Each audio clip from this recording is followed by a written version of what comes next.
All right, mofos. We are back for. Sorry. We are back for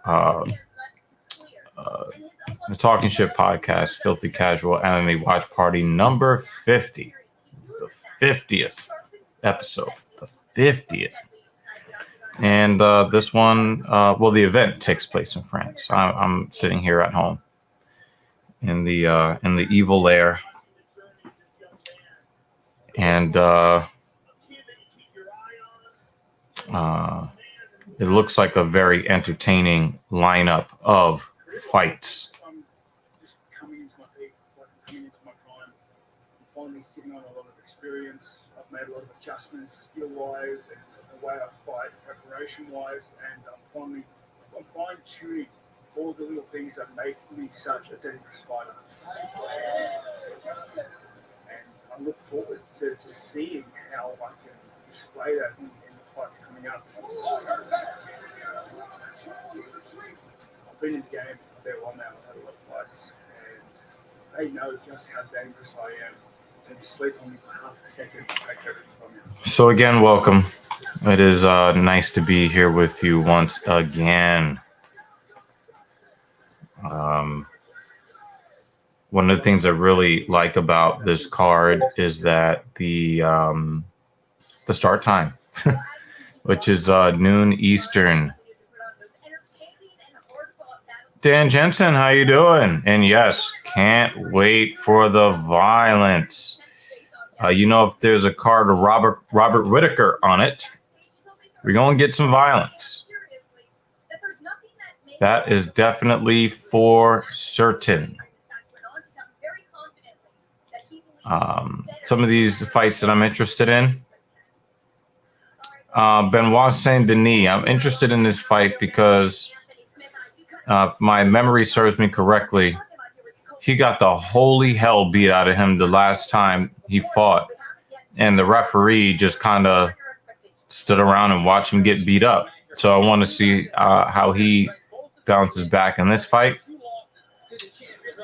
We have Nasrat Hotparas, who looks like a doppelganger of the dude. I always forget his name, the Mexican dude. Dustin Stoltzfus, he won a very tough fight his last time out, so I'm looking forward to the featured prelim. On the main card, we have William Gomez versus Jarno Aarons. I think they are both making their UFC debuts. Of course, if Joaquin Buckley is involved in a fight, you're going to get some form of entertainment. Charles Ayers Jordan versus Nathaniel Wood. That's my dark horse for fight of the night. And of course, your co-main, Robert Whittaker versus Marvin Vettori. And then we've got that personality who likes to drink adult beverages out of footwear. Tai Tuivasa going up against the surgical Cyril Gane, who is coming off of a wrestle fuck loss to the champion Francis Ngannou. Didn't see that coming. So we'll see him bounce back. And, Tai Tuivasa is not going to be going in for any level changes. Tai Tuivasa, I would say, is an Oceania version of Derek Lewis.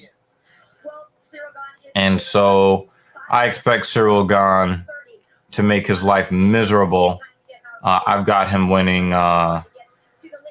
Going away. Jimmy Dean, what's good?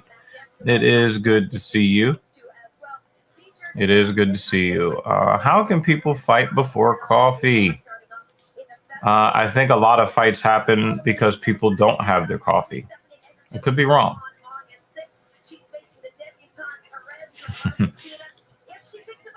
No, not according to Dan Jensen. He is in Europe, so it's 6 p.m. over there, which is, I guess, what it was supposed to be. But I'm pretty sure that if it was a noon fight for Dan, Dan is going to he's going to enjoy this violence.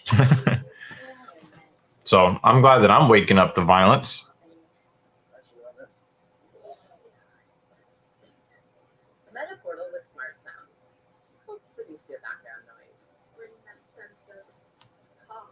So you come through loud and clear. Metaportal, a smart video calling device that makes work from home work for you.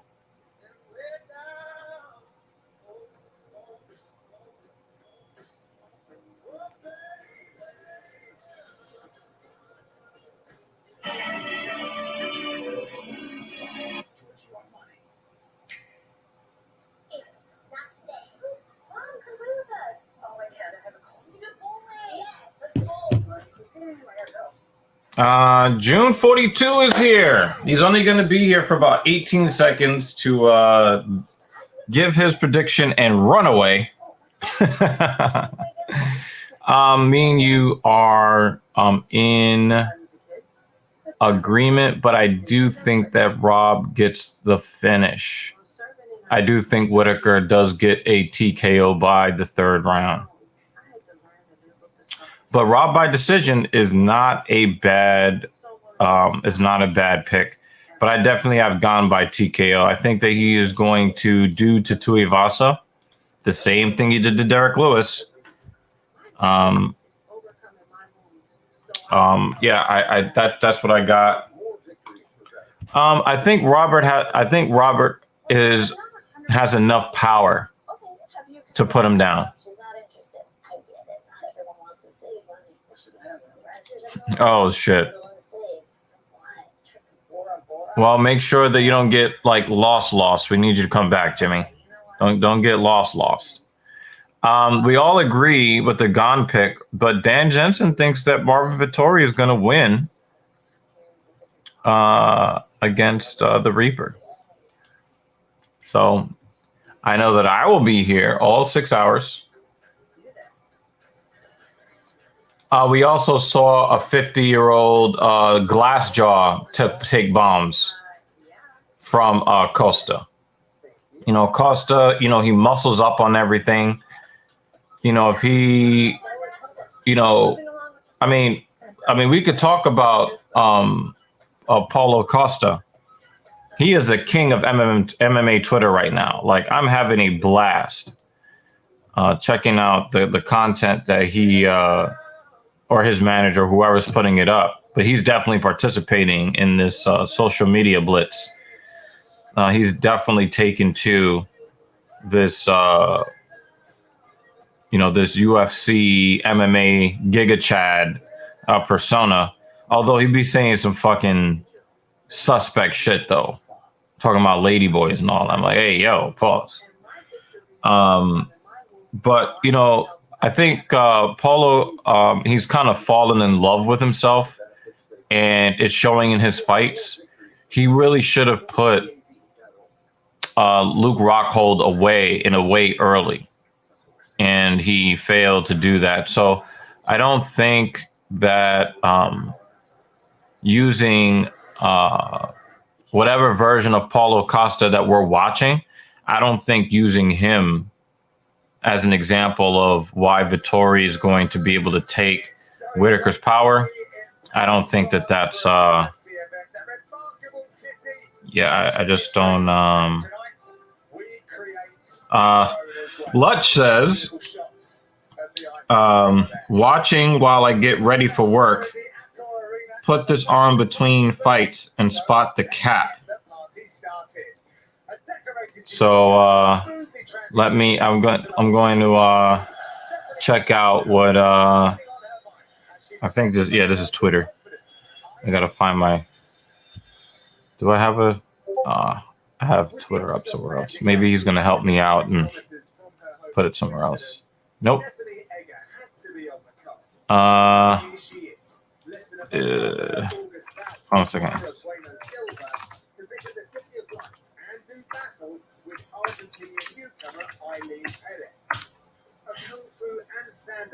Sporting a 7-1 pro record.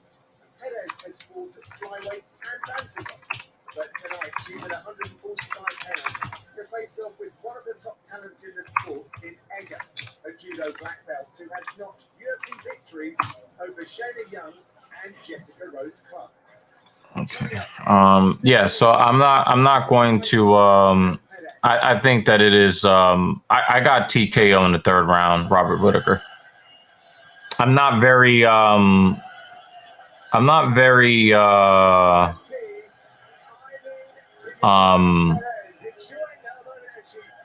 confident in that pick, but I think that it's the most likely outcome from how I analyze the matchup. She is not short on confidence. She is not short on confidence at all. You know, she was great to have the fighter meetings, willing to talk, explain her whole background into martial arts, how she got started. But when we talk about her skills, in this particular matchup, I'm curious to see how she's going to play this out. She's very aggressive, moves forward, but I think, Michael, she's going to be looking for those takedowns, get that top pressure, and look for ground and pound. But I have to be careful down there with that girl. Watch out for that arm bar. She's very slick with it, but she's very aggressive with the ground and pound. She gets good position, and she seems very strong. Now, granted, they're up in a weight class that both of these women don't normally fight at 145 pounds, so we'll kind of see where the strength is going to lie in this matchup. Yeah, I'm very curious to see how she performs because, as you said, very confident coming into this. I mean, she's already talking about taking All right. Nunes. There was a lot of Nunes talk. You know, and I'm like, slowly roll a little bit. Let's have your debut first. But listen, 7-1 as a professional. Okay. So Lutch is lurking in the background, so everybody give some love to the Indian Jesus, who is resurrecting the second coming of common sense over on YouTube. Great to have her with us here in Paris. So,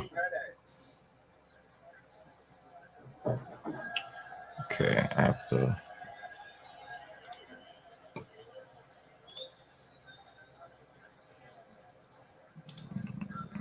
Let's see.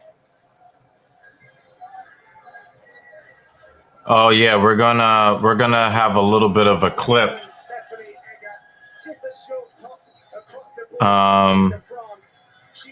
I think that when Lutch does show up, we're gonna have a really, really good discussion because you know, the message directly from Lutch is spot the cap, and I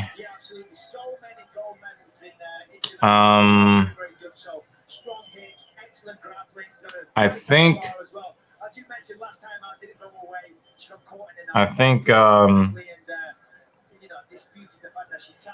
but she brings a lot to the table. I mean, the time before that against Jessica Rose Clark, that was one of her best performances. Went out there. I think there's a chance that Lutch is right, but I do believe that there is a legitimate reason to believe what the person in the video has to say. So I'll pull that up a little bit later in the stream. All right, let's put these fighters side by side. Take a look at the tail of the table. And as I said, from just across the border, Switzerland's Egger is the more senior fighter by 7 years. She's also an inch taller than the debuting Argentinian, and she will fight with a 2-inch reach advantage. With introductions, here's the veteran voice of the Octagon, Bruce Butler. Stephanie Egger looks a lot older than 34. Look at this jacket from Bruce Buffer.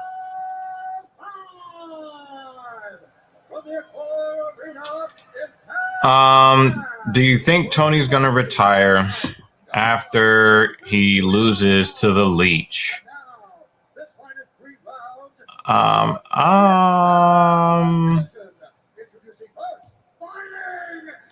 Well, this is a question of whether he's actually going to lose. There's that question. I'm not 100% sure he loses that fight. I would favor the Leech in that fight, but I'm not convinced that one of the three most likely outcomes won't have Tony Ferguson the victor. That's number one. Number two, if Tony does lose the fight, my brain tells me no. My brain tells me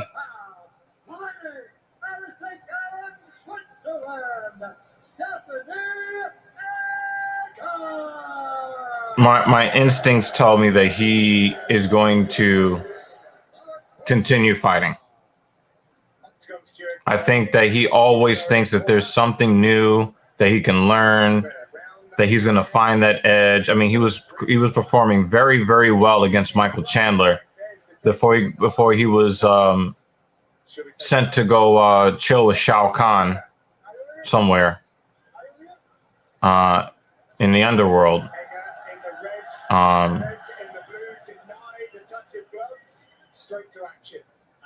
One thing of note is that Aileen is she's kind of thick. Cap is I guess a young person's way of calling something a lie, and a judo throw and a headlock. Yeah. So, and of course June kind of got that going pretty quickly.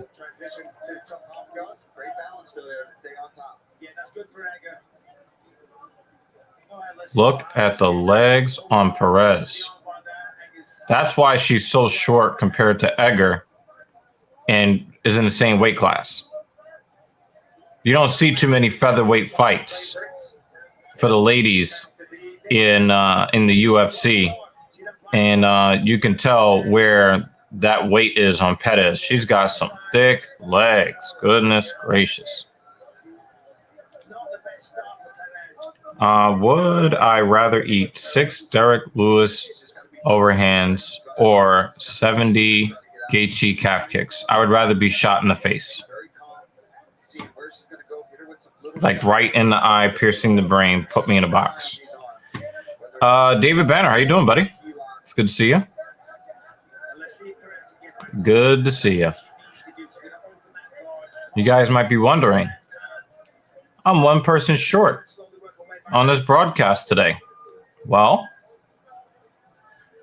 somebody got the Rona.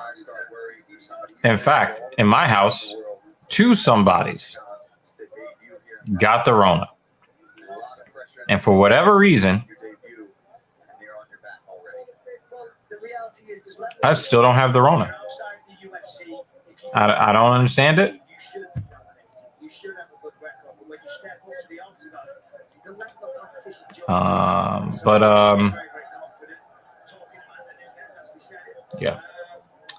Yeah, I would definitely allow Miss Perez to save my life. Absolutely. Perez fought twice already this year. Last fight in May, she was the main event, picking up the bantamweight title. Celebrated with a little twerk, which we've come to see this week. There it is. She's showing that physical strength. Gets the takedown on Edgar. There she goes. Got to get that head in a better position. All right, Edgar back to her feet.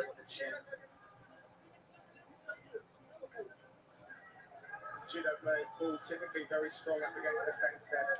Strengthen the hips from all of that time on the mat. Yeah, the timing for the judo athletes is so important, right? You think you're in balance, you think you're in the perfect spot to land your takedown, and then you end up just going for a line. But it seems like is that a takedown? Nope.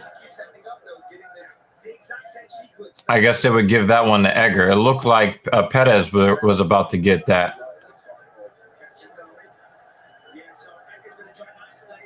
Edgar has her up against the side of the cage, so there's no crucifix here, but she's got her really trapped.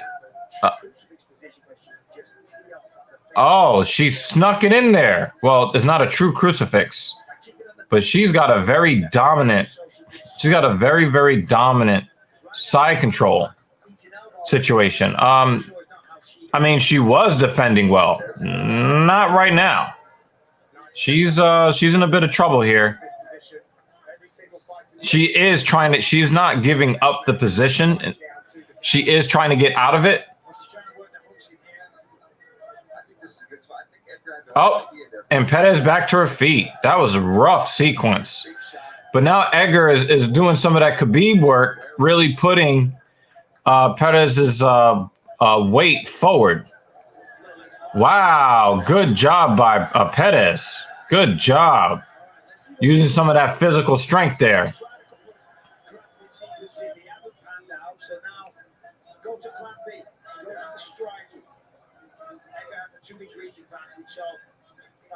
Oh, spinning back fist, Perez.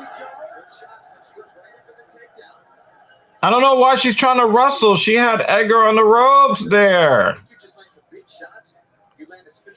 Yeah, Edgar has just been trying for this hip toss. I mean, she was successful twice with that hip toss. Oh, look at that wizard action. I don't know. Dan might be right. Dan might be right. Dan might be right. Because Edgar went for the hip toss again. That little judo throw. And I don't know how Perez did it, especially since she's so much shorter than Edgar. But she turned that into a very effective wizard and stopped the takedown at the end of the round. So I still got Edgar winning the round, though, unfortunately, because I'm definitely on team thick thighs because, well,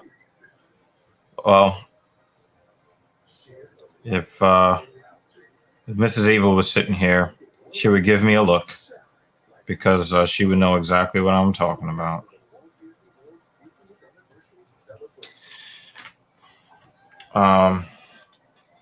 But yeah, I'm alive. I'm inexplicably Rona free. We might see Mrs. Evil join the stream later on. We'll see. How she's feeling because she got a particularly debilitating version of the Rona. Somebody like Edgar, who's got fantastic judo, good submissions herself, and is tall and long and difficult to deal with in that department. Yeah, well, Edgar's been fighting internationally in judo, competing, should I say.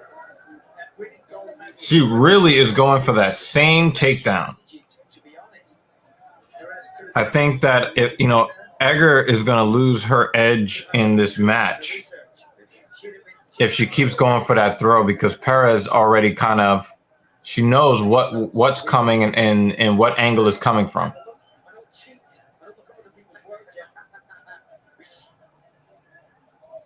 But Perez definitely has to.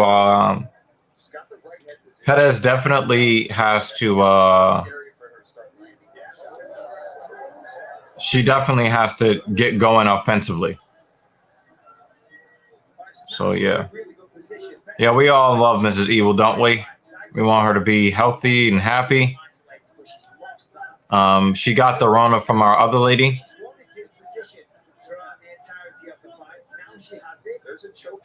Yeah, there looks like an OSP choke here.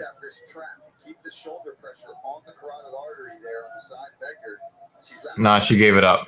She gave it up. Now she's kind of north-south, which is what we always, all the guys that get no vagina, they all like to see that.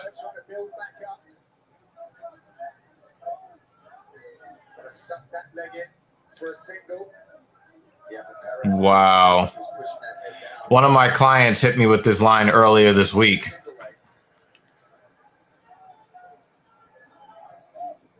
And I was like, no, I didn't mean it that way. I didn't mean it that way. So many UFC careers has seen more future stars emerge this season with incredible fights and finishes. Tuesday is must-see for any fight fan. Don't miss it exclusively on ESPN+.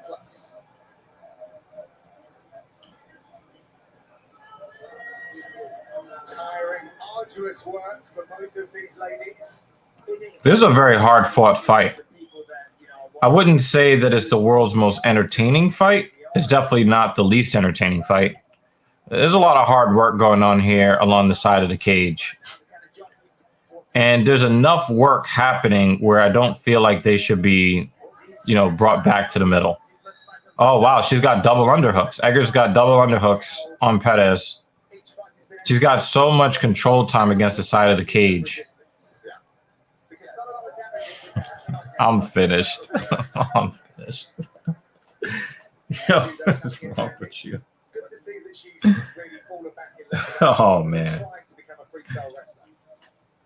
Yeah, you've got to listen. It's MMA, closing the distance, using your strikes to get in there, and using trips. It's a more practical way to get the fight to the ground. It's not for everybody, right? There's a lot of wrestlers. I think that what you're seeing here. Oh, we've got full mount. Yep, we got full mount here. She's got her back. I think what you're seeing here is, when you have a woman like Perez making her UFC debut, and Egger's got, I think at least 5 fights in the UFC. What you're seeing is a massive gap in experience, because there's really no reason why a woman of Perez's stature should be continually taken down by a woman of Egger's stature. Okay, like Perez has more booty meat in one cheek than Egger has in 2. She's shorter. Her center of gravity is lower. She's more substantial. There's no way she should be getting dominated in wrestling exchanges with a woman of the body type of Stephanie Egger. So what that tells me is that she's good enough to get a fight in the UFC when they're playing, in some country like France. Oh, it's underneath the chin. Yeah, she's tapping. That's it. A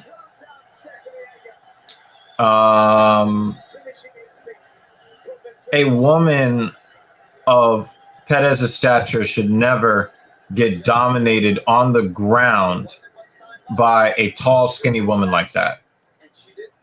It just... Bruce, at the bottom would be Stephanie Egger. It looks like somebody chopped her ass off with a samurai sword. She's got 0 booty. So I would put Stephanie Egger at the bottom. There's one Chinese woman too that had absolutely no ass at all. None. So.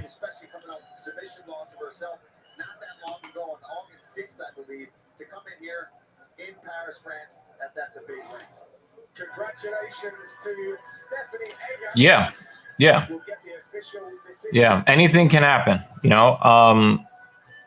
But, with Usman and Edwards, Usman started feeling himself. Usman lost a fight more than Edwards won it.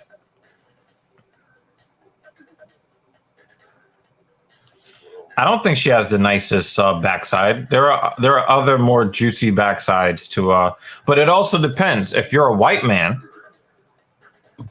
your idea of what a great booty is going to look like is probably going to be a little bit different than somebody like myself. I like a small, round, plump booty. That's okay. But I'd rather it be a little bit larger, round, plump booty. That's just me. It's so fun to see 2 things coming together like the force of nature. It's really meant to be,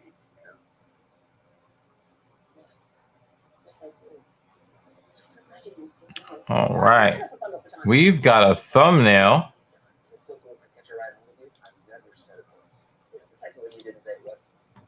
And it's a great one. It is a great thumbnail. It is going up. I want everybody to show some love to. We got to find a nickname for her.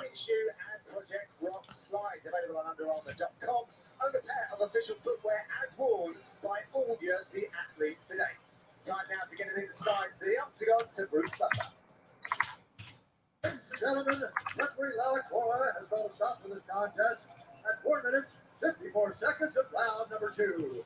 Declaring the winner by submission due to a rear naked choke, Nathaniel.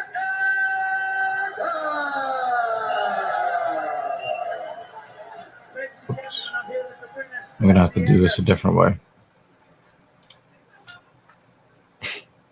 Nice little show of respect. Stephanie, congratulations on a great victory. For people that don't know, you have an extensive judo background. So were you very surprised that she continued? Yeah, it's the judo experience that won Edgar the fight, because really that really just should not happen. Not to a woman that is.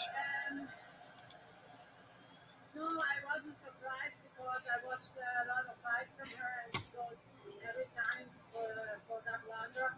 And she's very strong. She got the featherweight. I fight normal in bantamweight. All right, so we have a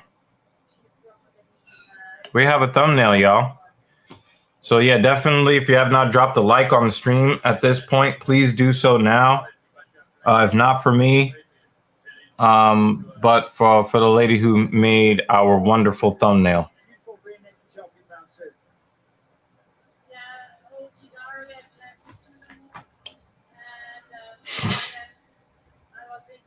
I think Sanko puts too much makeup on, and it just makes her look old. Not saying that she's not attractive on some level. She's not for me. I think most guys will rate Sanko pretty high, 8 and above. But so I'd have to say that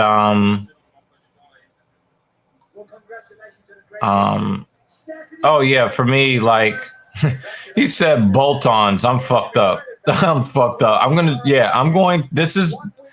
Thank you, Bruce, for this. This is what I'm calling fake breasts for now on. Bolt-ons. Yep. That she gets a DQ for me.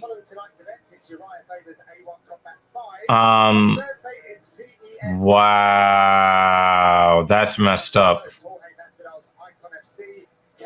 That's messed up, June.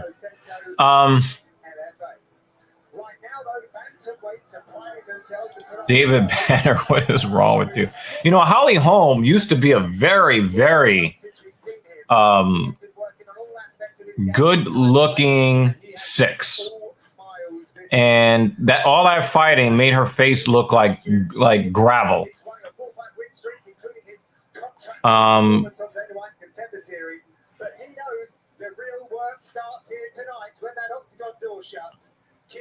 Yeah, but she's got. I mean, her face, the skin on her face is reminiscent of a leather wallet at this point. So it's really hard for me to be like, yeah, Holly Holm shows up right now, I'm shutting off the stream. Can't really say that. I don't think that she's ugly. I just think that fighting has really taken a toll on her. I mean, yeah, this is definitely for you. Yeah.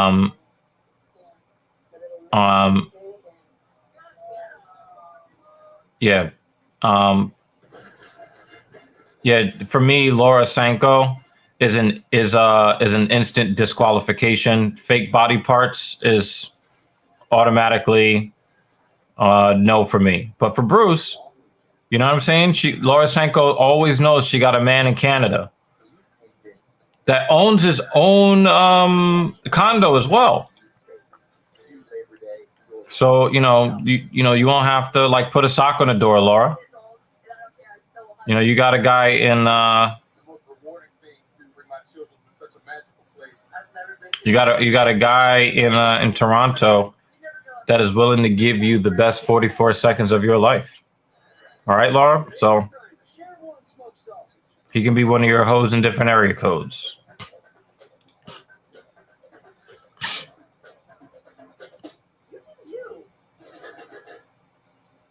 Yeah, I think she used to be, but I think she looks more like a truck driver because she's taken a lot of skin damage. Also, I think she's a farmer too, right? So her skin has been weathered pretty hard from that too. It's beautiful out here. Look at this.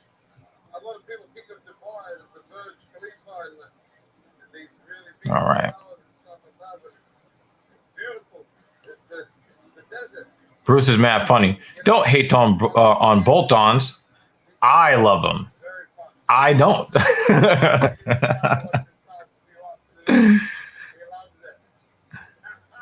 The answer is no, Bruce. The answer is no. Absolute. Like I said, fake body parts of any kind, instant disqualification. So that goes for like hair extensions, weaves, wigs, eyelashes, makeup, raptor claw nails, fake booty. All of it is an instant disqualification. Instant. 2 bantamweights with something to prove are next on the menu here in Paris. The long wait for the return of Hamid Taha is over, and he's determined to make up for lost time by delivering a career-defining effort in an important clash with Mexico's. No. Nope. I would leave that to you, Bruce. It's all for you. That's all for you, man. Hamid Taha has been studying. I like real women who are 100% authentic. Become the best fighter on the planet. 18 professional fights later, and the 30-year-old is in his physical prime and excited to return to the octagon. But I got to ask you about this. Here's an interesting question for you, Mr. Bruce Bob Trotter. The people who are getting the actual best plastic surgery are the manual transmissions. Now I got to ask you, Bruce,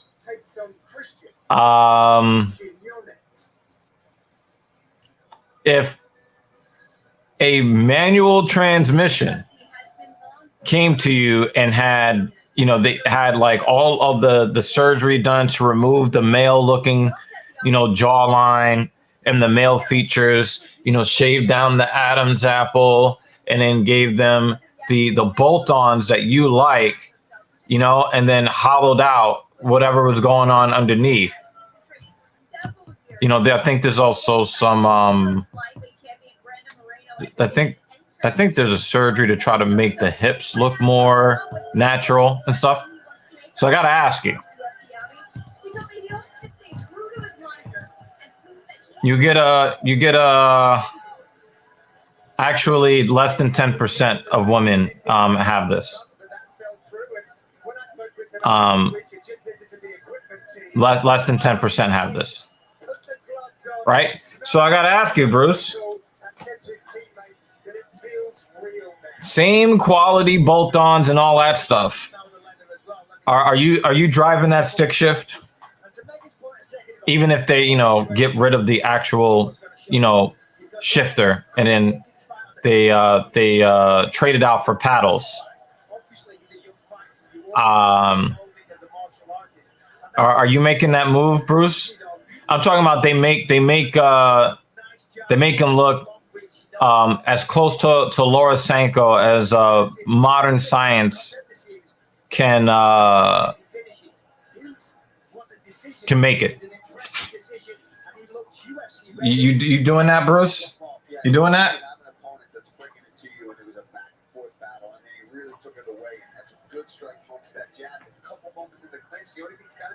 Can't wait to see this answer.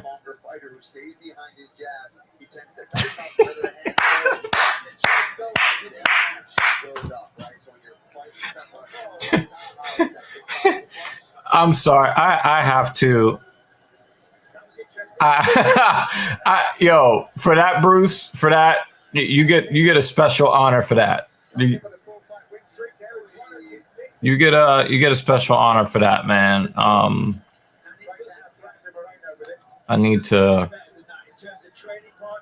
Let me see something.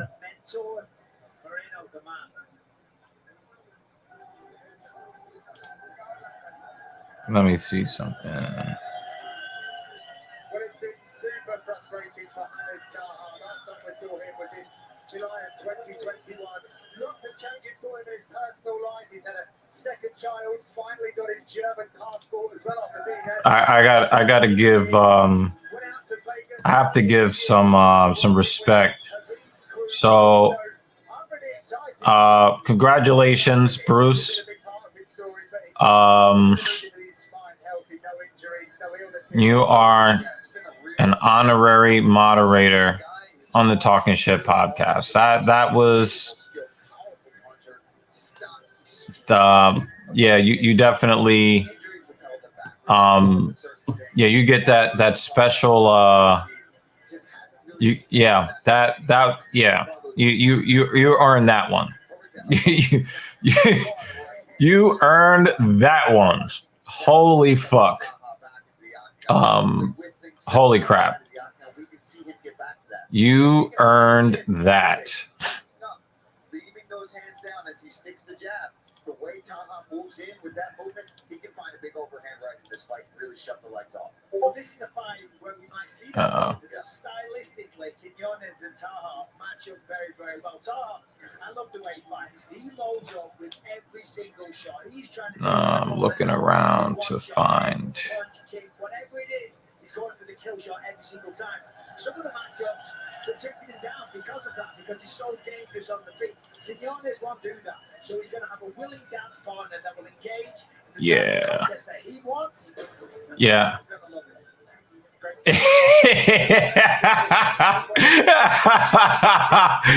Yo.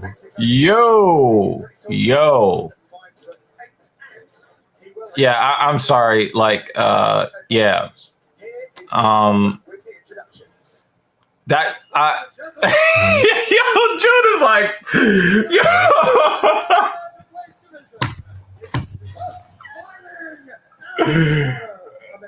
Oh my god.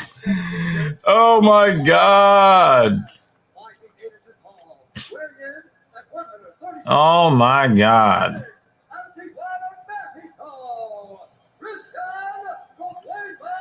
Yeah, you earned that wrench, Bruce. You earned that one.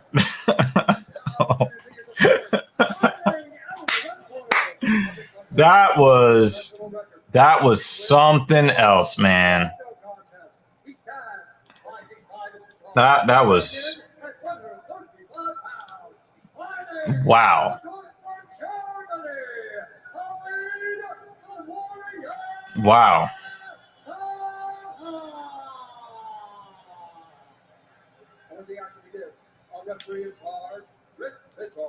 Rich Mitchell officiates this bantamweight fixture. Maximum 3. Damn, Rich Mitchell looks like a fighter, like a current fighter. Christian Problema Quinones from the Dana White Contender Series. If you're in the chat right now, if you're in the YouTube chat right now, put a 1 in the chat if you agree with this. Put a 2 in the chat if you disagree with this, with what Bruce said here.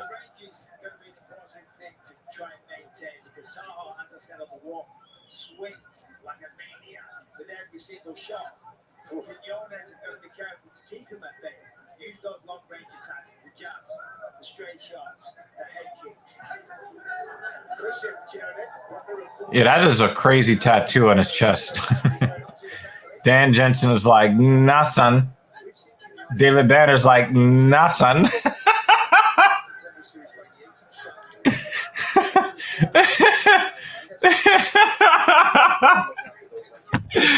Y'all not trying to hear that shit.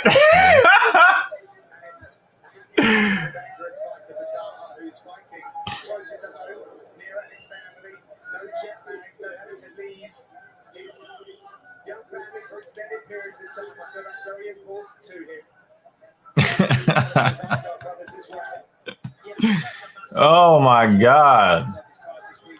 Yeah, he's special. He's definitely special.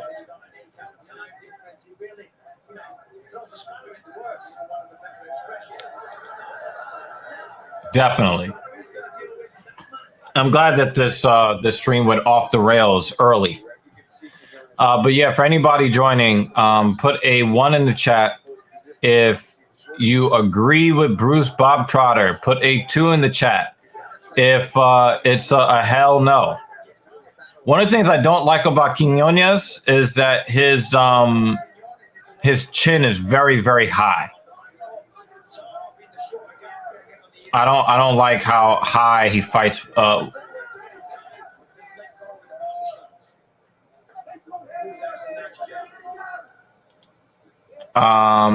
He said jail isn't just a fuck fest. You be a normal person behind bars.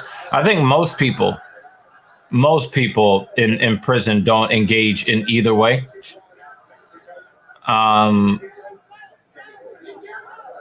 Yeah, most guys are not engaging in that in prisons or in jails. It does happen, but it's not as prevalent as people would have you think it is in television and movies or in Scared Straight.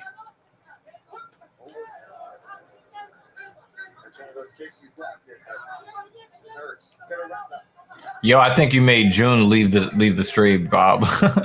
Bob Trotter, I think you made him leave the stream.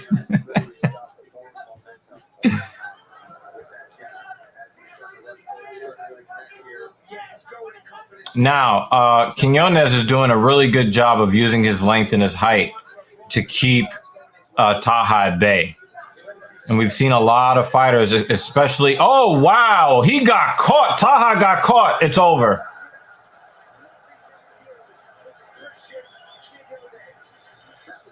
That might have been a little bit of an early stoppage, but he got frozen by a right hook. Wow. But I think that might have been slightly early. Slightly early. I mean, it's not the worst early stoppage I've ever seen. Look. See? He's on top of him.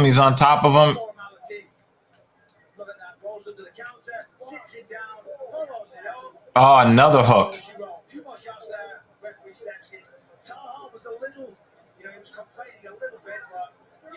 Slightly early.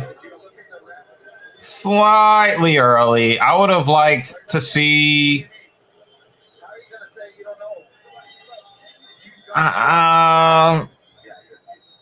I don't think that the outcome changes, though, so I'm not too mad about it. I'm not too mad. I'm not really mad about it. Slightly early. I don't know if anything changes if he lets one more strike land. But I don't really love the way that Quinones... I don't really love the way he leaves his chin high. I don't love this.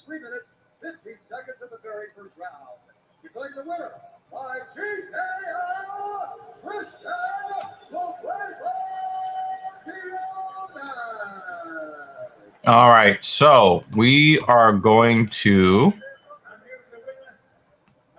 Well, let's see what this guy has to say first.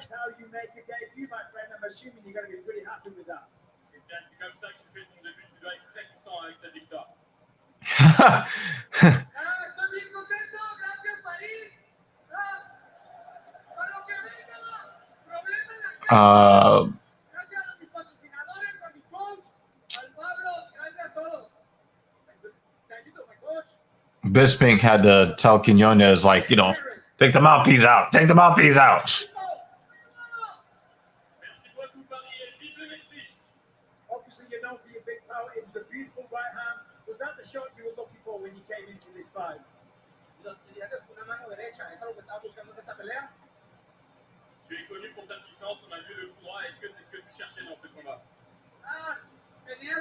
Yeah, he was still functional, you know. He was still functional when the fight was stopped. He was still functional.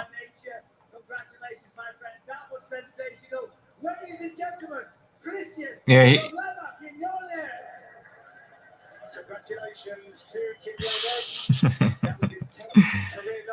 Shout out to the lady who makes our thumbnails for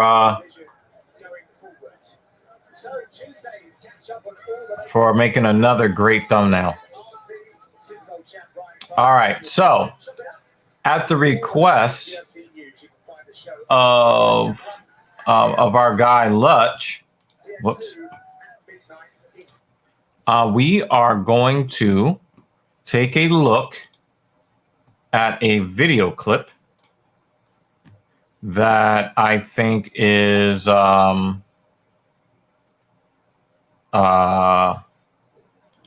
pretty interesting. This is an interview that Joe Rogan conducted with, and we're going to come back to this video a couple of times. This is an interview that was conducted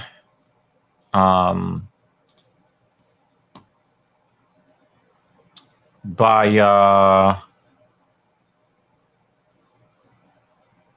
Joe Rogan talking to Kamaru Usman, the former welterweight champion of the world. Okay, so let's check this out right quick. Let's see what Kamaru has to say. You get to a certain point to where people start putting expectations on you. They start like, oh yeah, you're gonna do this, you're gonna do that, yeah, you're this, you're that, to where I didn't get into it for all of that. I was never attached to the title. Now, as weird as that sound, I was never attached to it. It wasn't like, oh, I'm champion, I gotta hold on to this, I gotta hold on to this, I gotta hold on to this. No, and I've said it before and I continue to say it. In my head, each and every time I was fighting for that title and defending that belt, I was fighting for the title. I was a contender in my head. I felt like that. Well, I gotta say that this does make sense to me. Now, Lutch claims there's a lot of cap in this video. But when I hear him say this, I think that the first part sounds a little weak. Like, you know, people put the expectations on you. No, you are running your mouth. You are running your mouth a lot about how you're the pound for pound, you're the best fighter in the world. You know, you're calling out professional boxers that would take your head off. Like, none of us said, hey, go talk about fighting Canelo. None of the fans said, you need to start talking about fighting Canelo. We didn't put that on you, Kamaru. You put that on you.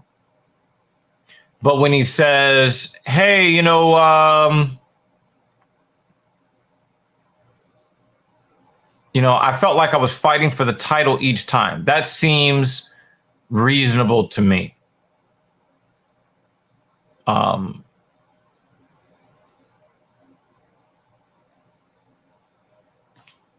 David Banner. Usman is lying. Being the champ is his whole persona. That's why everybody called him Kamaru. When he was Marty Usman, he wasn't cocky at all.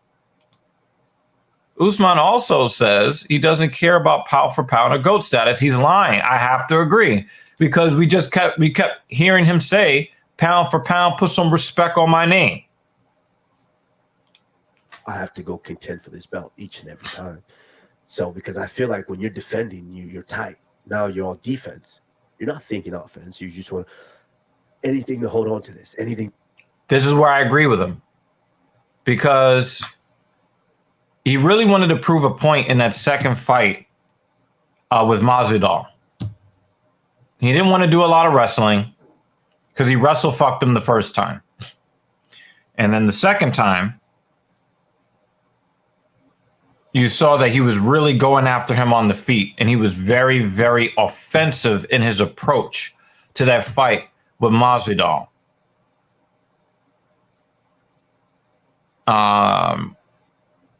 I thought that he was very forceful against Leon Edwards until he thought he won the fight. So in this, I have to say that I agree with this mindset. To hold on to this. I was never really like that. So everyone felt like kind of started putting expectations like, oh, you're about to break this record. I didn't even know what Anderson Silva's record was until like before last fight, where everyone started saying, oh yeah, you're about to break the Anderson Silva's record, or you're about to tie this. And, you already broke George St. Pierre's record. I don't care. I don't give a shit. The last time I cared about the number was when I was 5-1 and I was about to get into the UFC. I was like, yeah, I'm 5-1. Damn, Rashad went on like a 15-fight win streak one time. Damn, I wish I could do something that great. I'm not quite sure here. Because when you listen to him talk after fights and they keep reminding him of like every milestone that he's reached, he's very consistent in saying, hey, I'm not thinking too much about that. That's great, but I'm not thinking too much about that. He's been pretty consistent in not beating his chest when it comes to the milestone. So I'll give him some credit here.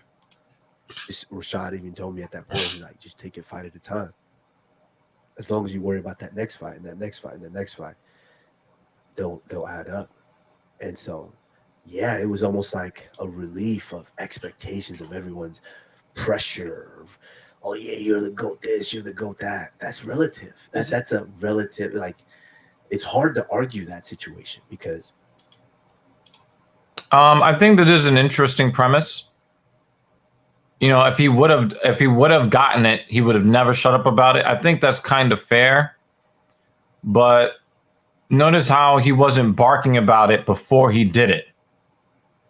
So I have to give him a little bit, right? Sure, a lot of pressure has left his shoulders after that last fight, yeah. But I think that a new pressure is now added on because of how dominant he was in the fight. He was very, very dominant in the fight and lost a fight he was dominating. So I think that it's not the same kind of pressure. I think it adds a different kind of pressure. George St. Pierre was the greatest in his era. With what he had to deal with, the opposition he had to deal with, he was the greatest, hands down. And, when George St. Pierre kind of moved aside, Woodley was that guy. And then Robbie had a stint there where Robbie was that guy. So, and Pat Miletich had a stint when he was that guy. So did Matt Hughes. And so to say, oh yeah, that guy's the GOAT, that's relative because styles make fights. Sorry, I gotta call Cap. I'm sorry, Marty. I'm sorry, Kamaru. Cap. Stop the cap. Stop the cap right now. Sorry. Nope. I'm the best fighter in the world. Put some respect on my name. Blah, blah, blah, blah, blah.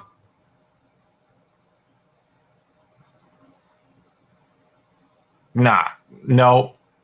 Not buying that. Because when I was knocked out, I was like, my eyes were open, which was the craziest thing to me. Now that I've watched the fight over maybe like 10 times, and my eyes were open, which was weird. And now, I got to say this.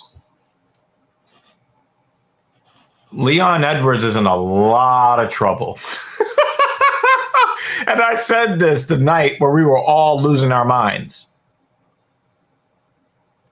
Leon Edwards is in a lot of trouble. A lot of times when these fighters lose fights,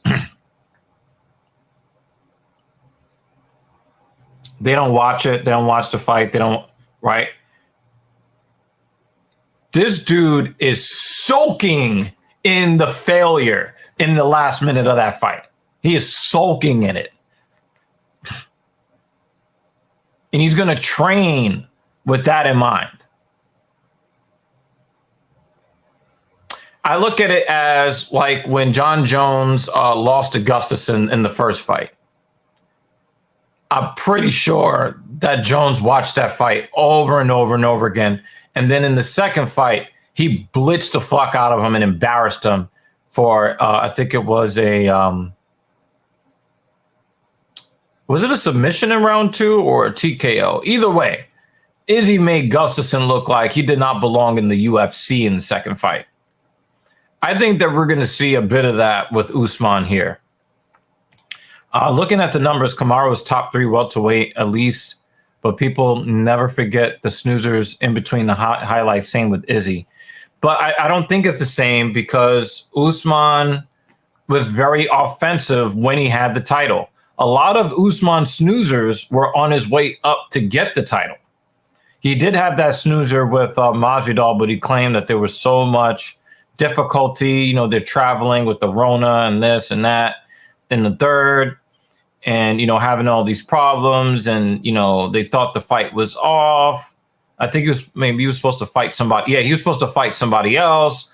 And then the fight was off. And then he was eating pizza in the airport. And then he had to throw the pizza away. And, you know, he claims there's all this hardship and all of that, which is why he basically just stomped on Masvidal's feet for 25 minutes. But I think most of the snoozers came. I mean, he knocked out Gilbert Burns with jabs. So I think we need to give him some more respect than that. Izzy has fought like a fraidy cat with the title several fights in a row now. And then he told us that he was going to do this crazy thing, had the Undertaker, you know, theme coming out and all of that. And then what happened?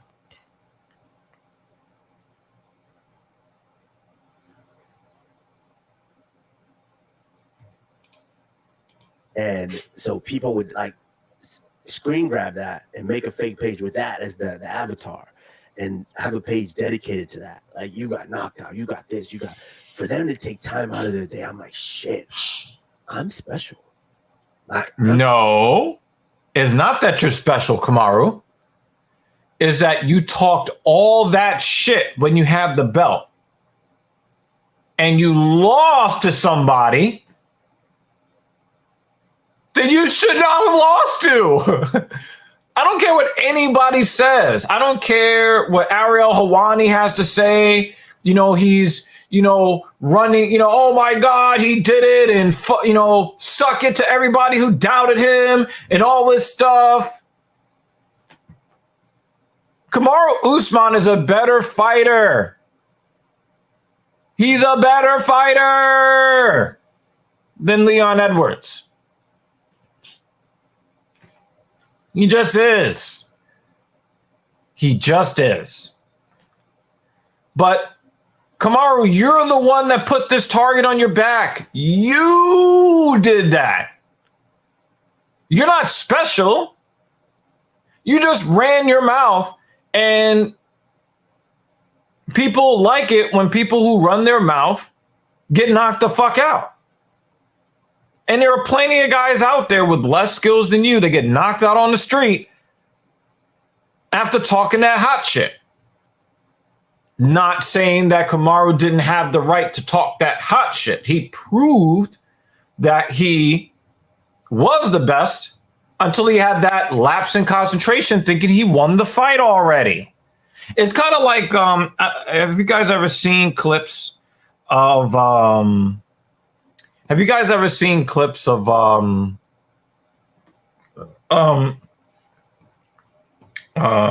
excuse me.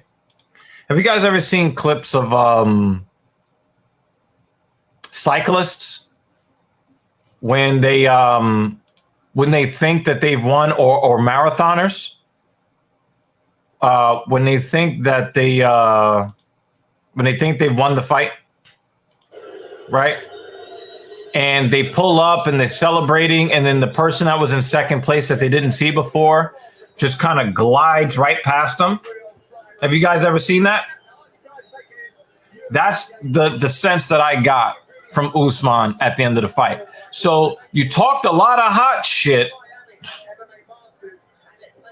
all through your championship run. And then you hot dogged it the last 60 seconds of the fight.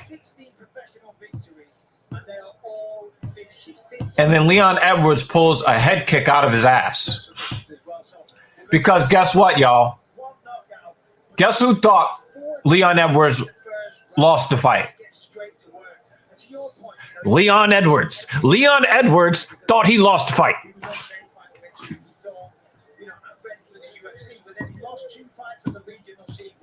So there is really no more embarrassing way to lose except to get thoroughly, completely destroyed bell to bell. Kamaru Usman lost in the second most embarrassing way possible. It reminds me, not to the same degree, but it reminds me of when Korean Zombie fought Yair Rodriguez, was whooping his ass. And then, the last 3 seconds of the fight, the weirdest elbow you've ever seen in your life comes flying out. I mean, do you think that the Korean Zombie has never been the same since? And when you have professional fighters saying, hey, I don't know if Kamaru Usman is going to ever be able to be the fighter that he was after that knockout. I think Khabib said that.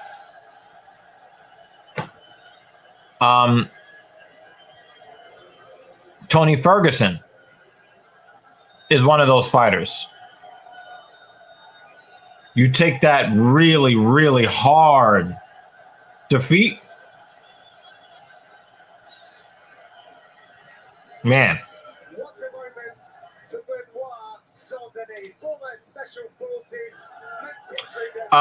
Usman explained the bumps on his stomach. For what I understand about PEDs, bumps on the stomach that's not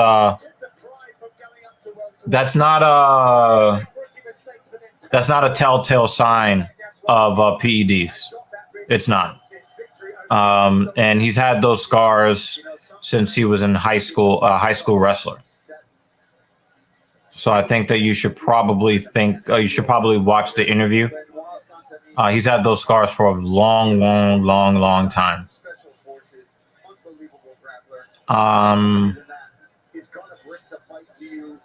This is true. This is true.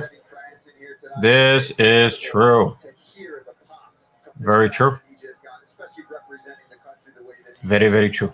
This guy's brutal, Michael. If you let him take you down too, he's going to lay some hammers on you and then look to choke you unconscious. Well, he's a very serious man as well. Of course, as you mentioned, the special forces. But he's going to set the tone tonight. The first French fighter to make the walk. Historically, even English. Oh, he got the submission on Stoltz. Stoltz was released from the UFC after that submission loss. Then I must have been thinking about the fight before then, because he was in a fight where he was just getting hammered.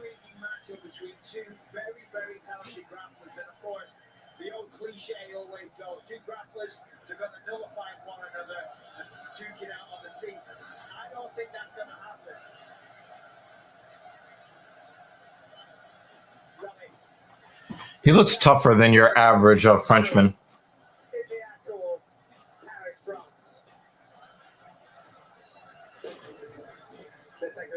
We'll go back to the Kamaru Usman interview after this fight. Yeah, he was real. Yeah, he got Stoltz like right up out the UFC. I was surprised that the UFC released him though.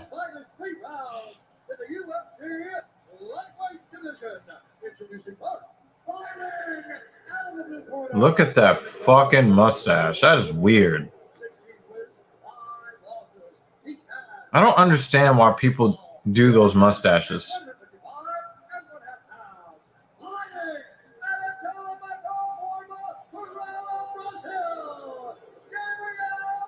Maybe he's making fun of French people?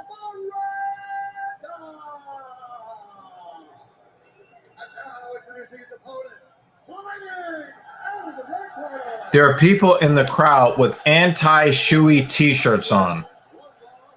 Wow.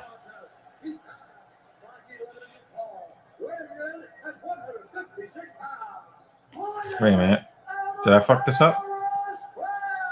Oh, I did fuck it up.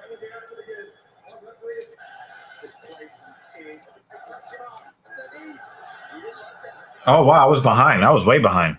Wow.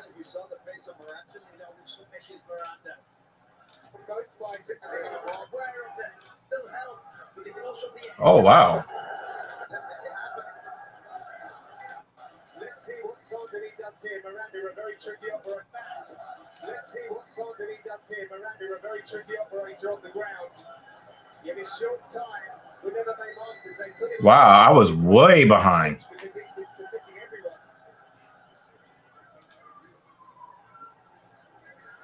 Sandini doing a good job staying safe, looking for some brutal ground and pound here, but he's got to be careful. Yeah, he's got to be careful. I mean, he's expending a lot of energy here, trying to land some big shots. Hey, David, what's the time? What's the time left in the first round on your screen? Sandini, not with a massive amount of experience, only went pro in 2019. Only bring that to your attention because I often see fighters in this position. 220, 219. Okay, yeah. So we're I think I'm up to, yeah, I'm up to date now. All right. I'm like, what the fuck? Like, yo, the fight was about to start for me. And I'm like, what the fuck? They're like, this is a crazy fast pace. I'm like, they just went in the cage. All right. So that's unfortunate. Wow. Oh! He put Miranda down. Oh, moved his body out the way. Side control.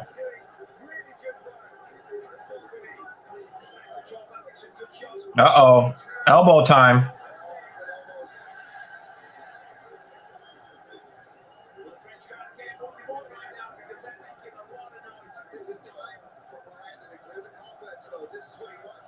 I wonder if his mustache still looks the same after this ass whooping. Can you get out of my head? Get out of my head, Dan! Get out of my head!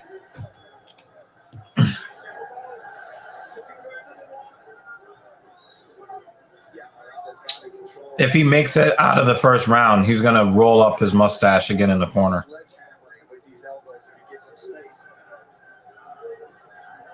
Or did he put hairspray in it?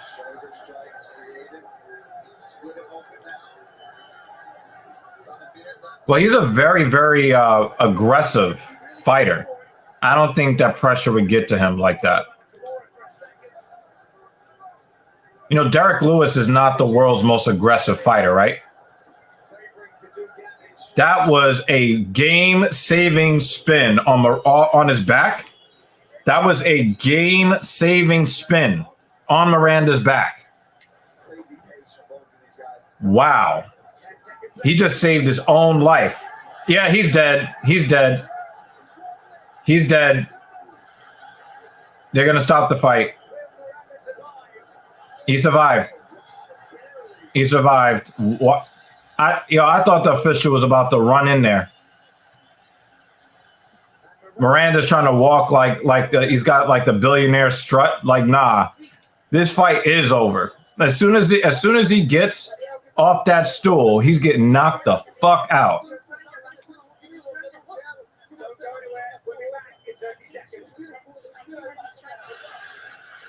Well, I'm not 100% sold yet. Okay, have you? It's fine, Glenn. She's not interested. Holy crap. Everyone wants to save money, but she doesn't. Ranchers and homeowners can bundle and save. What? Bora Bora? Bora boring. Okay, you know what? I'm in. She's all yours. What's your tokens? Yeah, you're right. It's messy. Napkins, there's different toppings. Actually, love it. Yeah.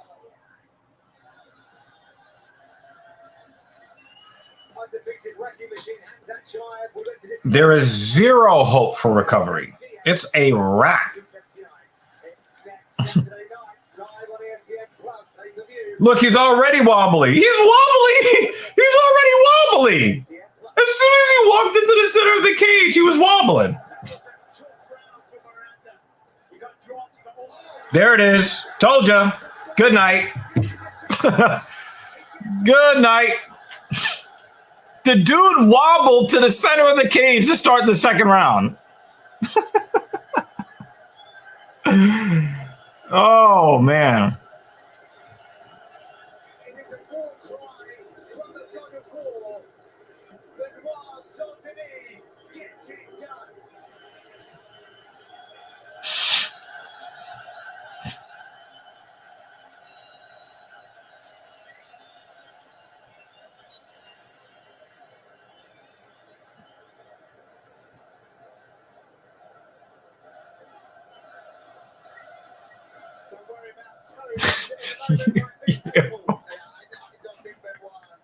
His foot could be off right now. He's going to be feeling no pain. I mean, that was a dominant performance. Beautiful striking on display. Listen, he came here. Let's take a look at some of the action here. Look at this right hand, right off the jaw. And now he's getting crafted shots through a lot of this, and he just walked through it all. And he got out of there, but it was ultimately. Oh man. Look at this. Oh man. I was not. This is great for Benoit. I was not ready for that.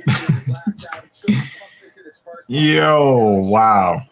Put you away with the fist as well. There's the crowd. Excuse me, his corner going absolutely crazy. Yeah, Daniel Warren, elated with the colleagues. Originally set to fight Christos Yargos. Got a very different stylistic matchup tonight. Didn't matter. He looked excellent. Let's give him his massive moment in front of the French fans. Here's Bruce. Ladies and gentlemen, referee Jason Herzog is going to stop in this contest at 16 seconds of round number 2. Declaring the winner by TKO and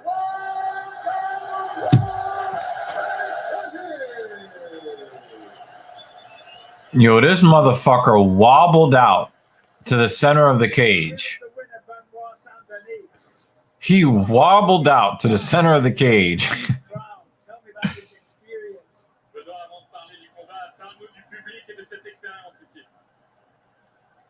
Vous avez été incroyable. J'ai eu que 3 semaines pour préparer ce combat, mais avec le public qu'il y a et l'événement que ça représentait, ça me tenait à cœur de tout faire pour essayer d'être prêt. Donc je vous remercie du fond du cœur. Merci à tous.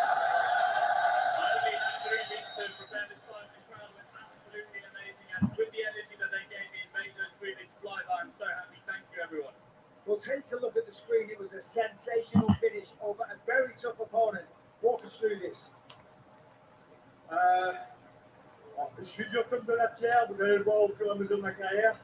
Donc bon, des fois ça ira un peu à la bagarre, mais ça me va très bien. Je pense que vous allez kiffer. Donc profitez des 15 ans que j'ai passé encore dans la cage. Et j'espère vous donner beaucoup de choses. Bruce, our newly minted moderator, says Charlie Olives is going to KO your little bosom buddy Islam, then force Khabib's overrated ass out of retirement and KO sub him too. Nope. I think that if Charles Oliveira wins that fight, it's going to be by submission. And Khabib is just not going to come out of retirement. He's done.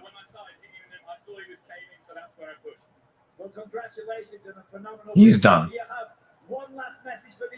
But I don't think that Oliveira is going to get a knockout. I think if he wins, it'll be submission. But right now, I think that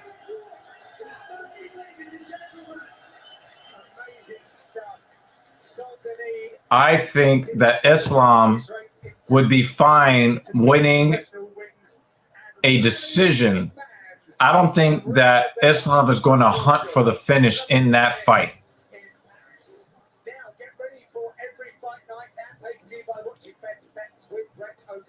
Yeah, I did.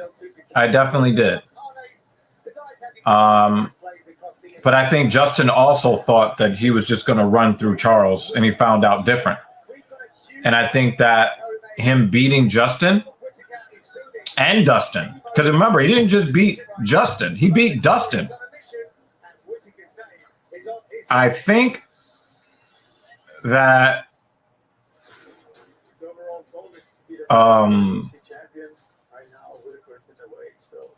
I think that people are taking, I think the fighters that he is going to fight, they are going to take him 100% seriously now. Before they said they were taking him seriously. I'm taking him seriously. They weren't. I don't think they were. But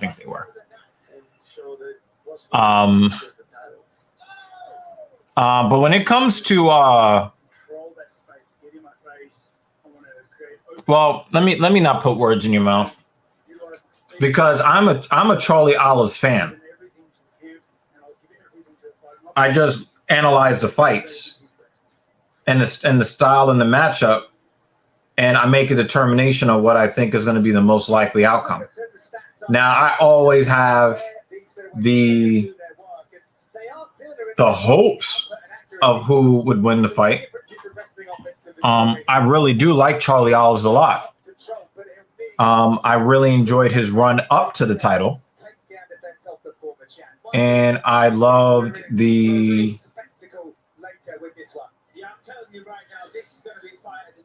his attitude when he was getting up towards double digits in his win streak and was not talking a lot of shit, giving the next guy, whoever it is, and he was submitting them or knocking them out. I disagree with this. I disagree with this. Justin Gaethje is not a kickboxer. He's a brawler. He's a wrestler that wants to stand and brawl. If he was a kickboxer, so help us all, he'd get the belt and never give it up. Like, if he actually took kickboxing seriously, he just never give up the belt. But he's a little bit cocky. He's a cocky brawler boxer. Not a boxer. He's a brawler with a base in wrestling. I'm a Khabib fan. I really don't care about Makhachev at all. The dude doesn't interest me at all. But I've been a supporter. I'm not going to say a fan, but I've been a supporter of Charlie Olives for several years. I didn't like Cowboy Oliveira too much.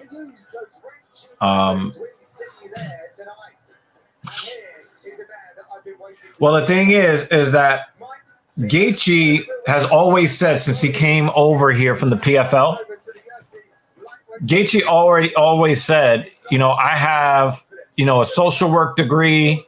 I've got a master's in social work. My thing is that I want to have the most entertaining fights possible because I'm not going to be a fighter for long. So he would get in there and do all of this brawling stuff so that he can get people excited about him, make a lot of money, and then get out. That's what he said when he first came to the UFC, because he was PFL champ before he came here. And he had I think he had like a detached retina, something like that. And he had some problems with his vision. And I think that he took Charles Oliveira for granted. He kept saying he's quit before, he'll quit again against me, because most guys quit against Gaethje. Most guys do quit against Gaethje. But Oliveira is like, listen, it's not the same anymore. It's not the same. Uh-oh.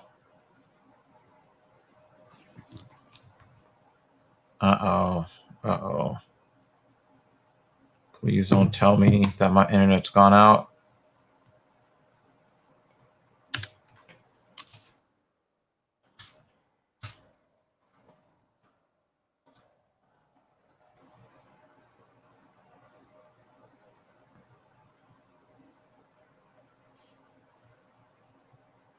Okay.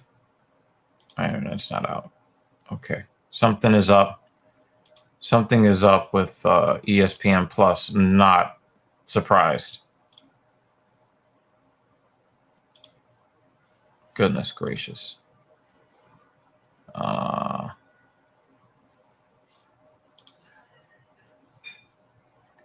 Yeah, something is up with ESPN Plus right now, and this is really annoying.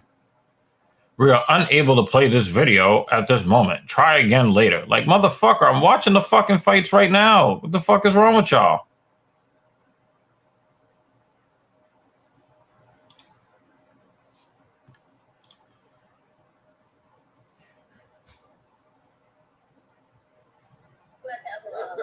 What the fuck, man? It's so fun. So you have two things coming together in the course of nature. It's Guys, give me a moment. Bruce, it will show that I'm streaming, and then I'll be the last to find out I'm not streaming anymore. It's happened to me on live streams before. I got to take this call real quick. I'll be right back. Yeah, I was trying to call you earlier. Meet daughter's playtime. Thankfully, Metaportal helps reduce background noise. You're always small. Adjust to low light and pans and zooms to keep you in frame. So the whole team stays on track. Metaportal, the smart video calling device that makes work from home work for you. Sunday Night Baseball, Sundays at 7 on ESPN. There is nothing like this atmosphere on Sunday Night Baseball. This is the time of year when things get real. Sunday Night Baseball, Sundays at 7 on ESPN.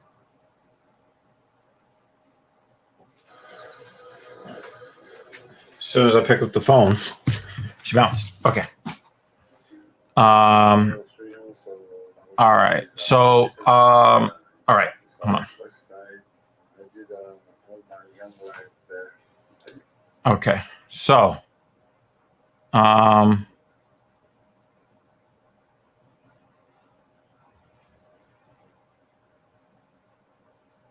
yeah, I definitely do agree with this. Definitely this. But yeah, I don't really care about Makhachev really at all. The dude is a very he's got the personality of a box of Kleenex tissues. I don't find his fighting style to be particularly entertaining, but he wins a lot of fights. So, but yeah, I was definitely a Khabib fan. That dude is a fucking bastard. Yeah, so the thing is, like Gaethje, as I was explaining before, Gaethje only has his wrestling there so that he can force other grapplers to stay on their feet. Like he just doesn't, he just doesn't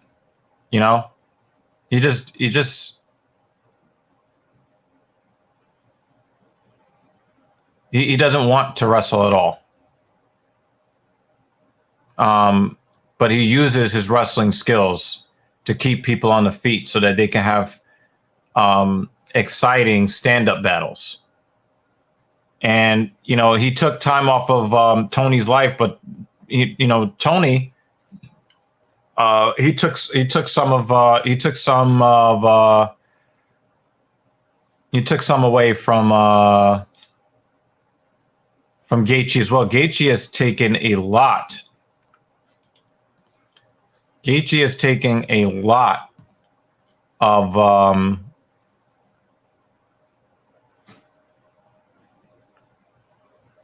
punishment. Some of that punishment he's taken purposeful, and I just don't think that. I think that what you're probably going to see is Gaethje is taking a couple of TKOs. And he's probably going to start looking bad. It's kind of like when Dan Hooker was looking real good, and then he started looking real bad. I think that's what you're going to see. It's really funny. My lady here, she was so excited by next week's event that she made the thumbnail for next week's event for today. And I was like, no. That's not the matchup. That's the next matchup. So yeah, this is going to be really crazy. And we all know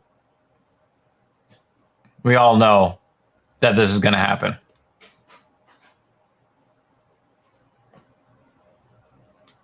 This is pretty. I definitely agree with you here. I don't like the matchup. They should just let him go. Just let him go. And I do like Chimaev's persona. I do like that. I like the way he carries himself. I don't like his alliance with. Thanks. I don't really like his alliance with Darren Till. I think that has made him less serious. I think it has made him a less serious competitor.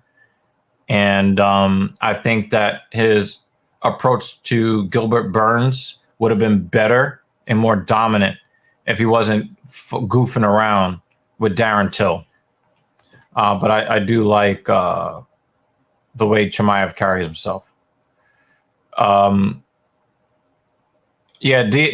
Obviously this is, sarcasm on Diaz's part. He knows that the UFC is looking to screw him on the way out. It reminds me of the Montreal screw job.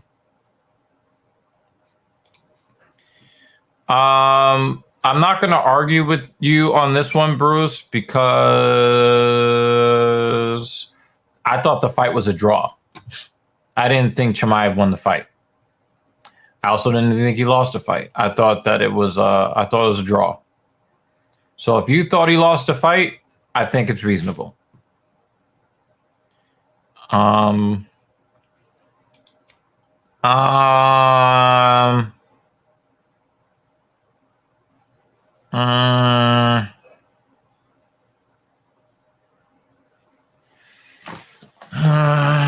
instincts tell me this is not correct.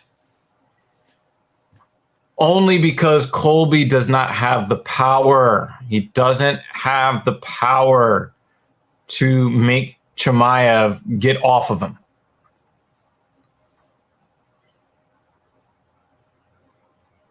I think that's a very entertaining fight. I don't think that there's a domination either way.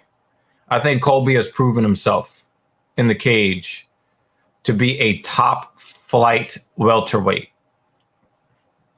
There is no more disrespecting him. No more of that. I think that's a very competitive fight.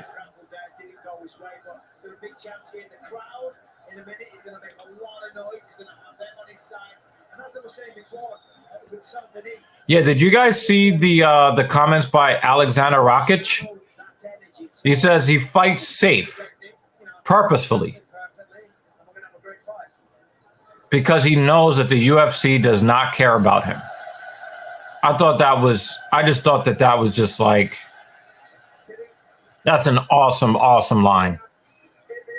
Awesome line.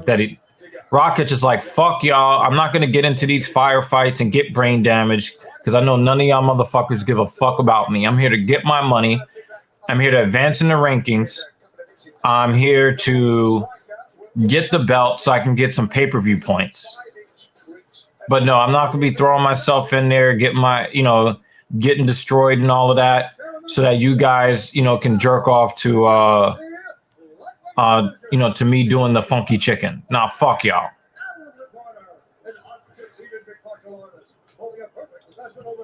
I mean, we know one of the outcomes.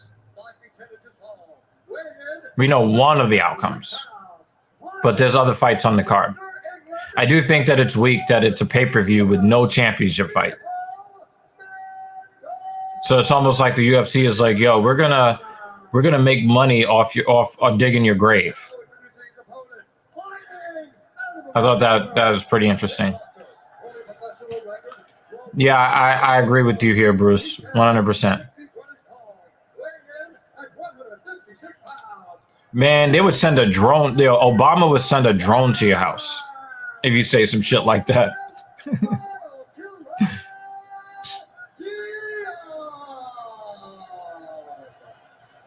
Well, only the main event. Rich Mitchell is back.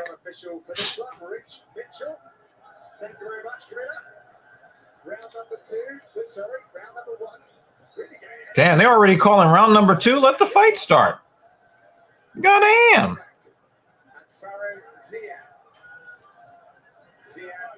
Wearing the red. Wearing the red. No, didn't want to touch him up. Straight to work. Well, he's a fast starter. Getting straight to business already. Nice kick by Zia. That was a nice shoulder roll when Figlak brought the straight right hand. Very, very good shoulder roll. I like that.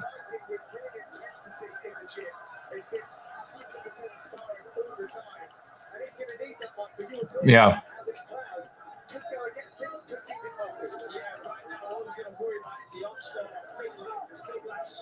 Figlak wants to get out of that cage as soon as possible. He wants to get this win and get the fuck out.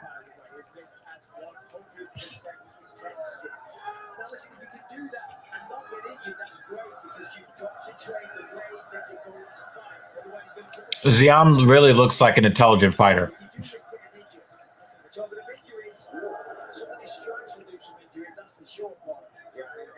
Ziam's doing a great job of sliding out of the way, avoiding these big shots.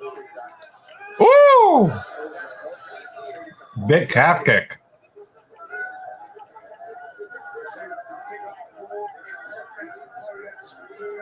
To the UK, I believe when he was about 10 years of age. Went to Gloucestershire. Oh! Left hook to the outside calf kick combo. Yo, he froze Figlak. He's working that left jab. Yo, he's got to be some sort of he's got to be some sort of like Muay Thai practitioner. That dude is sharp as fuck with the strikes. And he gets the takedown on Figlak. Figlak is the one that initiated the grappling. And he's in instant side control. Damn. What does Ziam, what skills doesn't he have? Figlak gets him off. Pause. Beautiful job. Figlak came right back up to his feet, showing his strength. Figlak has a lot. He has a lot to watch out for. He is killing his calf.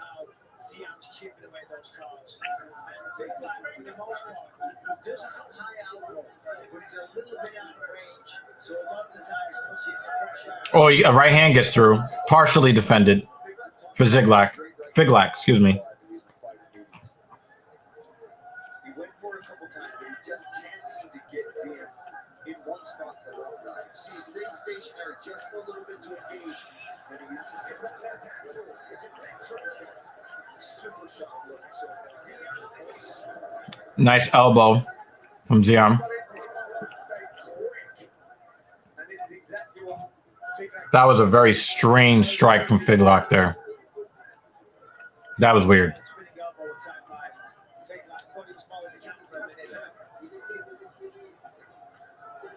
She's up soon as well. Did she get a fight in Madison Square Garden? I think so. Looking forward to that. Ziam looking for another takedown again. Hey, listen, why not?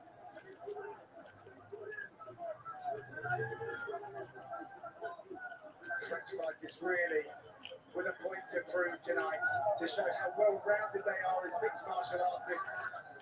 They perform at the very highest level. Of course, we've seen the success of Cyril Gane, but there are many more to follow across multiple gyms as well throughout the country.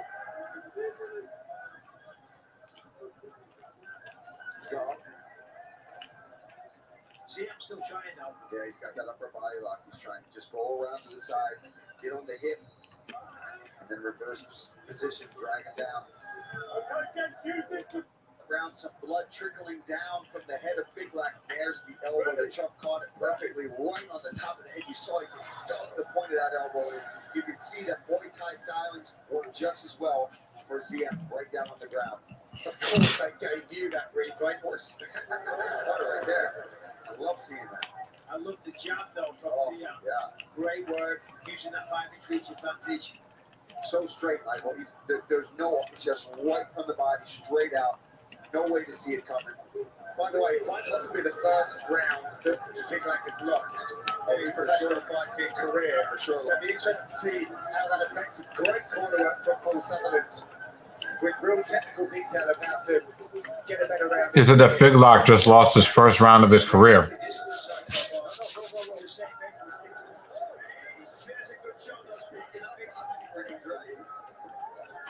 Why does Ziam shoot for the takedown from that far away?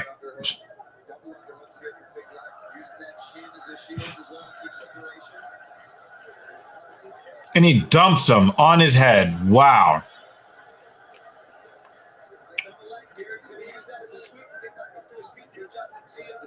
Yeah, Ziam is a very, very talented fighter. Goodness gracious.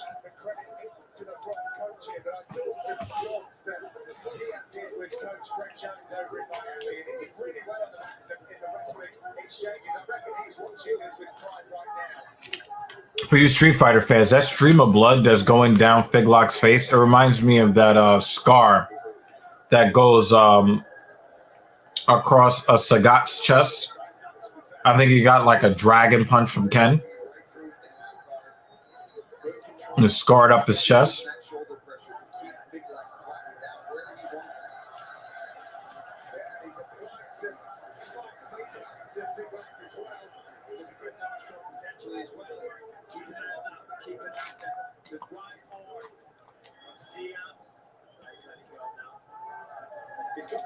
God damn.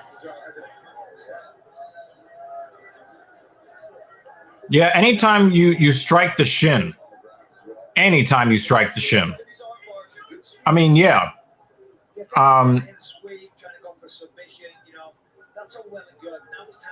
You want to check the kick, but some of that is still going to get through. You know, when you check the kick, you're looking at, you know you're going to take damage. But you're basically just trying to inflict more damage on the dude attempting the calf kick to get him to not want to throw that calf kick anymore. But I have not had anybody kick my calf before, thank God.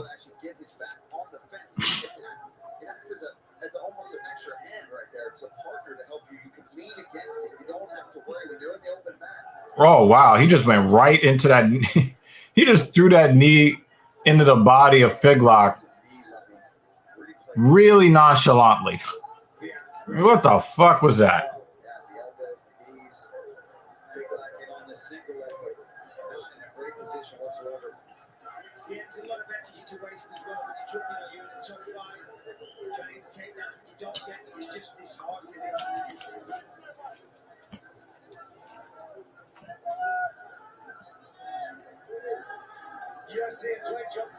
Oh, spinning back fist. He's dead. It's over.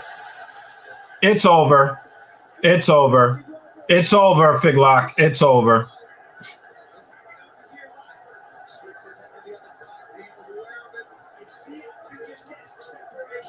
Wow, Figlock is not trying to end this fight. Wow. Because he was looking like a fucking rubber chicken. He got caught by that spinning back fist. Wow. Figlock must really like to fight. He must really love the fight. Because he did everything he could to make it to a third round. I mean, I guess, you know, you have to have a lot of pride here. Obviously, Ziam is winning this. I mean, he won round one. That's pretty obvious. Dominating round two. Oh, my God, he got in the full mount. No, he's not going to get that. He's not going to get that.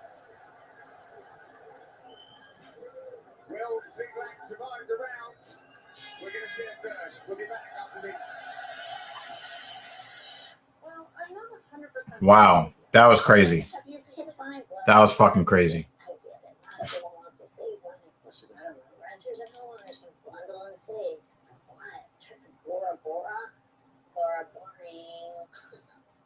Okay, you know what?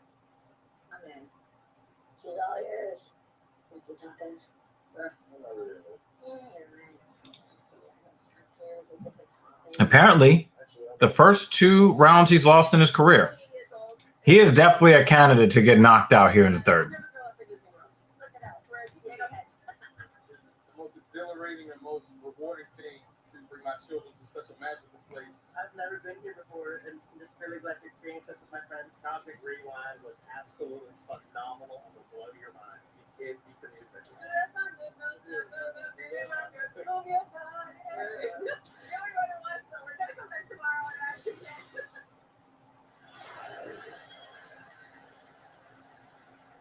And here's that spinning elbow from Ziam. Spins there, connects with the point of the elbow.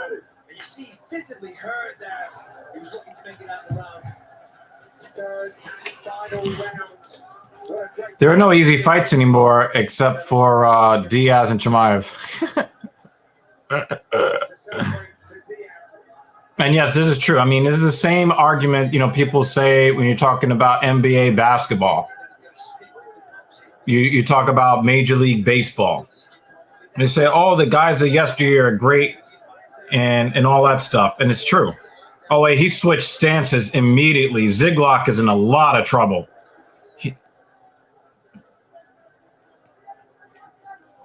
Ziglock is in a lot of trouble. He said he might show up for the parts of the main card because he's got to work today. He's got to get his money. Ziam to attack the people from behind. Ziam sees it. If I was him, I'd go for the leg a couple more times and bring it up high. Go for the head kick knockout. But look at this. Gives up the neck for a second. Technically very proficient tonight. Both defensively and offensively. Yeah, Figlack's just having trouble with the ball. Oh, high kick. Even when he has the Figlock might be punch drunk. he's just so banged up at this point. Ziam has improved dramatically. Wow, Figlock gets a takedown.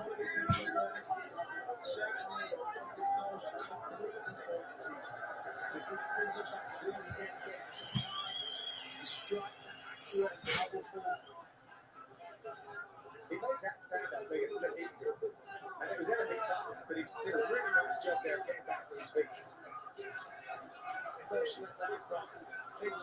the corner of the corner for the boxing range, he keeps initiating the clinches. Figlack needs a finish. I don't think he's going to get it with the body lock or trying to look for a submission on the ground. And of course, that could be a finish. Yeah. But I don't think he's going to get it at this stage. I wonder if Ziam is gassing out here. His mouth is open.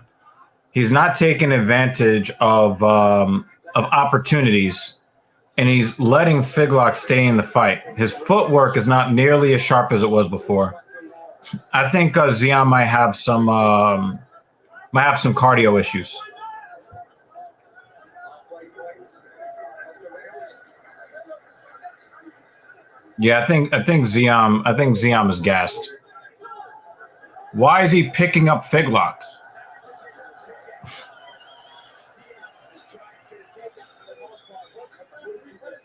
Whereas Figlack just wasting a lot of energy trying to get his own.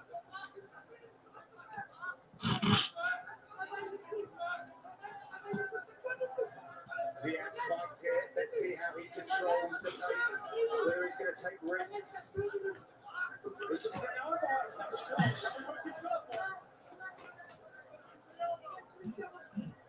Enigmatic superstar square off in the UFC 279 main event. Rising star Nathaniel looks to bulldoze a man who's always down for a fight. The legend, Nate Diaz, UFC 279.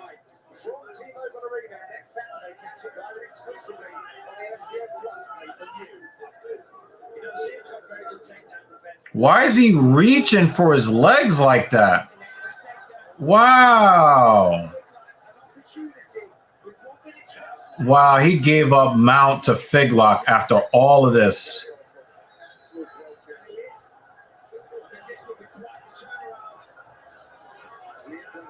Wow, Ziam is looking like a fucking earthworm. What the fuck was that? Holy shit.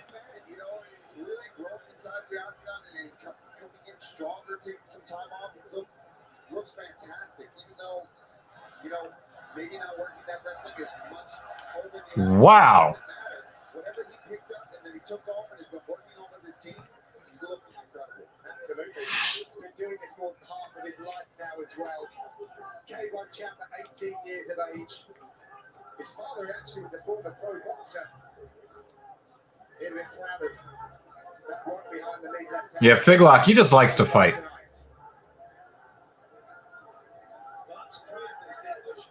That's a big elbow. I'm surprised to see how that's controlling and dominating these sequences. Clearly working hard on his skill set, ever improving, and about to close the book on a pretty solid performance. I've got it. Well,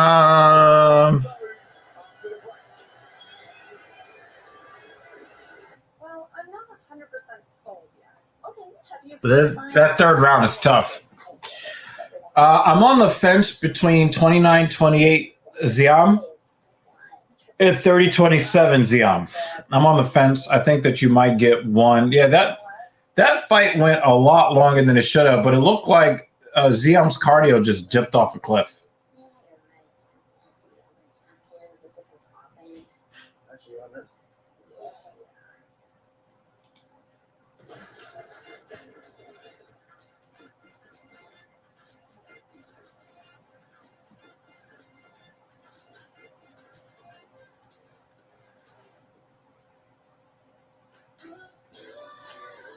It's really difficult for me to believe that people are still messing with Facebook. Facebook is just, I don't know. We've given rise to some really shitty some really shitty companies. Starbucks is a shitty company. Amazon a shitty company. Facebook a shitty company. Walmart a shitty company. Like, why people are using Facebook anymore is beyond me. Ladies and gentlemen, after 3 rounds, we go to the judges' scorecards for decision. The judges score the contest 30-27, 30-27, and 29-28. Yep. For the winner. Yeah. Yep. Yep.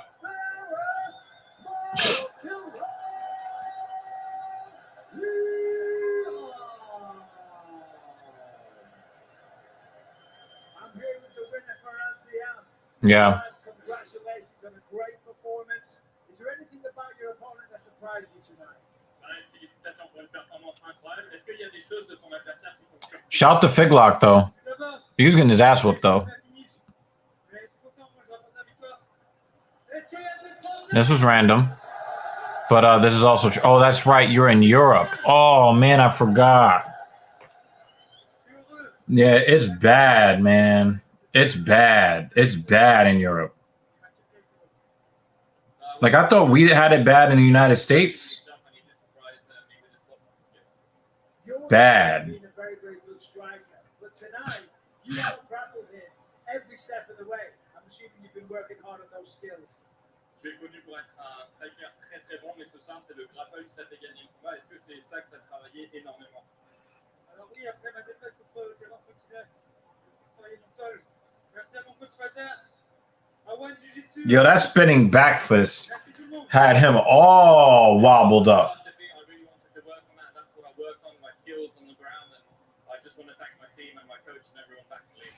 Well, you can clearly see that the hard work's paying off. And just finally, I mean, what does this mean? He's got to do something about that cardio, though. All of these fighters say that they want to go towards the championship. If you're gassed at the start of the third round, there is no championship in your future. You got to work on that cardio.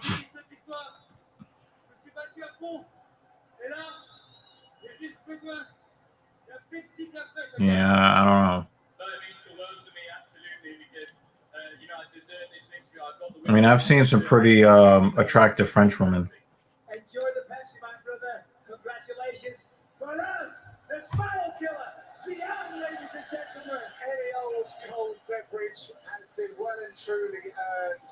Whereas Ziam catches as a plus 165 dog tonight. He extends France's wins to 2-0 here inside the Accor.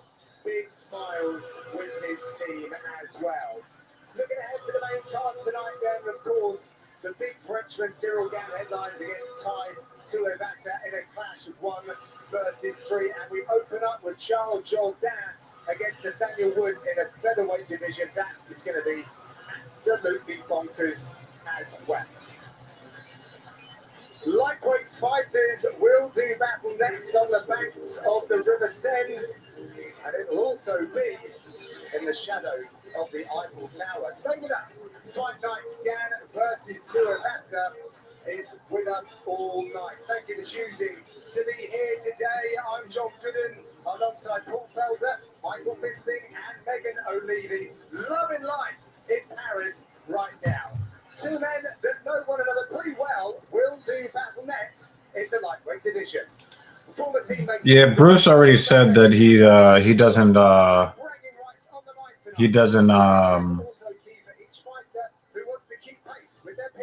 discriminate. Like, I think Bruce Bobtrot is the type to go on a dating app and swipe right on everybody. But his success then and now is proof that dedication to the game and a relentless He doesn't even look. He doesn't even look at their bios. He just swipes right, and then he gets some dude in his inbox talking about, "Hey, are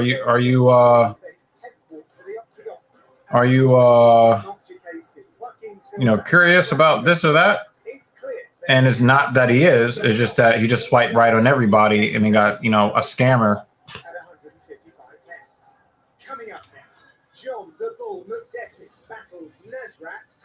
So we got mini Kelvin Gastelum.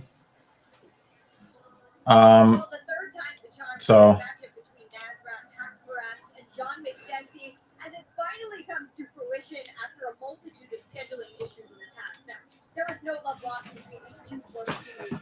So to be best prepared, the 27-year-old Hakparas returned to his roots in Southern California at King's MMA to work with his first ever trainer in the sport, Rafael Cordero. And when I spoke with the German-born fighter earlier this week, he told me the thing he's most excited about when it comes to competing this weekend is entering the octagon and fully healthy. Now, he talked about his game plan and different approaches to this fight. But one thing he certainly mentioned was his wrestling, and he noted he has taken down the great legendary Hall of Famer George St. Pierre. So certainly, guys, that speaks volumes about just how good his grappling really is.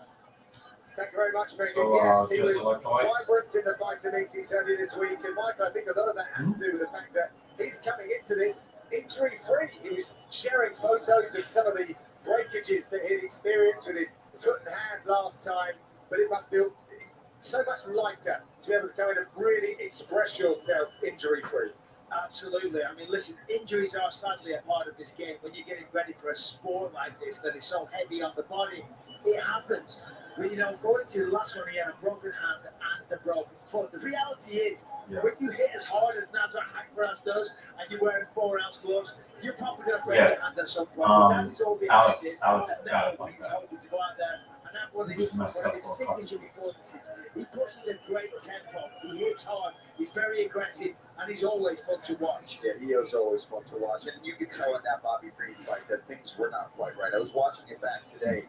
And he talked about just standing in front of him, Bobby Green. And Bobby Green is one of those guys, you cannot just stand in boxing range and expect to win that fight without good movement. Well, and that's what I usually have great movement. I usually feel comfortable moving around, finding my way in with my shots.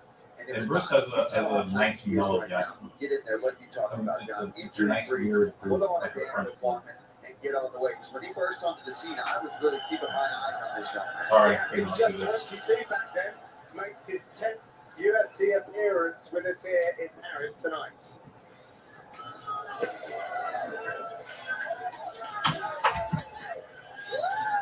Yeah, the Rona's fucking my lady up. John the Bull McDessie, I think I said a little earlier, is 12 years in the UFC now, so he's been around a long time. Paul. I know you spent some time with him as well, but I think it's a different kind of bender. there is some needle between Hakparas. McDessie feels like Transformers, niggas in disguise.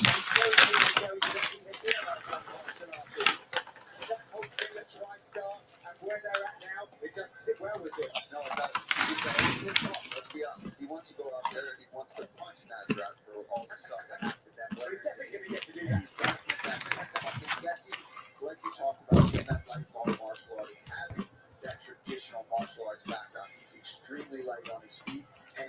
I recommend it. Talk about intelligent jab shot, Michael. He's also got an intelligent front leg with that karate style. Very light, flips up roundhouse kicks, front kicks, and he finds a way. Even though he's usually the shorter fighter and with the shorter reach, he has a really good ability to close that distance and find his boxing range. Yeah, the reality is he's very talented. You know, these two don't like one another, as you just said. And Nazman said to him, he said, bro, you're nearly 40 years old. What do you mean this is personal? Relax, chill out. But the fact that he is almost 40 years old and he's still continuing to evolve and get better is very impressive. And by that, what I'm saying is, last time out against Ignacio Montes. Montes is a very, very tough fighter, very skilled, talented, technical, and way taller than Makdessi. Makdessi fought the perfect fight, went forward, he took away the range, used all of his kickboxing skills, and got a great victory over a very, very tough opponent. All right, well, let's put these former teammates side by side. Quite a few differences across the board. 10 years separates Makdessi and Hakparas. Hakparas is a couple of inches taller, and he will look to benefit from a 2-inch reach advantage. With the official introductions, here's Bruce. Ladies and gentlemen, this fight is 3 rounds. Yep. Definitely try that if you have a Trader Joe's near you. Sesame honey cashews, definitely.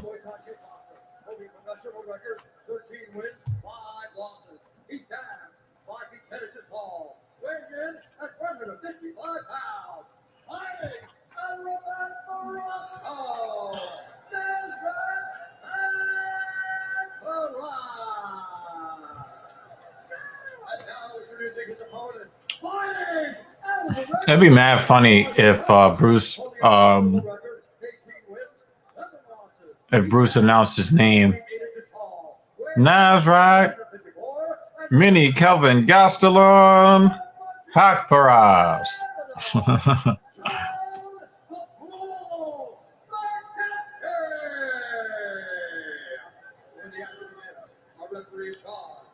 Mark Goddard. The referee for this one, Mark Goddard. Thank you very much, Carly. UFC trying to make this matchup between Makdessi and Hakparas 3 times, I believe. Finally goes down here in Paris, France. Stoic look from Makdessi. Smiling all week. Nasrat Hakparas, he wears the red. Makdessi had suffered a lot of injuries in the lead up to this one. Broke his foot and a torn rotator cuff against Montes in a fight where he overcame a 7-inch reach disadvantage and got the win. And that's what I'm talking about. He has an ability, even though a lot of times he doesn't have the reach of his opponent. But he's patient. He waits for moments to slip, move inside, uses his front leg. Very busy with that kick. Credits his newest coach, Javier Torres, for his latest win. Really feels like he's helping him improve as a martial artist. Very much enjoys the label of being a lifelong martial artist, does Makdessi. I mean, Hakparas, part of me, see the speed of his hands there. He hasn't really let them go yet. He just do a couple of little faint jabs. Very fast, very technical. Just wait for him to explode. I think just wait to see what Makdessi's going to offer with the give, what he's going to attack with. Yeah, Hakparas is trying to counter. Makdessi went for the calf kick, and Hakparas immediately countered. Hakparas was glowing with reports of how his training camp went back at King's MMA. He hadn't been able to get over there for a little while, but he has a massive respect for Rafael Cordero. Also, That was a big left hook.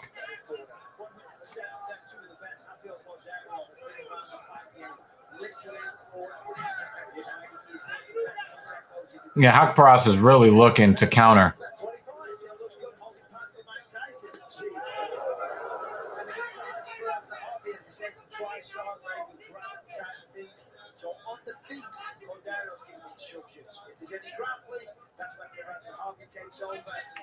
Yeah, let's check out the height of these guys.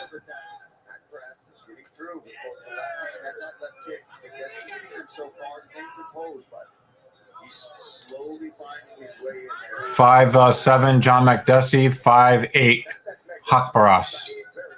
That's what I mean. And you saw that even John was a bit taken aback from that.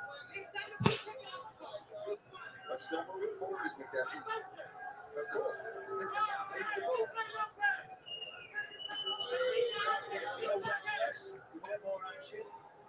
Well, they've been spoiled thus far. Well, the French are winning. That's the main thing for them. Yes, it's a great sport. Did Bisping just savage the French just now? I think they love some cigarettes. Well, do you smell those? It's not them all week. That Bordeaux. Stabbing kicks there from Jesse. The Hakparas looking loose. Yeah, very loose, very fast. And you know, very powerful as well. Yeah, Hakparas is showing a lot of feints. He's really pumping that jab. He looks very sharp. And against somebody like McDessie, you're going to need to be sharp. The way between these two yesterday was pretty interesting. Hakparas definitely chirping at Jesse. Well, the thing is, they used to train with one another, so you get to know each other very, very well. You know his strengths, you know his weaknesses, you know the techniques that he favours in the gym. And if you favour in the gym and you favour them in the fights, you do know each other. That's why they are being a little hesitant, because what they respect one another. They might not like one another, but they respect each other. There's a reason that they're all here to the top organisation of the planet. So therefore, you can't be overly reckless because you are in war fighting something. I guess he's starting to open up a little bit. Yeah, that's a nice little kick he just threw.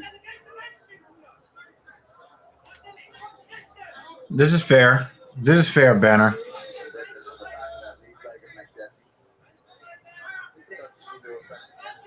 Just a little out of range on one of those kicks. Right there. He's feeling himself tonight. Last few seconds in this opening round. Right hand from McDessie near the end of the round. Oh, wow. They're facing off after the round. Wow. Didn't see that coming.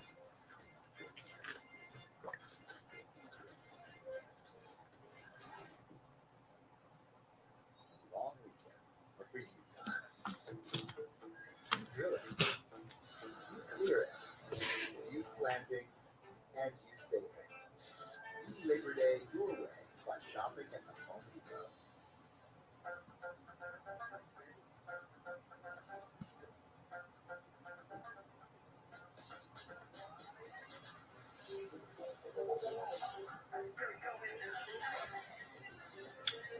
Yeah, the new Samsung Galaxy Fold 4. It's a looker. It's just, you know, my Note 10 Plus still works. Bisping is a fucking savage. If you have you ever listened to Believe You Me, Banner? Have you listened to that?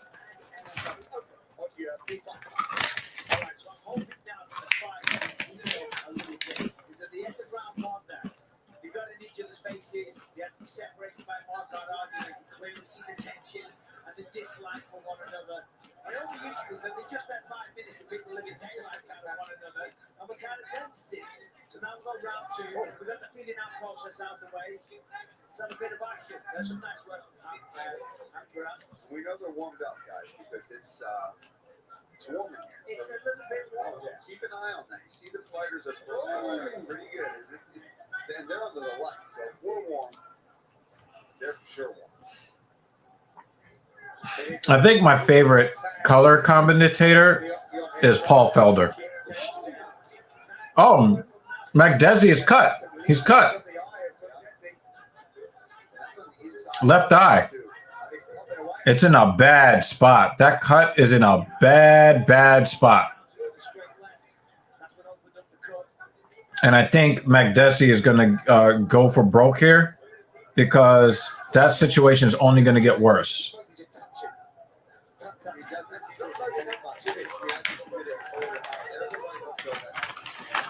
That is a bad spot because that blood is going right into his eye.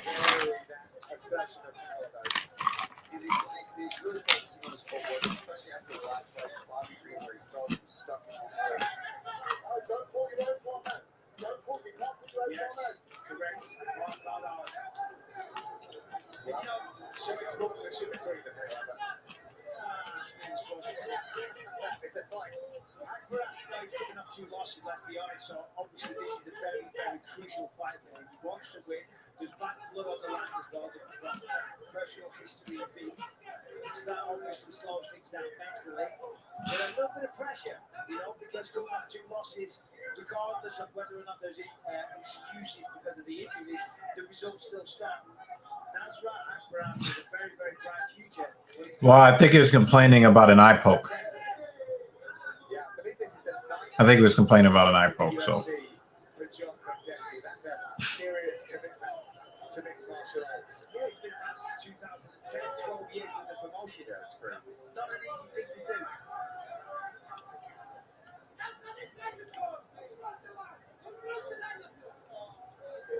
Of course, started his career in TriStar. Not sure if we've made that or underlined that, but that's where these 2 vets then went down. Yeah, so like you're not getting like, this crazy paced action, but there's a lot of tension in this fight. Oh, what a combo. Yeah, I agree, Michael. He's right there, he's landing shots, but I think he's just being a bit cautious, right? What a wow. Failed spinning attack from Makdessi.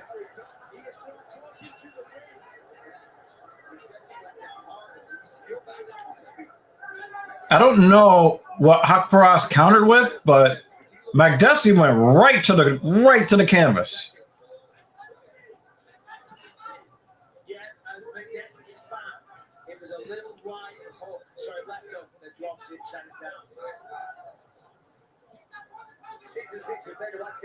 Desmond says it was a left hook. I'd have to see the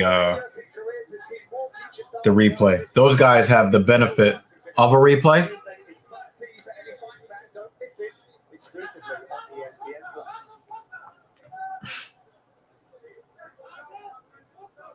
Great fights this season on the contender. Headhunting there. Whereas if you look at the stat board on your screen, Makdessi trying to slow him down with leg kicks. Whoa, Akbaras needs to stop sticking them fingers out towards Makdessi when he's retreating. Because now I can see where that eye poke came from.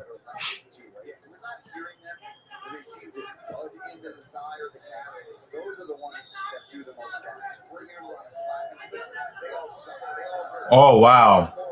1-2 combo for Akbaras there.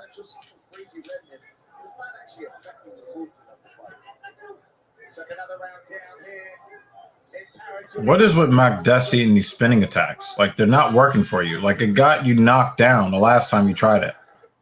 And now, a short meditation for this crypto retreat. I am calm like a mountain lake. I use Coinbase, the largest publicly traded crypto exchange. The exchange that's based in the U.S. and has a world-class security team and protects my funds 24/7. And has over 10 years of experience weathering crypto cycles like this one. Coinbase. Coinbase is not a company anybody should be trusting. I'm sorry. That commercial, nah, I'm good.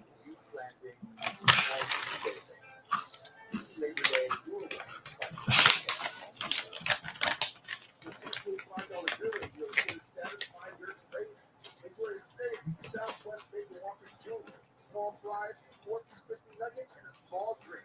The $5 giveaway meal with Southwest Bacon Whopper Jr. Only at Burger King. I do like Rogan and DC. I'm just going to kind of preface what I'm about to say. by saying that I do like both of them at the mic. I will say that Rogan is not the color commentator he used to be.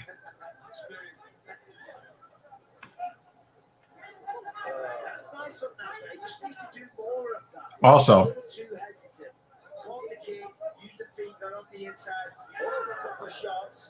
I like that McDessie's corner got on it badly too. That he's got to move forward. He's got to open up and throw hands because they're like, look, you're down 2 rounds. They were very honest with him and very aggressive with him to kind of wake him up.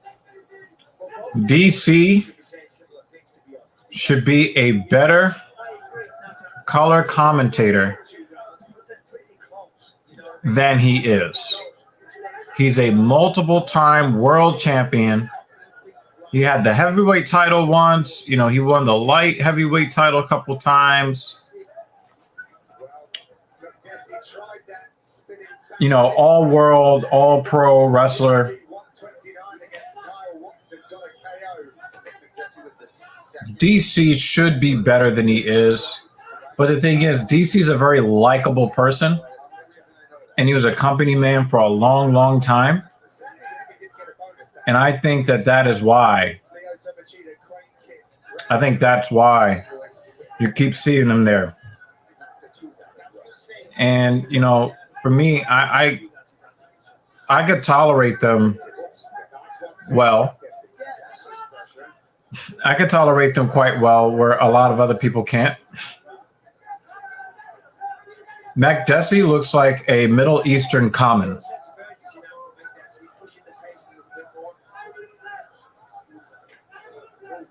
That was a hard body kick from McDessie. If they ever did a movie on McDessie's life, you got to get Common.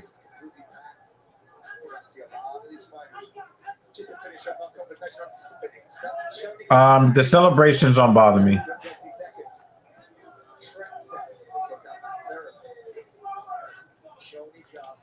Oh, wow. No ads between the rounds. Wow.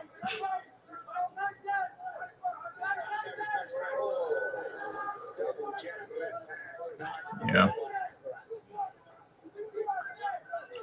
But still, all in all, are they entertaining is the question. And at this point, I still find Rogan and DC to still be entertaining.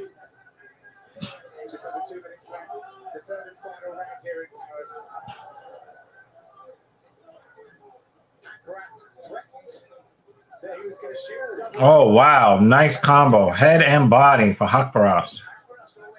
Mini Kelvin Gastelum doing his thing.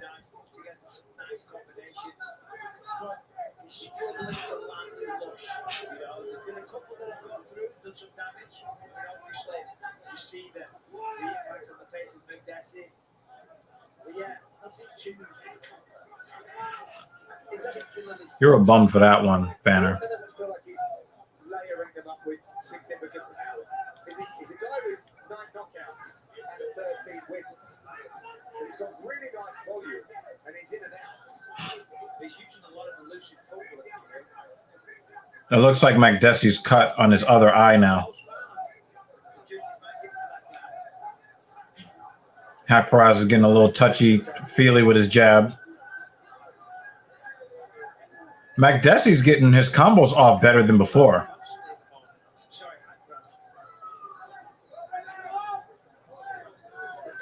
Actually unofficially throwing more strikes in this contest than Hakparas. Hakparas has still got pretty decent footwork for being at the end of 15 minutes. Oh, what a level change! Great takedown for Hakparas. Wow.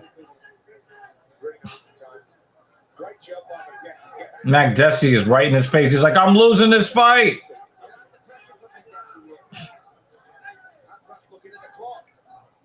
Another takedown.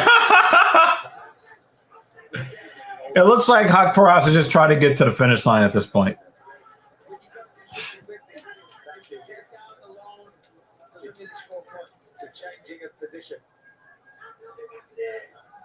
They'll certainly be scoring this fight on the interactions on the streets. And that is the end of the contest. Yeah, I got it 30-27 hot cross. Although you can make a case for 29-28 because a lot of the action was being pressed by McDessie, especially in the second half of the third round. And he was starting to get some of those combos through. And Hotparas definitely went into defense mode, especially the last 40 seconds or so. So I think that you can make the case that McDessie won round 3, but round 1 and 2 definitely went to Hotparas. Mini Kelvin Gastelum. Mini Kelvin Gastelum gets the victory. How much you want to bet that those guys FaceTime each other? Did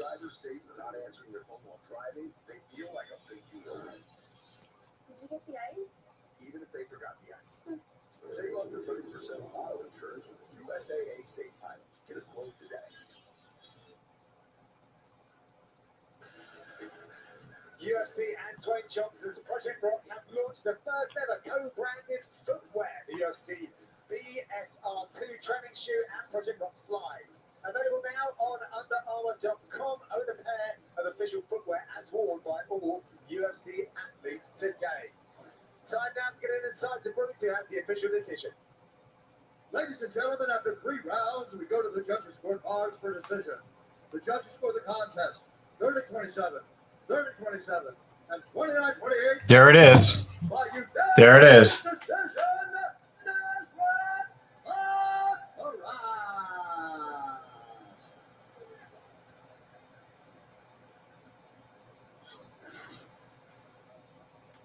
Nice to see the sportsmanship at the end.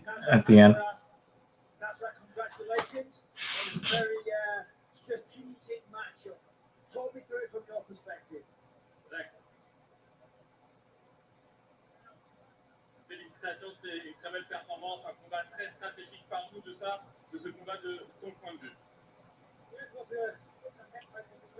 I saw somebody said this. Where did they say this? It might have said it on Twitter. And I agreed. Like, ain't nobody buying. Man, no. Oui, c'était un combat très bon pour moi contre un adversaire de taille et je suis très content d'avoir gagné ça et j'aimerais aussi dire un grand merci à Sa Majesté le roi du Maroc. Merci. So you guys had a little bit of history coming into this one, a little bit of bad blood. How do you feel about it now that you've thrown down for 15 minutes? Vous aviez un peu de l'histoire entre vous deux, il y avait un peu de problème auparavant. Après 15 minutes, qu'est-ce que tu en penses? Just big respect. There's a little bit of pressure was everywhere. We fight each other here to the, let's say, to the unconsciousness. But when we step inside the cage, just respect, man. How much we sacrifice, how hard we work, all the injuries, sleepless nights. Nobody knows except the fighters, and this just deserves respect. Respect. Thank you, John. Thank you very much for the fight. Non, évidemment, il y a énormément de respect avec nous. Il y a toujours du trash talk avant les combats, mais quand tu viens dans la cage, quand tu peux te battre, il n'y a que du respect. Donc, merci beaucoup. Your winner, ladies and gentlemen. Yo, Nasrat put his mouthpiece back in. He put his mouthpiece back in like he's ready to fight again. I'm not sure if you guys at home caught it saying wasn't the best. He's always looking to put on a better performance than the last. Congratulations to him. Now, later today, top 10 heavyweights take center stage in Paris, France. Elite striker Cyril. Wow, Tuivasa is ranked 3rd. Oh shit. The main card is next, right here on ESPN Plus. But back to live action now, and with more on our middleweight fixture, here's Megan. Hey, thank you so much, Sean. Well, this next one goes down at 185, and it features a pair of German-based athletes. Lifelong martial artist Abbas Magomedov has long awaited this inaugural UFC opportunity, and now that it is finally arrived, he feels more. Yeah, he was just gonna answer the question, but like business, like, nah, gotta translate for the French. 14 first-round finishes to his name. Can he make it 15 tonight? It will be a tough task as he takes on Dana White Contender Series veteran Dustin Stoltzfus. The Lucha Libre brown belt has made a quick turnaround from a big mid-July victory in order to compete on this card tonight, and he looks to keep that momentum rolling in his favor. We'll see who gets their hand raised as the middleweights go head-to-head when we I'm very excited about fighting in Europe for the first time since I signed with the UFC. In Paris, it's a great city. It's very close to Italy, so a lot of Italians want to come. I can't wait to fight in Paris and to be the first UFC event there. And after this, there must be an Italian show. There must be one in Italy. I'll be campaigning hard for this. There's the tap. Takes less than a round to take care of it. Ortega, the Italian Brave. Good boy. I always said it when I started with the UFC. I want to be the first Italian to main event a UFC event in Italy, and then first Italian UFC champion. And they're both going to happen. I keep wanting to fight the best, and the bell will come, and I'm ready. And when I'm ready, there's nothing that I can do. When I put it out there, when I put it in my mind, and I know these things are happening because I am the proof of it. And I believe it's going to happen. Hope they didn't put it in front of somebody's door. Well, we are in Paris, where so many of the fighters have enjoyed exploring this beautiful city, including, of course, the L'Arc de Triomphe. Good and over here. Mel, don't try to use this high school French. How am I doing? You're doing great. Okay, thank you very much. Two of the very best middleweights in Germany take center stage now here in the Accor Arena. I largely agree with this.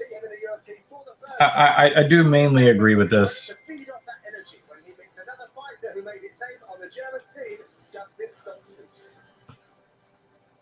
One of the most experienced fighters in recent memory to finally be making his first walk to the octagon.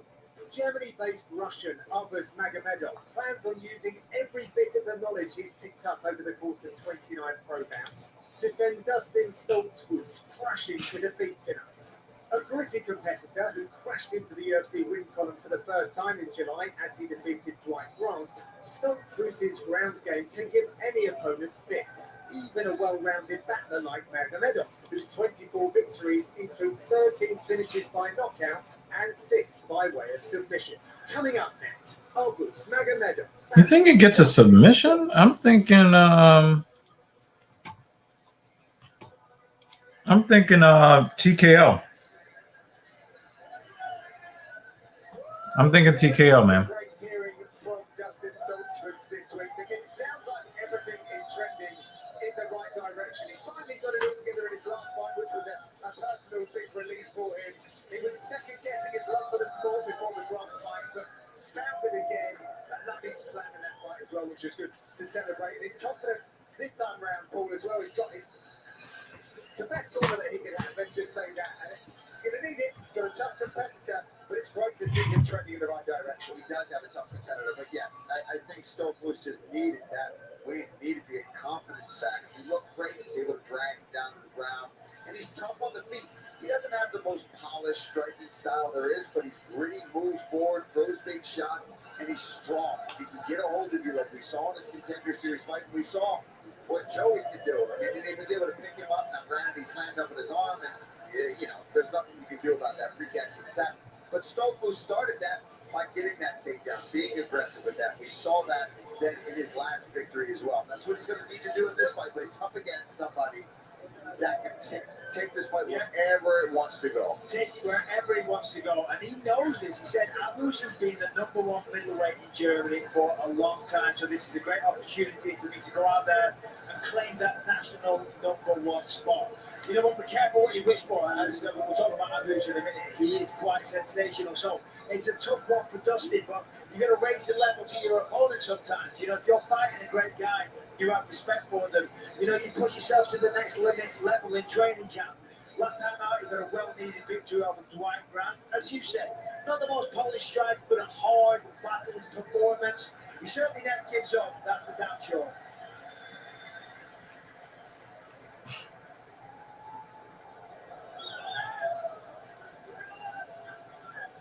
Well, finally, fight fans will get to see Arbuz Magomedov make his UFC. He's the one that beat Dwight Grant.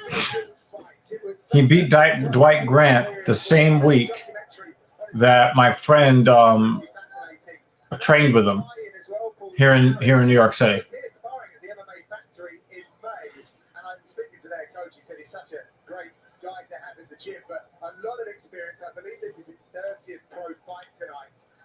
And we finally have him here in the octagon. Yeah, this is an exciting guy. Finally have stepping foot inside the octagon. I mean, you grow up wrestling in Dagestan with all those guys, and you go to Germany, you start picking up that German style kickboxing, and striking, grappling, all just blended together in a fight style that is just fantastic to watch. And he's a finisher, man. 14 first-round finishes. Yo, that physique is sick. This guy can knock you out, submit you, great wrestling, well-rounded, and tons of experience to back that all up as well, guys. Yeah, that's the thing. Tremendous amounts of experience. Now, listen, we all know, if you come from Dagestan, you know what he says on the tin, he's going to wrestle you. But this guy's a little bit different. He does a lot of his work with his hands. I mean, they're building him up. They're building him up to be, quite a prospect. I mean, he looks like an older guy. 32 years old to be making his UFC debut. So he's a little bit old to be making his UFC debut.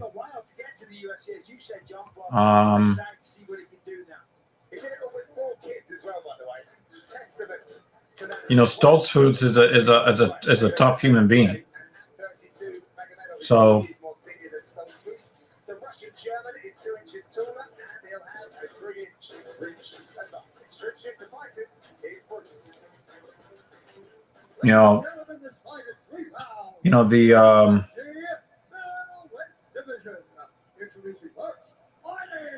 He's a guy making his UFC debut versus somebody who's been in the UFC.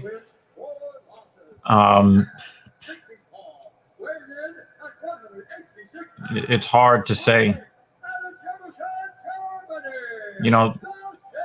Stoltz Foods has more UFC level experience. So,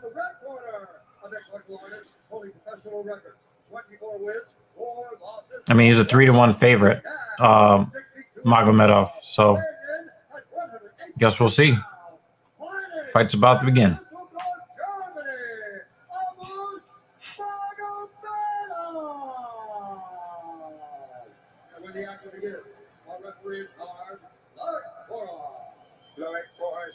Shares the octagon with the middleweights. Thank you very much, Brooklyn. Round 1 ahead. Set for a maximum 3 5-minute rounds of action. Dustin Stoltz Foods, the number 2 in Germany right now, against Armas Magomedov, the number 1. Are you ready?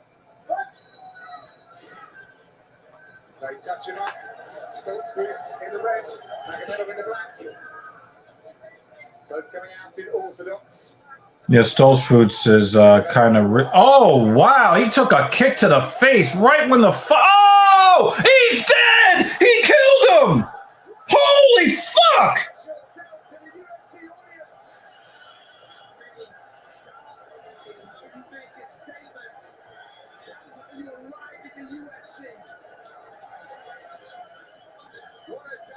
Whoa!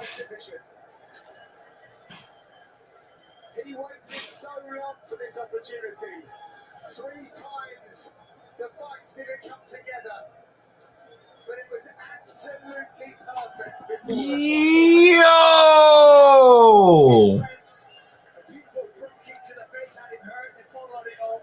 A couple of big, huge shots, sat him down, and Stoltz Foods was out for a second. Let's take a look at it. Front kick to the face. Oh my God! He stays on the feet. Backs up. Let's have a look at that again. Oh, foot in face. Let's look at it real time. Busted his lip with that. Oh, shit. Oh! And then the right uppercut, left hook. Oh, man.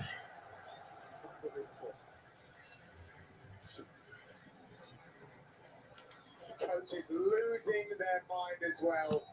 We can only imagine what it means to all of these. Busted his lip up. We'll give this man his moments. Somebody's toe has been in your lip. You're having a... I don't know. After that, Stoltz Foods might get released from the UFC. After that, that was wow.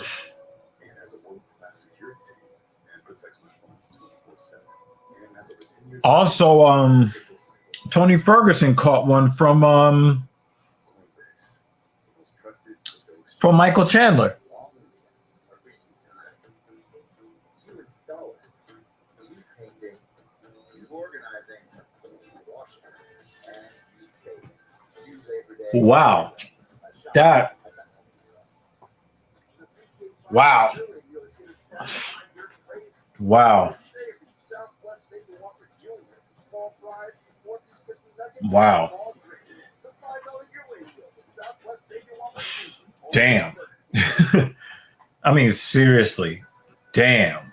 Up next on ESPN Plus, the first ever UFC event on French soil rolls on. Former interim heavyweight champ and French striker. This is an understatement, Mr. Jensen. Yes. This is an understatement.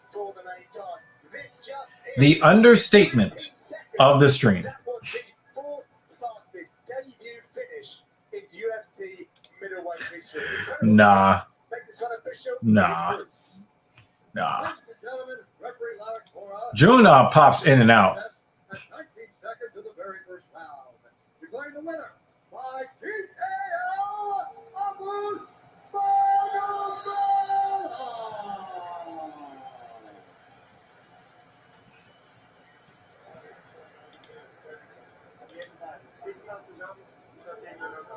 I'm here with the winner, Abu Magomedov. Abu, congratulations, my friend.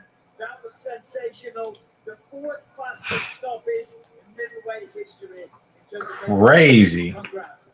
Abu, c'est le 4e finish le plus rapide dans l'histoire du middleweight. Félicitations. Thank you. I'm happy to be here. I'm happy to be part of this historical event. And of course, I'm happy of this record, what is it? Yeah. Absolutely. Coming into this one, you have a tremendous amount of hype behind you. For people that don't know, the hype around you is unbelievable. How far do you think you can go in this organization? Tu as énormément de support derrière toi. Il y a beaucoup de personnes qui peut-être le savent pas, mais tu as un support incroyable. Jusqu'où est-ce que tu peux aller dans cette organisation? Yeah. The hype is real. It was hard. For me, I have to perform it because the people waiting for this. And now I'm happy. Really, I'm happy.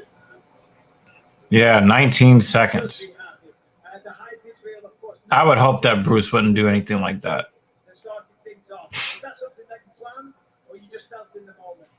Que 19 secondes, c'est ton premier coup de pied que tu as coupé, c'était quelque chose de planifié ou juste quelque chose que tu as improvisé?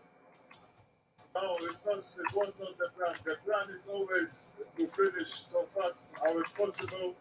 And yeah, I'm happy. Well, we are also happy. Congratulations on a phenomenal debut. We can't wait to see you in the octagon again. Abu Magomedov, ladies and gentlemen. Well, take a bow. Abu Magomedov, incredible UFC debut. Straight up there, fourth fastest finish in UFC middleweight history as a debut fighter. The guys at UFC Gym will be very proud of their man tonight, as will Abbott's father and his family, including his 4 children. He's someone to really keep an eye on. Now looking ahead to the main event, and Tuivasa is in town to spoil the party, something for which he has fought. But Gane is motivated beyond just performing in Paris tonight. He wants that belt. Nah. This is the first event in France, in Paris. The people in France look at me like a flag bearer, so I'm just really happy to be there and to represent my country like that. If I win tonight, Nah. for the best. Oh, 2 shots from Gane. Still Gane on the cusp of a world title. Seriously, very proud of fun. How you doing? We're watching some fights. We got some fights going on here. If you're watching, I hope that you are enjoying.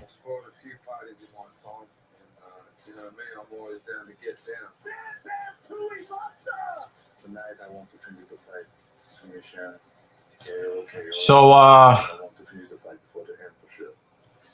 well, he just nuked somebody in 18 seconds. So, I guess that will be our opinion. All right, so we are going to We're gonna go back to Kamaru Usman's his interview with Mr. Rogan. Let's see what else he has to say. It's mostly people that don't have a good life. It's weird. If they did have a good life, I don't have the time to do that shit. How do you have time to do that shit? Yeah, I don't have time to scroll through that. Rather go out of your way to make a page and it is really annoying to hear wealthy people talk about what other people have time for. It is really annoying. There are people out there that don't have a lot, they don't have millions of dollars in the bank. They don't have Ferraris to drive around real slow in their towns. A lot of people do stuff to blow off steam and to have fun. So when people start, talking about, oh, how do you have time for that? It's real easy to say when you're a multimillionaire and you've got, several businesses and all this other stuff, right? Let people enjoy things. And these same people who you're denigrating are the reason why you can afford to have the lifestyle you have. You need people who are leading lesser lives for you to be relevant. So I don't really like I don't really like this take. I don't really like this take at all. It's easy to say when when you're at the top. Just because, but they think that bothers me. But it's funny to me. It was funny. It made you laugh. Yeah, it made me laugh. And Did you see the photo of me interviewing you in the middle of the head kick? I almost posted that yesterday. That's what it's supposed to be. Oh shit! I'm gonna post that. I was like, Joe, gotta get that interview. that was so rough. No, it was what an experience though. What do you remember after the head kick? Oh man, this is I was dreading talking about this, but not in a bad way, but it's funny to me. So Kamaru, can you make sense? I was dreading talking about this, but it's funny. What?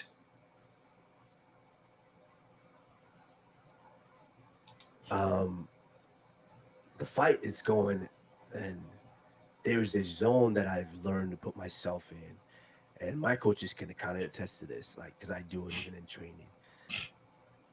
There's a way that I train, that I practice, to where I try to get myself into the zone, which is as similar to a fight experience as I can be, and to where I try not to be bothered by anything that's going on.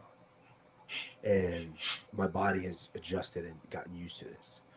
So in the first round, the fight's going on, and boom, that situation happens. He hooked my legs, and this is my bad knee. Well, my not so good knee, but that was also the same, because remember I pointed this out too, guys, that I was very concerned about the way that Usman fell. For those of you that watched all the way through the end of the stream, you can kind of see that his foot gets caught and his knee turns at an angle it's not supposed to turn. And his ankle, like he really ran the risk of breaking or dislocating his ankle on that first round takedown from Leon. Both of them aren't the greatest, but so I'm like, okay, let me hip him through. So I tried to hip him through, but he just had great position. Kudos to him, and I get taken down. That I probably was more upset about, giving up that takedown. I was like, fuck. Yeah, I gave up a takedown. Yeah, that makes a lot of sense to me. He tries to, he takes it back, and I'm just chilling and waiting for the bell, and the bell goes off, and I get up. And I didn't realize this until I watched the fight back over. I get up and I was kind of smiled. I get up and I jogged back to my corner. But I look at it and I'm like, okay, I know that's where I was at that time. I was in that zone to where I'm unbothered by whatever is happening. I'm going to make this be whatever I want it to be. Yeah, I definitely agree, because when I watched the fight in round 2, 3, and 4, and most of round 5, it really looked to me that Usman was like, all right, you got me in that first round. Okay, I got you. Now I'm going to put this force on you. I'm going to put my force of will upon thee. And then let you know who the fuck I am.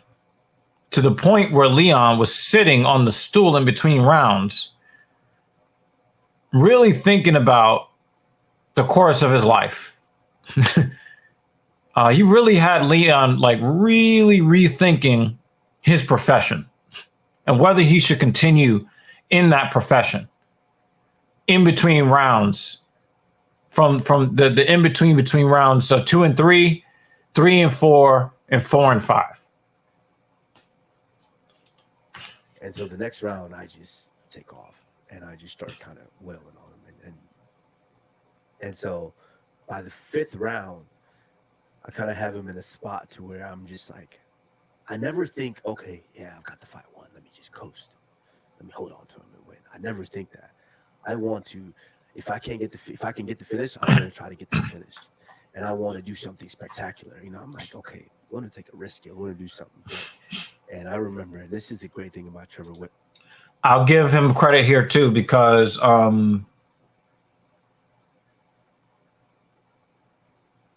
everything that I've seen from him in the last couple of title defenses, he's been willing to put his ass on the line. The second Colby fight, the second Masvidal fight, the Gilbert Burns fight.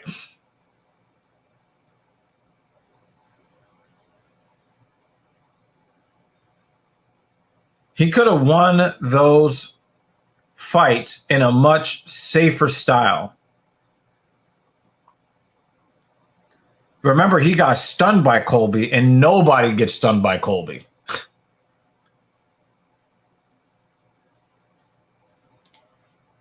Whoops, made a mistake there. Sorry about that. He tries to, he takes it back, and I'm just chilling and waiting for the bell, and the bell goes off, and I get up. And I didn't realize this until I watched the fight back over. I get up, and I was kind of smiled. I get up, and I jogged back to my corner. But I look at it, and I'm like, okay, I know that's where I was at that time. I was in that zone to where I'm unbothered by whatever is happening. I'm going to make this be whatever I want it to be. And so the next round, I just take off, and I just start kind of wailing on him. And I want to do something spectacular. I'm like, okay, I want to take a risk here. I want to do something great. And I remember, and this is the great thing about Trevor Whitman, in the training camp, we work on certain techniques to kind of put him where you want him and get him out of there. Like even in the Masvidal fight, like everyone, the knockout just happened. No, I set him up for the knockout. That is true. That's true. The same sequence in the first round that I did to finish him. And so I start that with Leon, because I've kind of got Leon in a place now to where I could kind of really dictate whatever I wanted to do. And so we get him, I get him up, and I think Herb breaks us from the cage. So we're moving, and I'm trying to set him up, and I'm trying to get his feet moving. I wasn't doing the greatest of job, this is all me, and I'm trying to get his feet moving. You see me change levels. And what I wanted to do was set him up, and I was going to throw the punches that he couldn't see, and I wanted to sit him down and get him out of there. I wanted to throw him with conviction and really, like I did with Masvidal, and get him out of there. And so I'm like, okay, what I'm going to do is I'm going to shake left, shake right, and then I'm going to let him go. But I got to get him moving first. And I didn't do a great job of that. And so I'm moving. I'm like, now think about this now. Think about this.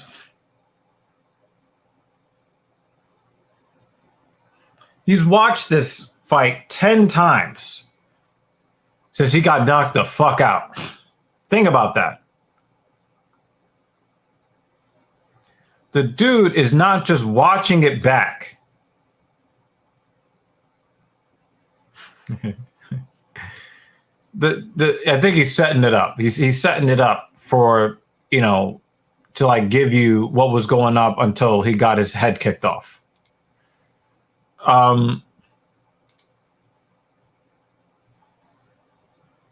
He's watched this fight 10 times since he's lost this fight.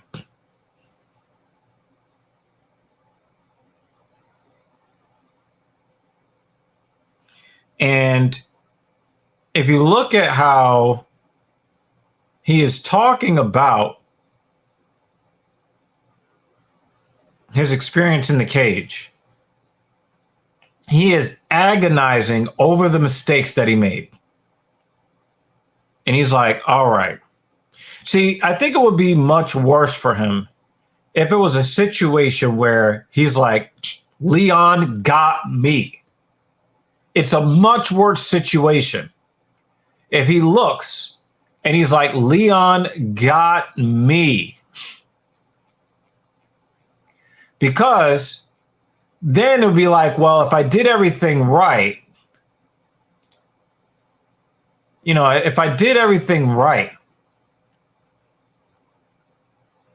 and I got fucking blasted like that, it's going to be really difficult to have a lot of faith going into the rematch, especially now that you do have your first experience getting your light shut off. A lot of these fighters are really, really great until that light gets turned out, and then they can never get back to where they were. Because now that medium shot that they take now feels like a heavy shot. And the heavy shot that they took before, and they were just a little stunned, because we've seen Usman stunned before, and then he regroups. That heavy shot that stunned him before is now going to put him out cold going forward. Because every single time you get knocked out, any single time you lose consciousness, your body is going to be quicker to shut down to preserve brain function.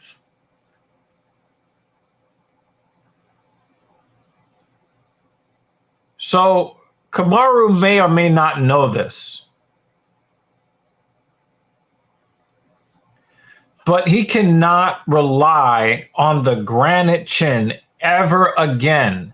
He can never, ever, ever again rely on his chin. He can't do it. Because a light shot will now be taken to your body as a medium. A medium is going to be taken as a hard. A hard is going to be goodbye.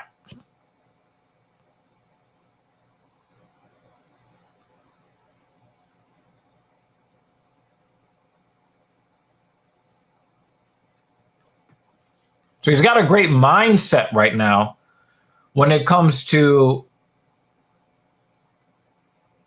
these little lapses in focus that he recognized in the 5th round.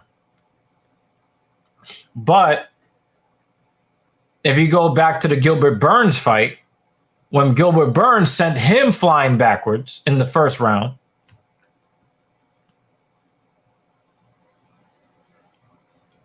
is that a shot that now knocks Kamaru Usman out?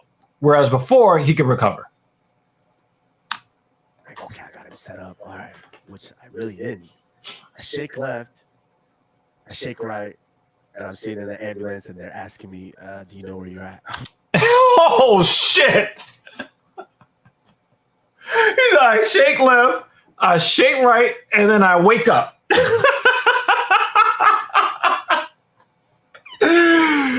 Son! I'm sorry. I'm going to play that again because that's funny.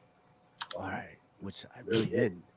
I shake left, I shake right. He shakes left, shakes right. Right. And I'm sitting in the ambulance, and they're asking me, do you know where you're at? That's what you remember? You remember waking up in the ambulance? Yeah, I was awake, but I remember coming to it. So you had been awake because you were Wow. So that means his body was on autopilot from the time he was laying there with his fucking eyes open, looking as shocked as the rest of us. Walks out of the cage, goes back to the dressing room, probably took a shower. Gets dressed, they put him in the ambulance, and then he's like, oh, yeah, okay. We're recording now. We're recording. Well, you were still. I was good. Yeah, I was good. I was talking. I watched the fight. I was good. I was talking. I talked to Trevor. I talked to, everyone. I apparently, because, you go back and then you go in the medical tent and they take care of you and all You of don't that. remember any of that. And they talked to me. I talked to my family. I hugged everyone because it was on video and everything. I remember sitting. It was like Leon gave me like a 20-minute nap. Oh, there is no cap with that. And kudos to Usman, yo. Like, he's like, yo, Leon knocked me the fuck out. No excuses, no shit talk. Leon gave me a 20-minute power nap. Which was it was. I think about, and I was laughing hysterically in the hospital because I had to go in just to get scanned and all of that, which everything was fine. So it's like immediately I come to, I'm in the ambulance. They're asking me, you know where you're? I'm like, yeah, Salt Lake City, UFC 278. What's your date of birth? I'm like, I answer, I'm 5, and they were like, wow, perfect. I answered everything perfectly. They're like, oh, we still need to take you to the hospital just to get you scanned and everything. Yeah, because you got knocked the fuck out. To get scanned and everything. But I was already good. I was okay. I was maybe disappointed that I lost, but I wasn't like bummed. Like the first loss that I had in my career, that one fucked with me. Wow. That's crazy. That is crazy. Crazy. Crazy.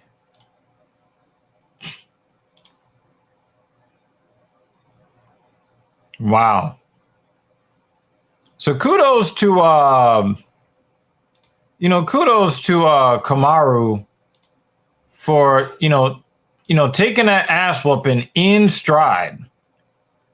Because he definitely got his ass whooped. He got his ass whooped. And what I mean by that is I don't mean like he got dominated in the fight. It's clear that Kamaru Usman dominated, 18 out of the 24 minutes. 18 or 19 out of the 24 minutes. It's very clear he dominated the course of that fight until the light got switched off. Flip. But that head kick, man. Sheesh. About it, but if yesterday No, June. with an attendance of 5,000 people is any indication Come on, man. of these French fans to have the first ever UFC event here in Paris, we are in for a crazy amount of energy on this main card. But the journey to this point certainly has not always been easy. Believe it or not, MMA events were actually banned in the country of France for years, but on the first day of January in 2020, He timed you out. Boxing Federation, the Ministry of Sports adopted MMA regulation. Yeah, I fixed the problem. I fixed the problem. French MMA Federation, the country saw the start of the My bad, June. I'm sorry, man. About a month later, history was made when the first regulated MMA event took I'm sorry, June. I'm sorry. I'll take the responsibility for it.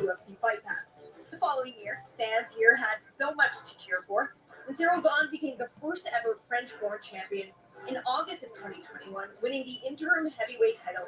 I'm going to ask you the same question that I believe that David Banner asked and bear witness to the earlier. UFC event in the City of Lights, the passionate Paris, France. Now, guys, I think He said, David Banner says, any opinion on Abus Magomedov? We want your opinion of his fight tonight. They're going absolutely nuts here. We're loving it down here, Octagon side. But let's talk a little bit more specifically about the main event then, Michael.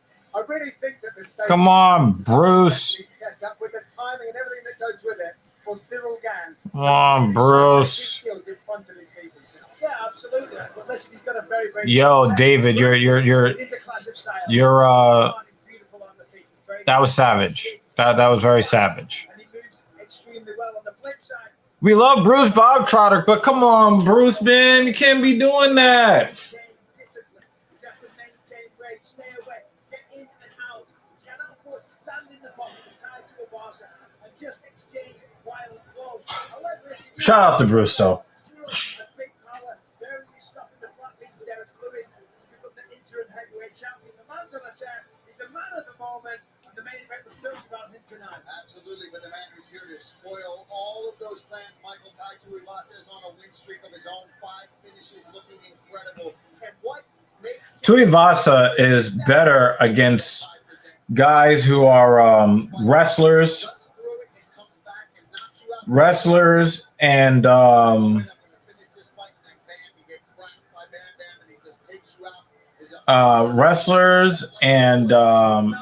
brawlers.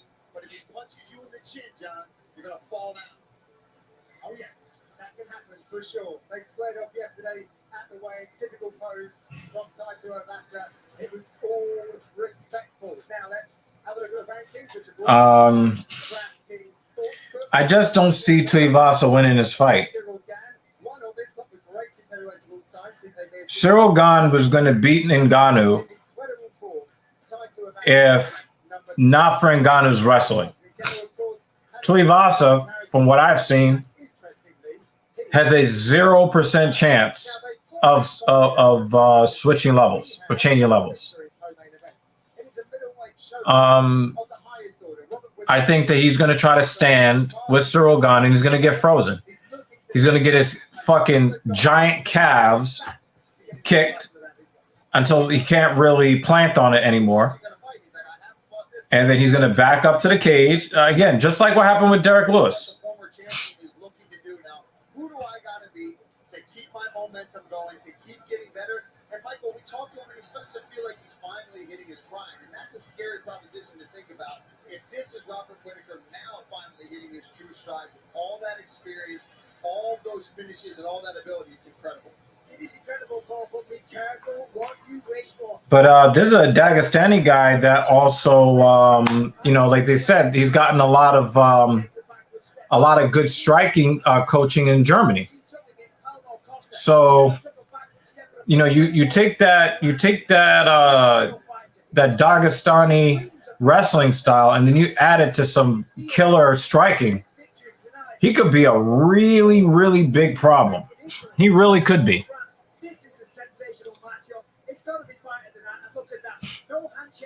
Yeah, I have to agree with you, Dave. I just don't see Tuivasa closing. And I was about to say this, June. I just don't see Tuivasa. I don't see Tuivasa having the footwork to get inside on Gane. I just don't see it. Now, I didn't see him knocking out Derek Lewis because nobody knocks out Derek Lewis.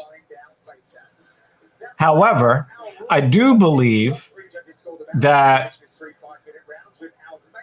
the fighting style made it more likely that Tuivasa was going to get that chance against Lewis.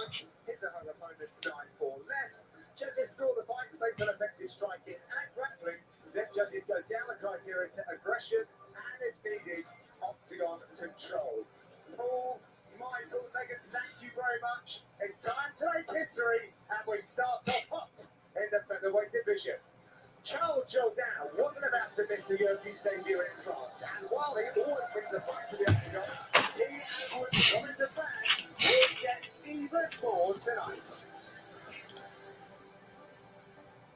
Rapidly becoming a fan favourite in a stacked featherweight division, French-Canadian Charles Jourdain. Be right back. Nathaniel Wood Right back. accelerates his move from prospect to contender at 145 pounds. Sharing that attitude is England's Wood, who thrilled fight fans in his hometown of London in July with a stirring 3-round win over Charles Rosa in his 145-pound debut. Jourdain is no stranger to fights like that, with his epic battles with Doo-Ho Choi and Marcelo Rojo, and finisher Lando Venata, making his fights appointment viewing for UFC fans around the globe. Coming up next, Charles Jourdain squares off against Nathaniel, the prospect Wood.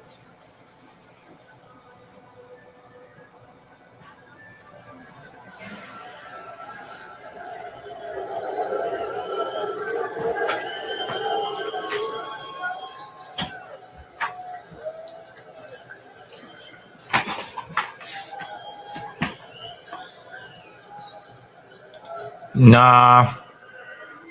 The reason why it doesn't feel like a fluke to me is because Derek Lewis hit him with some crazy hard shots and his chin held up. And then he started hitting Derek Lewis with some shots. And then he went out. So my instincts tell me that that fight went the way it was going to go. Because I thought that some of the shots that Derek Lewis hit him with, I thought for sure he was going to be on the floor looking like Usman. You know, two really big guys got in the phone booth and they broke the phone booth.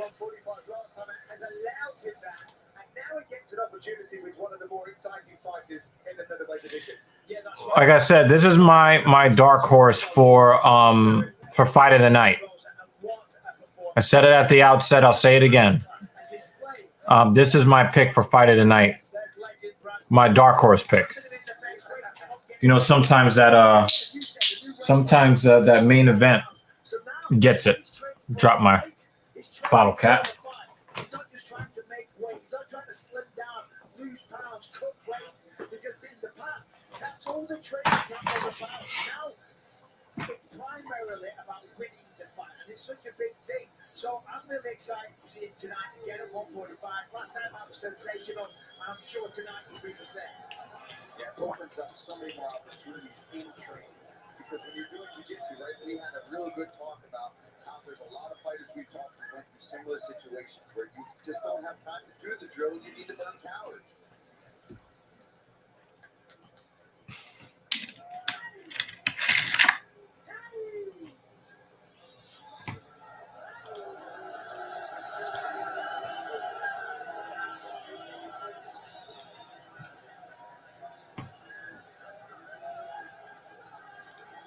Charles Jourdain is certainly fired up. He's looking to bring a Napoleonic battle to the Emerald Arena tonight. He said it is a dream to be here for this historic card. Apparently only Wood accepted to fight Jourdain. He didn't know who he was, but he says they'll bleed together in France. Listen, Charles Jourdain is so much fun to watch. I think that was more of like a joke. You know, DC was kind of making a joke when he said that.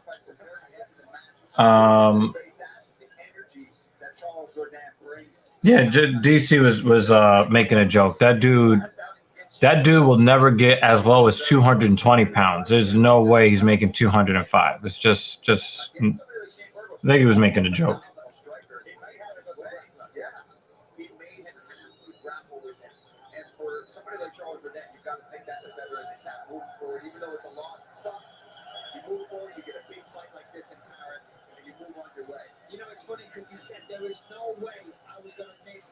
French people like anybody that speaks French, even Canadians.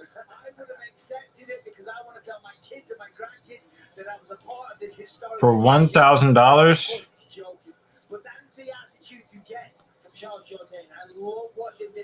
One? Yeah. Yeah. He said he's not making the 305 one. His vehicle is too heavy to allow him to drive through the 305 area code. I mean, also when you think about it, Masvidal doesn't want him over there anyway.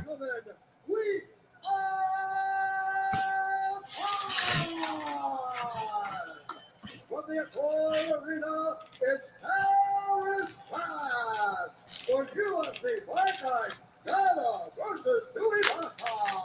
And now, this fight is 3 rounds in the UFC Featherweight division. Introducing first. Fighting. Out of the corner of the Quadrant, holding a professional record, 18 wins, 5 losses. He stands 5 feet 6 inches tall, weighing in at 146 pounds. Fighting out of London, England, the battle of the Boston Wall. And now introducing his opponent, fighting out of the red corner. I think Barcelona holding a professional record, 13 wins. According to Dominic Cruz, He stands 5 feet 9 inches tall. DC can't make the homework limit either. 45 and 1/2 pounds. Fighting out of Delaware, Quebec, Canada, Charles and Jordan.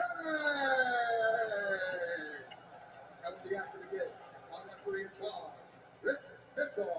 Octagon official. Yeah. Rich Mitchell. Yeah. And I think Masvidal lost a lot of people when he started talking that MAGA stuff. He lost a lot of people with all of that. And it wasn't so much, it's not so much that he was doing the MAGA thing.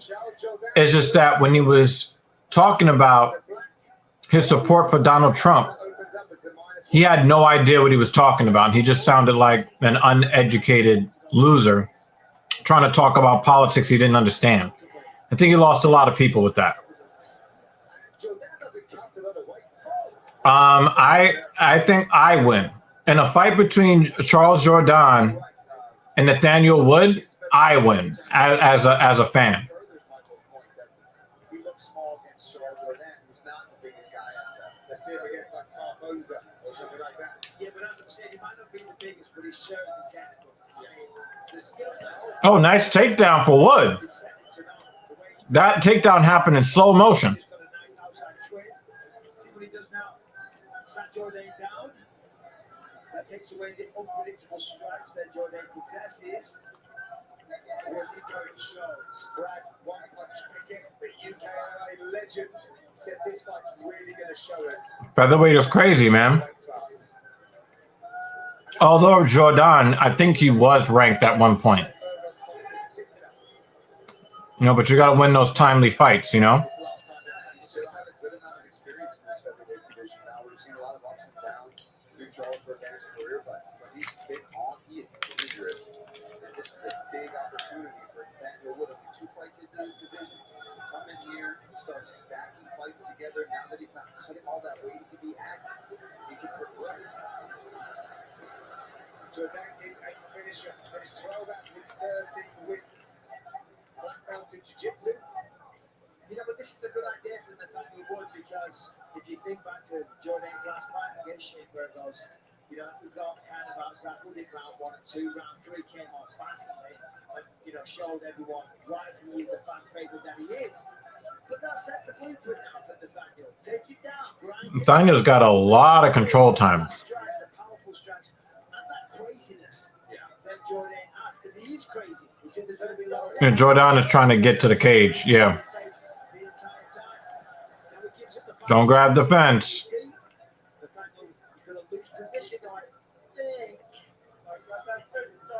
The ref was like, don't grab that fence.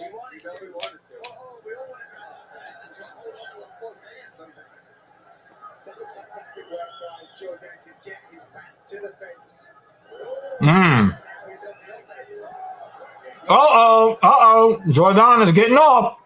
Oh, head kick. Right hook. Yeah, they've been working on volume and hand speed in the gym for this one. For Jourdain, yes.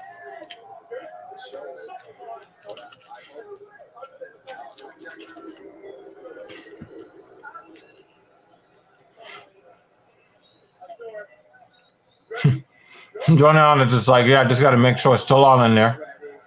He's always ready. TSP.com is here to bulldoze Nathaniel Wood. Uh-oh. Jordan took a right hook.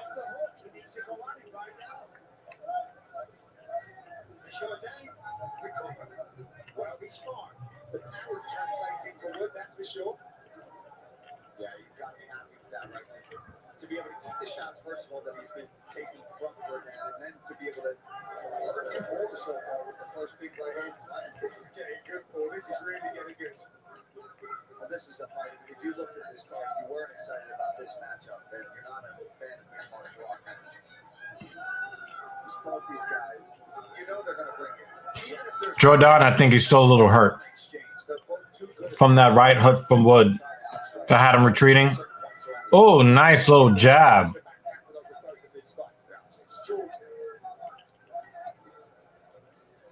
Jordan's having a lot of success with that straight left. Nathaniel's going to try and take the head off the center line.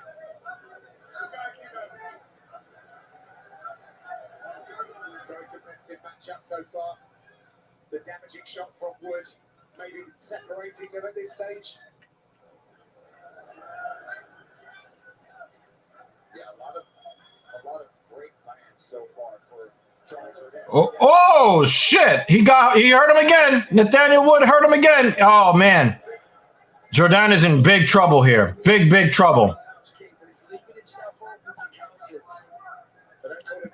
Because Jordan is hitting him with more shots. Wood is hitting him with the more effective shots.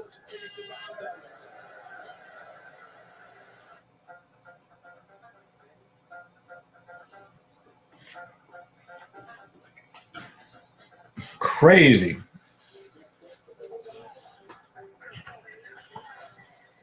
I want to look at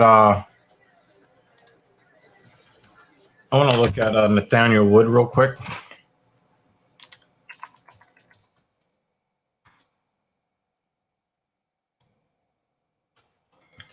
And I want to see. All right, he was bantamweight champion in Cage Warriors. So, yeah, he just switched to featherweight. That's why he's not ranked. I wonder why he moved up. Let's take a look at the Did he just get tired of the weight cut? Nathaniel Wood right on the temple, and that sent the legs all kinds of wobbly for Charles Jordan. He fought through it. A lot of volume on Charles Jordan's side, looking crisp, but the powerful shots are coming from the side of Nathaniel Wood.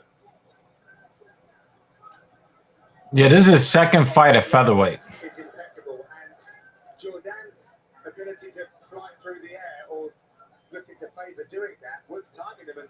So that's why he's not ranked at featherweight. He's only had one featherweight fight. His hands are always in a good spot, and this is the kind of fight Nathaniel Wood wants. Look at this boxing range. You can tell how comfortable he feels in just a pure boxing scenario. Yeah, I mean, I think that I like.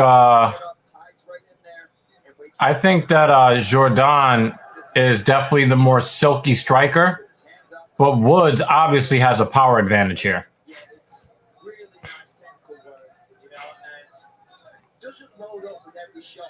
You know, he's not looking for the knockout with every punch that he throws. He's just trying to do the work, let the punches do the talking. Often when you do that, that's when you get the finish. And we see that he is damaging Charles Jordan. He is hurting him. He's won with him on a couple of occasions.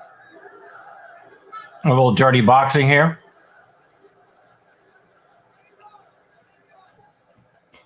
Ooh, that's a big left hook. Yeah, that left hook was defended, though. Oh, wow. Straight right from Wood. And he's affecting Charles Jordan every single time he hits him with that right hand.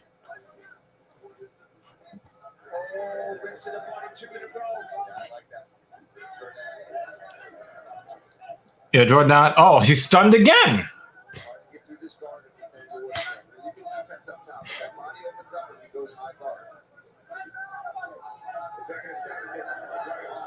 You know, they are right in each other's faces. Again, definitely a candidate for fight of the night.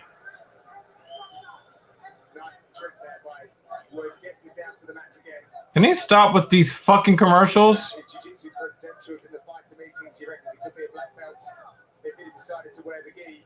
I've actually grappled with him, and I'm a 6-footer, and he was so strong, like an absolute lead blanket.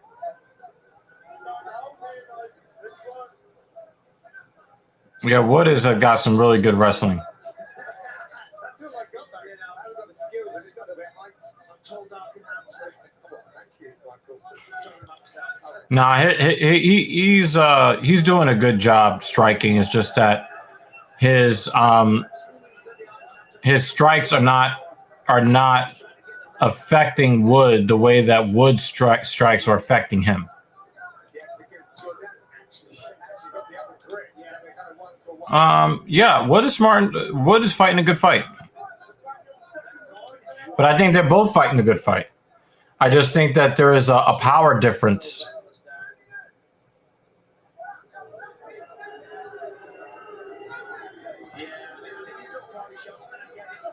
Yeah!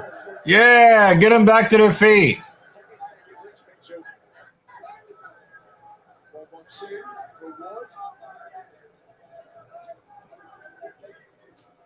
We've seen Jordan get away from the kicks a bit here. He's accepting this in close boxing range.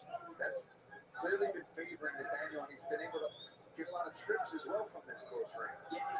A lot, yo, they are locked in a fucking duel. Oh, what a body shot. And then a left hook from Jordan.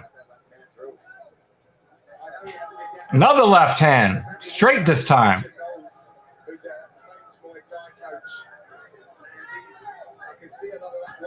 Needed a body from Jordan.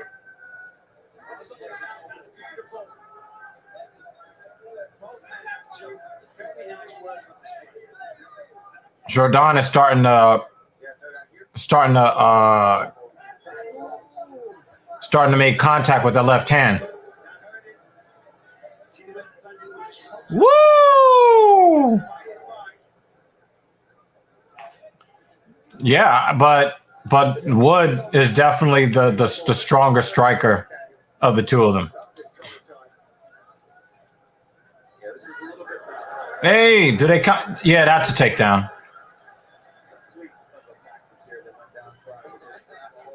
Oh, and then Wood returns it. This is a crazy fight. Oh, big elbow. Wood with that crazy elbow. Wow. Wow. I don't know who's winning the fight. Okay, sorry. All I know is that I'm winning the fight.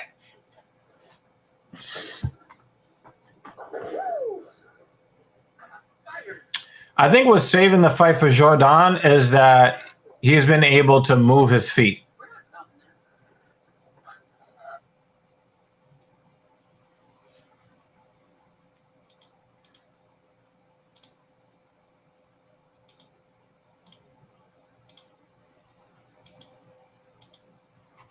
ESPN is real. This app is really messing up.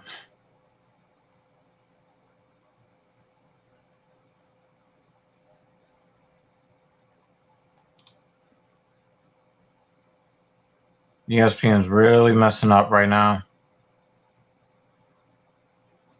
Oh my God.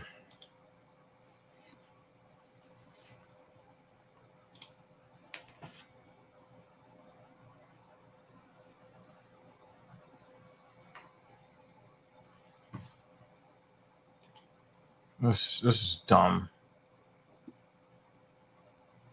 I'm missing parts of the fight because the shit keeps resetting.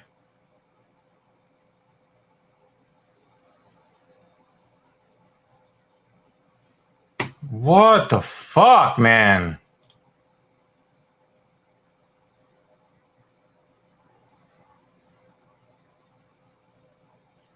Yeah, the ESPN Plus is taking a shit right now.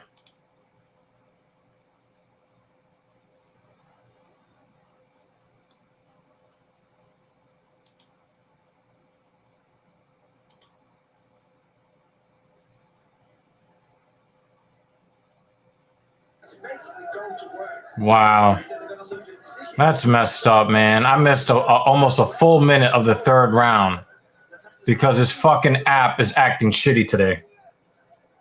Jordan has a unique mentality when it comes to fighting. He said he's willing to leave it all in there. When the referee saved him in the Arosa fight, he said, you know, he basically saved his life that night. And he never wants to be in that position again. He's got comfortable with the lengths that he needs to go to win fights. Yeah, he said basically, listen, I'm willing to kill in there, for want of a better expression. These are the words that you obviously know for the die. He said, but am I willing to die as well? He said, the referee had to save me that night. I don't want that to ever happen again. Oh, shit. Look who popped up. PR Ashley, what's going on? It's good to see you. It's been a long time. Haven't seen you since, what was that? The NHL playoffs. I hope everything is going on well for you in your life. I know that didn't make any sense, but, you know. But it's MMA time.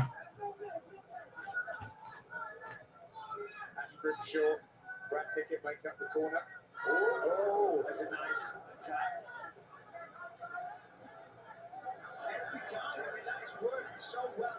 And as I was saying before, it's effortless. It's not like grinding up against the fence, picking your man up, slamming him down, wasting a lot of energy. That is literally just a little front sweep, takes nothing out of you with great success.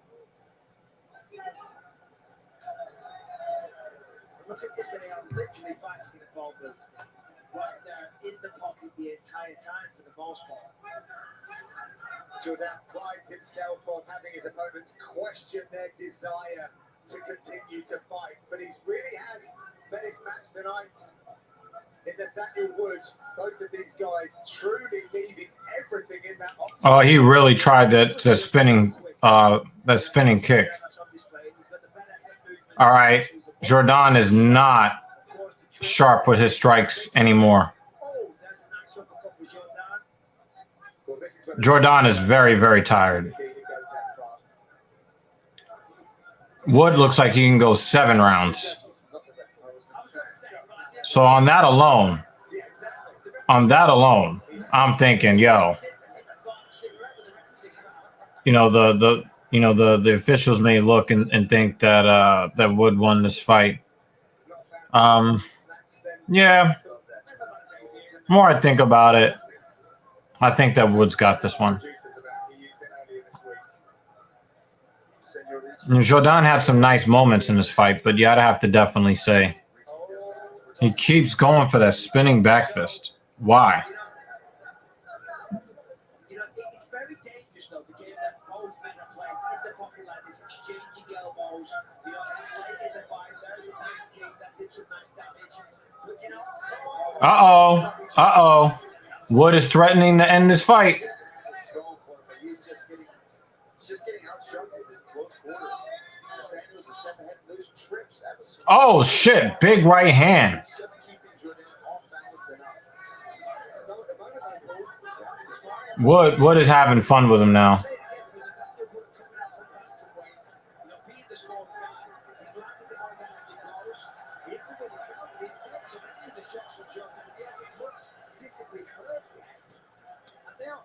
You haven't really seen fighters fight in this close.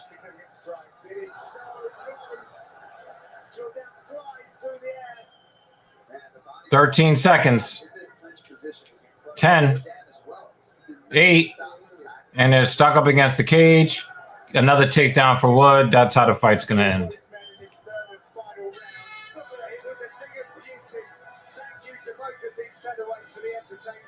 But it goes to the judges' scorecards. We'll be back after the break. Producer of Trainback and Knocked Up and the director of Forgetting Sarah Marshall. And look out, D-Wiz, we're straight people. Yeah, they had a nice ride. Comes up for a love story. Hey, what's up? I hear your voice. Oh, man. Yeah, you look really shy. I need to be honest. You let these roving idiots. They're fighting you like that. Oh, that's what you like. What the fuck is that? No. Nobody's gonna go watch that.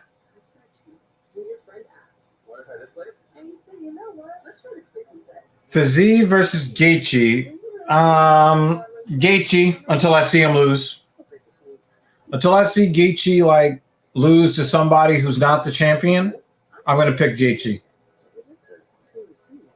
almost too beautiful to coast. Almost. But again, it's never a question of if you're going to level up. It's when.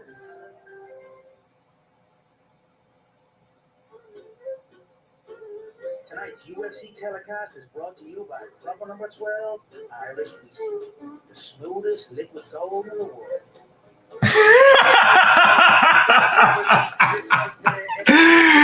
Yo! Oh my God. You're funny as shit, yo. The judges score the contest 30-27, 30-27, and 29-28 for the winner by unanimous decision, Nathaniel.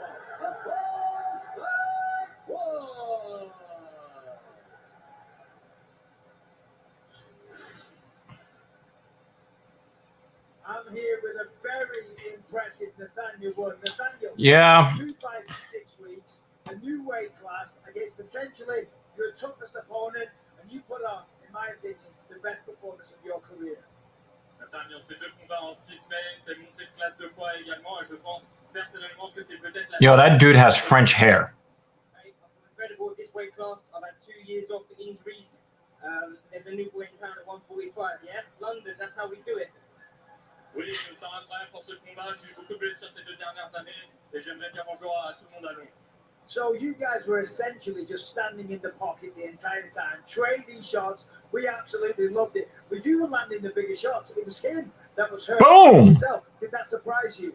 Vous étiez très proches l'un de l'autre pendant tout le combat. Yep. C'est toi qui étais en train de mettre les power shots à travers le combat. Est-ce que tu étais surpris par ça? No, mate, do you know what I did? I suffer with anxiety, very, very bad. And yeah, going into this fight, I had very bad anxiety. So, you know, I trained for Charles like I was fighting, I don't know, an absolute monster, which he is. You know, and he's got all the support here from the people in France. So, you know, hats off to Charles, he's one hell of a fighter. Non, honnêtement, je souffre de l'anxiété et j'ai eu beaucoup d'anxiété venant de ce combat, mais je me suis entraîné très dur pour ce combat spécifique. Yo, we gotta give some respect to these translators. Now let's talk about these takedowns, because you hit 5 takedowns tonight, and most of the time it was the outside trip. You used that to magnificent effect. Is that something you do a lot in the training camp? Tu as souvent amené ton adversaire au sol et c'est surtout la balayette sur sa jambe d'appui qui a vraiment marché. Est-ce que c'est quelque chose que tu as travaillé pendant l'entraînement? 100%. You know, I don't like going for these full double legs. They take too much effort. You know, it's hard work trying to lift someone up, slam them. So, yeah, a little trip, you know, a little bit sneaky, and it's counts as a takedown, right? Oui, absolument, c'est quelque chose sur lequel j'ai travaillé et il faut essayer de jouer son adversaire. J'ai essayé d'être un petit peu plus difficile à lire et ça a marché. Well, listen, Nathaniel, congratulations once again, victorious. Nathaniel, the prospect, Wood. Nathaniel Wood goes back to London victorious. All right. Another fantastic display at featherweight as he goes to embrace his old man Gary Wood. Let's pause for a second and see what's coming up on UFC Fight Pass. Up next, Uriah Faber's A1 Combat 5 on Thursday. It's CES MMA 70. It's a busy Friday with Jorge Masvidal's Icon FC Cage Fight Series, Budo Senso and NFA. And news just in, with regard to Uriah Faber's A1 Combat, I never knew this. Mark Zuckerberg is actually an MMA guy, and his teammates is actually going to be performing. Love that support from Mark Zuckerberg from wonderful sports of mixed martial arts. Now, circling back to tonight, and with more on our next fight, here's Megan. Thank you so much, John. You certainly don't want to miss this next one, as a pair of all-action featherweights make their first ever walk to the UFC octagon. France's own William Gomez will realize a dream as he debuts in front of his fellow countrymen. The Southpaw is riding an impressive 8-fight win streak and believes he can put his power on display with a knockout victory when he faces the Netherlands' General former motocross rider. Aaron said his sights on MMA. I think they're both going to get a bonus. I think that's your fight of the night. Both on the feet and the canvas, the 27-year-old hopes to spoil the party for this French crowd I don't think they're gonna release Charles Jourdain. First ever Octagon appearance. I don't see it. Find out who gets their hand raised soon enough. Don't go anywhere. We're back in 30 seconds.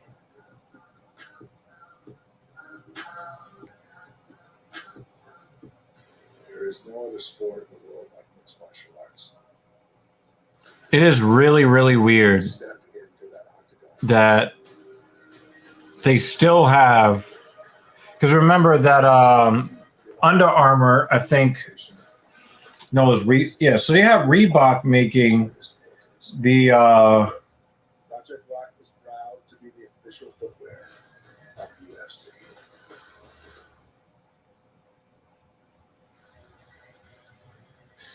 but not I don't get it.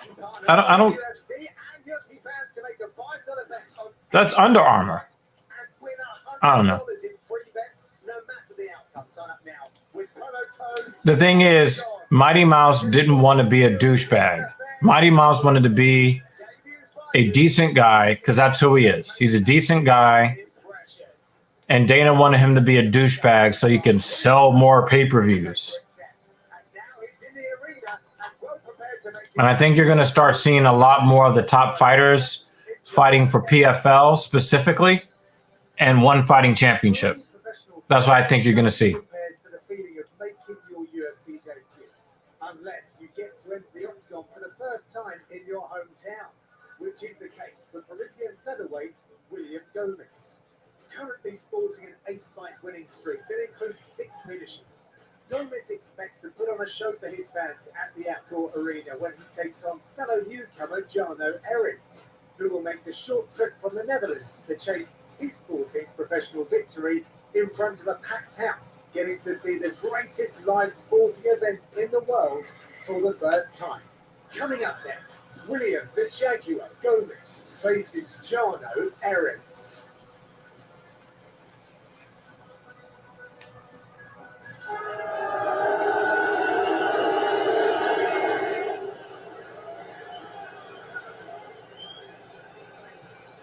Taking it all in, his debut fighter, Jarno Erens, getting into the UFC is everything that he's always wanted when he started fighting, and he wants to put the Netherlands back on the map after Overeem left last year. This guy is a German MMA champion, a Belgian MMA champion, Paul. Got a support from both of those fans, but it's the Netherlands that he represents and everything that comes with. Yeah, I don't really have a prediction. I don't know anything about these guys. Very long, tall featherweights as well. Both guys just really extending out this division. I think it'll probably be entertaining though. He's got also a lot of submissions on his record and a variety of that knockout power. I just hope this is similar to the last fight that we had where both these guys just want to test each other's kickboxing skills. Well, if they do that, somebody's going to get put to sleep, that's for sure. Now, a lot of people at home might be thinking, I don't know these names. Why are they on the main card? It's well, when you do your homework and you watch them, you see what they're capable of. I am not surprised. This man, Jarno Erens, coming in 13 wins, 3 losses, 1 draw. One of his fights against Max Koga. What an impressive knockout. Beautiful boxing, excellent footwork, slips the jab, uppercut, puts his man to sleep. So technical, very vicious and aggressive. As I say, there's a reason why he's on the main card.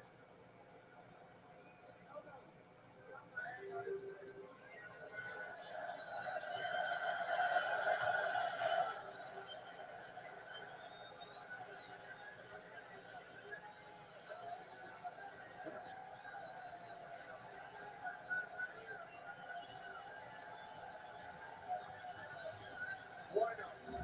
Enjoy every second of it, young man. There is William the Jaguar Gomez, 25 years of age, representing the LA factory, which is, of course, where Cyril Gane comes from. His coach, Fernando Lopez. Yeah, Duho Choi, when he lost to Cub Swanson, I was fucking heartbroken. That was so sad. He is the most confident kid that I've got in the gym, Michael. Well, he's also got some dance moves as well. That smile has not left his face all week. And it feels like this is his destiny. He said, my mother always said I was going to be someone. I am here to stay. I am here to be the champion of the world. Of course, he's going to win his debut first, so let's just, forget about that talk right now. But listen, he's a lot of fun to watch. The Korean Superboy has never been the same since. You know, when you say Cyril Gane is pinpoint accurate. This man is accurate, but he's just a little more wild. That makes it fun, though. So against his opponent, Aaron's a bit more clinical. This guy swings a little reckless. It makes for a fun matchup. Yeah, absolutely. That's why I'm excited to this one. And that's why, like we talked about, listen, you don't have to know these guys ahead of time to know that this is going to be an exciting fight. I don't think that the fight is underrated because Swanson really did dominate that fight. It wasn't like the fight we just watched was Jordan versus Wood. It was very clear that Swanson had something to prove, and he put a hurting on Do Ho Choi. So I'm not saying it was a bad fight. I'm just saying that it just wasn't.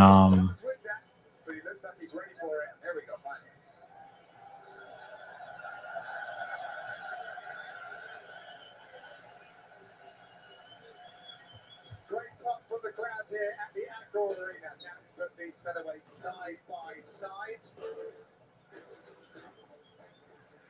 Very similar across the board, both men are young, 25 for Gomez, 27 for Aarons. Gomez just a little bit taller, and the reaches are identical. Let's get this one against Bruce for the official introductions. Ladies and gentlemen, this fight is 3 rounds in the UFC featherweight division. Introducing first, fighting out of the blue corner, a big martial artist holding a professional record, 13 wins, 3 losses, 1 draw. He stands 5 feet 11 inches tall, weighing in at 146 pounds. Fighting out of Harriet, Netherlands, John Aaron.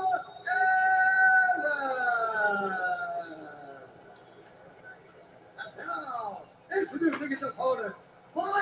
It was an entertaining fight. It's not in my top 10 entertaining fights. I just remember being sad because I really wanted Do Ho Choi to win. He took a bad loss there, and I think after that he had to go back to Korea and do 2 years of military service. And then he came back and got beat up again. Haven't seen him since.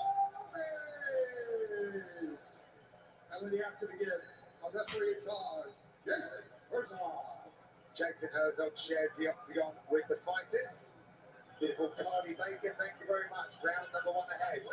Maximum 3 fights. Much prefer the way that Bruce said Jaguar. Gomez said Jaguar, just doesn't have the same ring. Anyway, expecting an absolute barn burner between these two. They love to strike. Aaron does have a black belt in judo. He wears the white, Gomez in the blue. Samba specialist, William Gomez. Yeah, it looks like he's got like a karate stance. His footwork is very questionable. Gomez looks like somebody who's already been knocked out. You see how close his stance is and how stiff his legs are?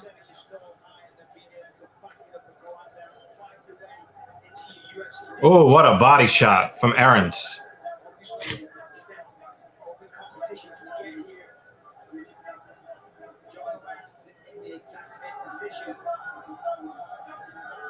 I don't know. Just from watching him for like the last 55 seconds, I would have Aarons winning this fight.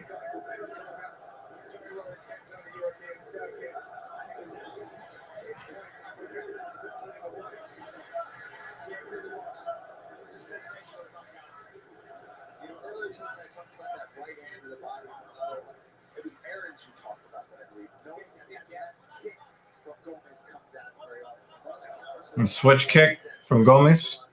But you know what? It might also be nerves too. Fighting in the UFC first time.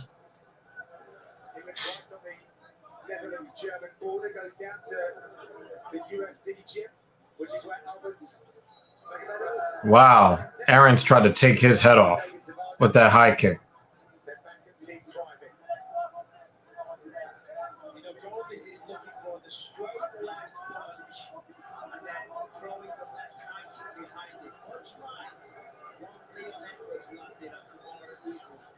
couple of weeks ago. That left hand it disguises the kick because your focus is on the left hand, obviously, And you're hoping, and as is the situation in that fight, that they slip. yes, you want them to parry the punch because then it opens up the jaw. Stephen Thompson is an absolute master. He's got weird hips as well, that kind of leg follows the hip in a very awkward way. Yeah, it's incredible. You see some of the hip flexibility in his athletes. Oh, nice takedown for Gomez. Was it pretty thick, but a nice show of strength and balance for Gomez? Let's see what he's got on the ground now. But Evans is just kind of waiting. Yeah, I don't know what he's doing here, to be honest. I mean, the leg there, the one foot on the knee, that's the defense on the mat. This is what he should be doing. Now he's reclaimed the guard. That's a great first move. Now, do something with it. And open the guard, get back to the feet, or attack with submissions. Sweep, submit, or stand up at all times. Aaron's a brown belt in judo. He's got a judo school when he was younger. Noting that he goes to 30 grappling competitions. But he isn't in jiu-jitsu, of course.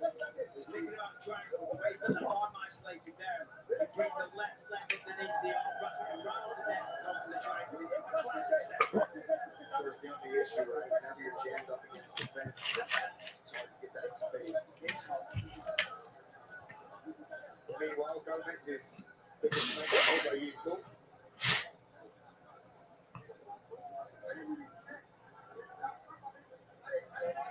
Right in front of his corner, taking instruction.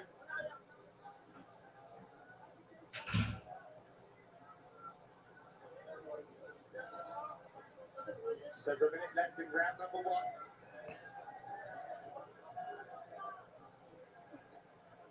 A little bit more space now for Eric. Wow, there's a lot of top control time for Gomez. Position in the cage, of course, you can describe what a gnarly position that can be sometimes. It's just brutal, right? It's uncomfortable, and you're limited on what you can do. Is it Gomez or Gomi? Oh, wow. Aaron's forced his way back up to his feet. On the feet, and this is a good spot. Now he's got to try to get away from this fence. Will he allow too much of the round to pass with himself on his back and essentially not doing much? Good knee to the body from Aaron's in the clinch. Straight around, of course, it does happen, but you got to fight. William Gomez has a fighting as well. Gregory Babene to the sides. Wow, nice combo on the break for Gomi. Last few seconds. Gomez looking back for round number 2. Metaportal Go. Look professional. Even if you don't feel it. Metaportal. The smart video calling device. When it's work from home, work for you. It's crazy how Facebook is trying to put spy devices in your house. That's wild to me.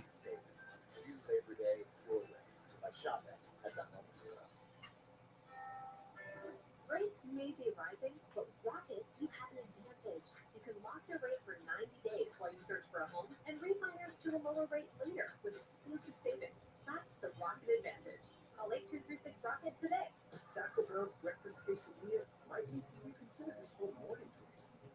With fluffy eggs, crispy bacon, and melted cheese all folded into a warm tortilla. Wake up to the breakfast quesadilla only at Taco Bell. 2 weeks from tonight is the next UFC Fight Night offering. Brilliant bantamweights will light up Las Vegas. World-class finisher Corey Sandhagen trades hostilities with rising Chinese star Song Yadong. The entire night is live and exclusive on ESPN Plus. Main card, 7 p.m. Eastern. Round number 2 then, here in Paris. Eric's just going to get going this round. Never really landed much. Gave up the takedown. Was controlled for a while on his fight. He has nice boxing. Very good hands. Got to use them. Sounds of Gomez ring around the outdoor arena.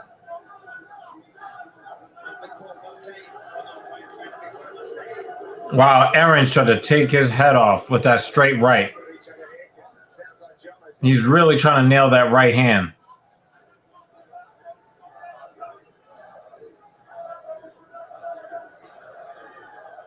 These guys are both opening up here in round two. For Aaron's, he knows he's got it. He definitely dropped that round. He's controlled for far too long on the feet. Gomez had some good strikes as well, some good body kicks. He knows he was blocked. Stayed busy and got the top position. Landed some shots. Eric's location in Greece took a sudden turn when he got the call. Oh! Big right hand for Aarons.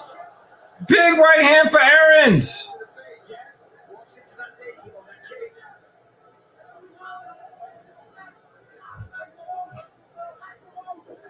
Wow. Gomez was about to go out.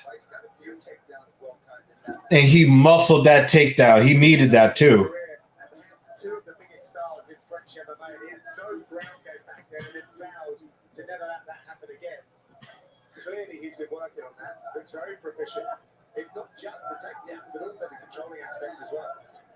Yeah, this goes back to the first round now, though, for Aarons. Aarons cannot lie here for the next 3 minutes. Just giving up a position like this. He's going to uncross the legs, open the guard, and sweep, submit, or stand up. And the one I'm looking for right now is standing up. Use the overhook that he has. Put some pressure down, get on his side, post up one hand, open his legs, get to one foot, slowly but surely build the base with the fence there to support you. Obviously, if you're out in the open and you're out on the fence, they just drive forward and you fall over. He's trying. There it is. He's trying to posture up on that elbow, and he just got dragged right back down. He could have used the fence to get up. He just failed to do it. All right, he's trying to get a foot on that hip. Oh, here he goes. He's posturing up on that elbow, but Gomez found that and then forced him onto his shoulder. So Gomez looks like he's got some good offensive wrestling chops. But Aarons is going to be really selling out for this knockout now. So you might see an end to this fight in spectacular fashion because Aarons is like, he definitely feels the pressure. So he might walk into something or he might deliver something. But I think something's going to happen here. Get the feeling someone's going to come out with something special.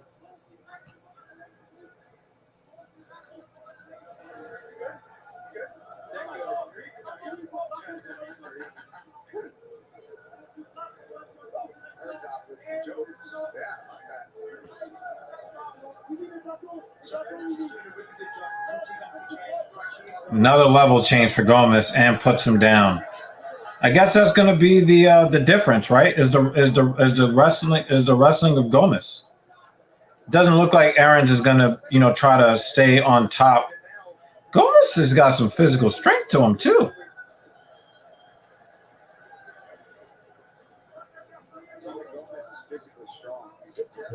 He's got crazy good strength at his size.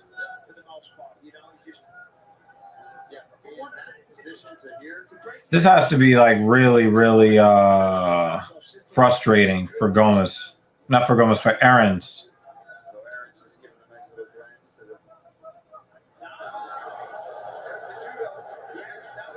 Wow. Aarons gets the takedown. It ends up on the bottom.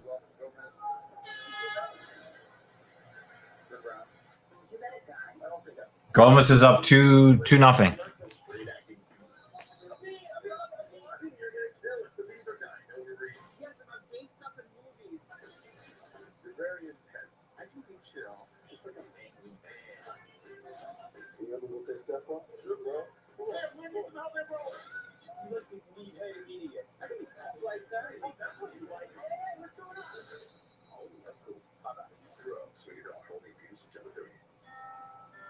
Rates may be rising, but with Rocket, you have an advantage.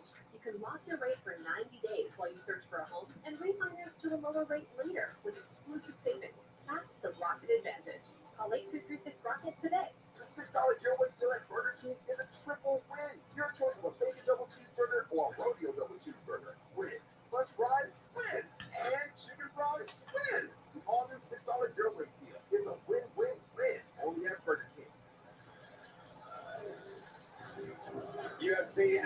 Johnson's Project Rock have launched the first ever co-branded footwear, the UFC BSR2 training shoe and Project Rock slides, available on UnderArmour.com.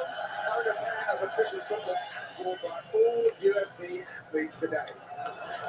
I'll take a pair of those if they've got some good. Oh, me too. I like it black as well. They look very nice. Very slick. You're all about those slides, aren't you, Paul? Your toes haven't been in all week. That's not true. It's a strange sentence. Yeah. Gomez has a very weird striking style.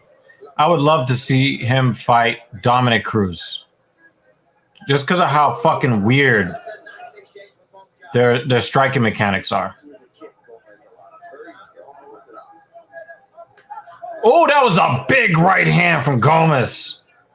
And Aarons is still standing there in front of him. Now, you've got to think Evans is on the comeback here. I'd assume he's 2 rounds down. Not by a large margin, but still, I think Gomez has just had a lot more success, certainly with the takedowns as well. And yet the Gomez corner called hell, unleash hell. They did. And rightly so. Again, UFC debut. Gomez has a very weird mechanic. And you want an emphatic victory. You want that final moment. You want to set off your UFC run with something spectacular. Inside leg kick from Gomez. Gomez is throwing with a lot of power here in the third. He's got great hands.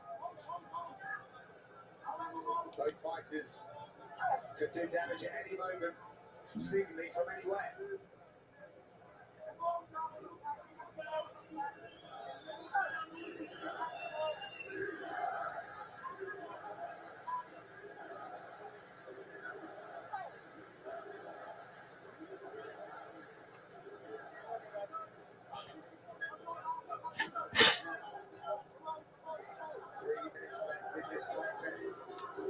And he picks him up and puts him down. That's pretty much the end of the fight there, right there. That's it. The techniques there as well, but it's very powerful and explosive. Evans trying to get that guillotine. He's not right here. He's not under the chin. He's hit more on his side as well, so yeah, let's go.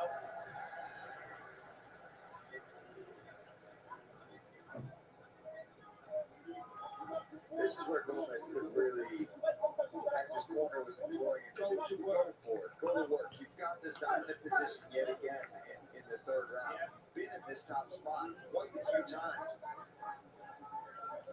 He's a little reserved with his elbow once he gets in this position. You're in the driver's seat. You've got him down. You're on top. Drop some elbows. You've got 2 minutes left in the fight. They actually expected Aarons to be the more powerful fighter in this, but it doesn't look that way.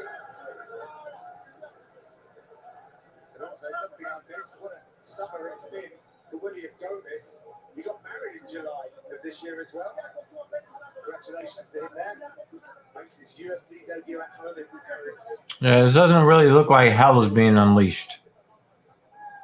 I mean, this is smart MMA.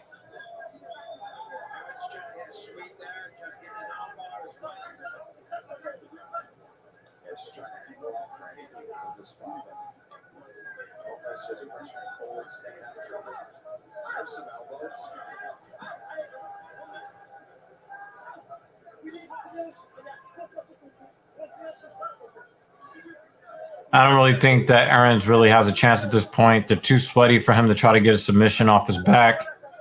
He doesn't really look like a guy that spends a lot of time on his jiu-jitsu in his guard. And then he gets an arm triangle as soon as I said it. He gets an arm triangle as soon as I said it. He still got it. He still got it. He still got it.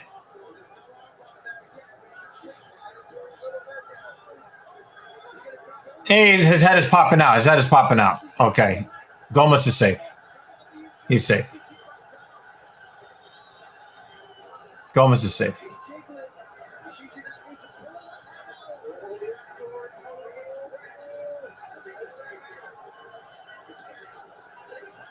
Yeah, his leg is slipping off his head. There it is. Yeah.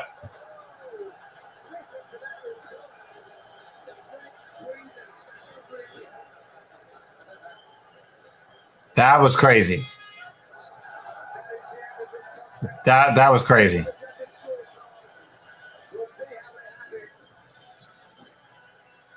That was crazy.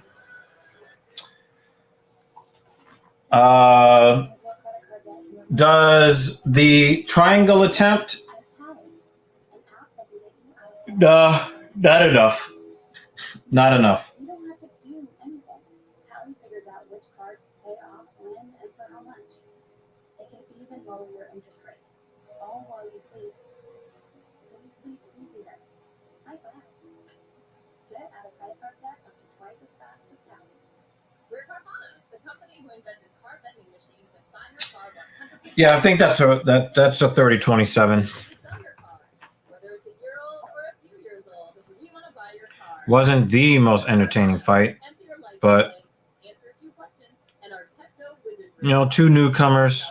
They both look like they belong in the UFC. I think whoever lost has a chance to not stick around, though. So ditch the old ways on your car and say hello to the new way at Carvana. Undefeated wrecking machine Hamza Chimaev will look to dismantle an OG of the fight game, Nate Diaz, at UFC 279. It's next Saturday night, live on ESPN Plus pay-per-view. Previous Bryant at 8 p.m. Eastern on ESPN News and ESPN Plus. Time now for the official decision, brought to you by DAV, Disabled American Veterans, keeping our promise to American veterans. And here is Bruce with the official decision. Ladies and gentlemen, after 3 rounds, we go to the judges' scorecards for a decision. The judges score the contest 29-28, 29-28, and 29-29. For the winner, by majority decision, William Jack. Where's a 29-29? What the fuck kind of score is that? I'm here with the winner, William Gomez. William, congratulations on a half-ball victory. The first question I have to ask, at the end of the fight, you were stuck in that triangle. How tight was that? Bien, la première question que je dois te poser, c'est à la fin, tu étais dans le triangle. Combien c'était serré ce triangle? C'était très très compliqué parce que le triangle était pris, j'étais serré dedans, et puis j'ai entendu tout mon public crier, et je me suis dit, je peux pas. Je me suis dit, je peux pas. Je préfère mourir qu'arrêter, on est à Paris ici. Je préfère mourir qu'arrêter. On est ensemble. It was really, really complicated because he had the triangle. It was really, really exciting. Then I heard the crowd and I thought, no, I can't give up now. I'd rather die here than give up. I'm going to die rather than give up. Well, we're glad no one died. You said that your mother always said you were going to make it here. You were going to be a big star one day. Has this lived up to your expectation? Tu as toujours dit que ta mère a toujours cru en toi et qu'elle a dit que tu devais être une star un jour. Est-ce que ça rejoint tes attentes? Comptez pas sur moi pour pleurer ici. Alors il y a ma mère dans le public. Donc savoir aussi qu'elle est là, franchement, je suis pas fier devant elle. Vous savez, on a qu'une mère et il faut la rendre fière, peu importe ce qui se passe. Well, my mum's in the crowd now. I know she's here somewhere, and I know that she's super proud, and I'm really proud to be her son as well. I'm sure she's very proud, as are all these people here. Congratulations. Ladies and gentlemen, your winner, William Jaguar Gomez. Congratulations to William Gomez on his debut. A little note there from Francis Ngannou, who believes he's going to be a monster if he goes down to bantamweight. He has serious power. Looking forward to seeing his future. Looks bright. Now we have the first of a trio of middleweight fights to look forward to here in Paris. Competing close to home in Europe for the first time since 2019, Italy's Alessio Di Chirico has plenty to fight for tonight when he settles in to take on an equally ambitious opponent in Roman Kopylov. When they're gutting out tough decisions over Gareth McClellan and Julian Marquez, all scoring highlight reel knockouts of Olawale Van Bosche and Joaquin Buckley, Alessio Di Chirico has earned his place among the best middleweights in the I don't know where the fuck you get off with a 29-29. Then that means that there's a 10-10 round somewhere.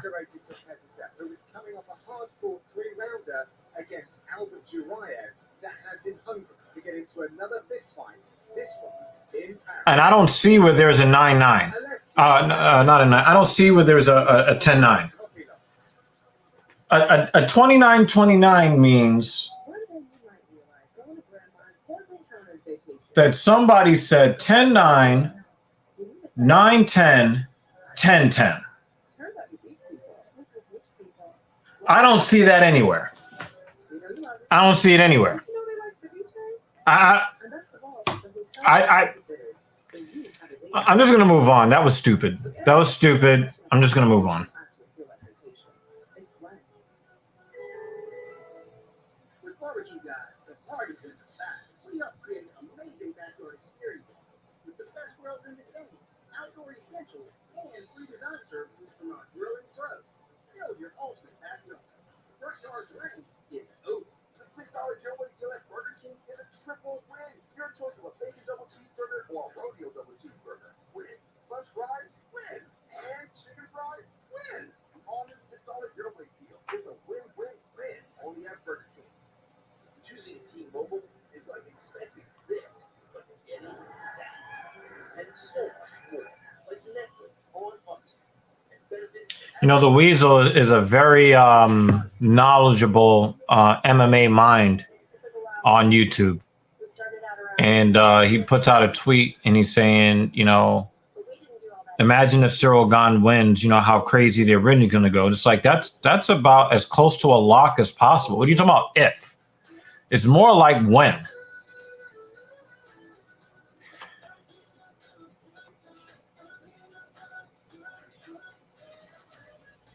Fall fun made easy. That's Toby Target.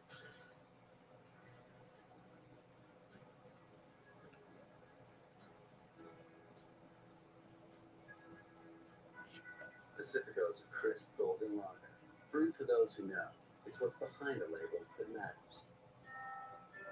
Rates may be rising, but with Rocket, you have an advantage. You can lock your rate for 90 days while you search for a home and refinance to a lower rate later with exclusive savings. That's the Rocket advantage. Call 8336-ROCKET today. Wow. I cannot believe what I just saw.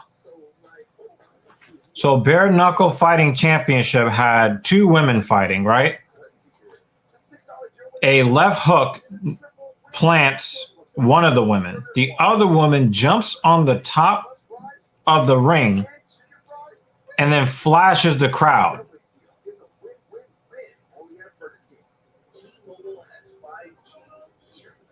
I mean, I'm sorry. I don't know if I'm going to be able to find this in my feed.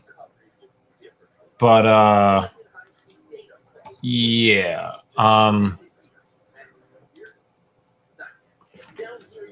You guys have to see this.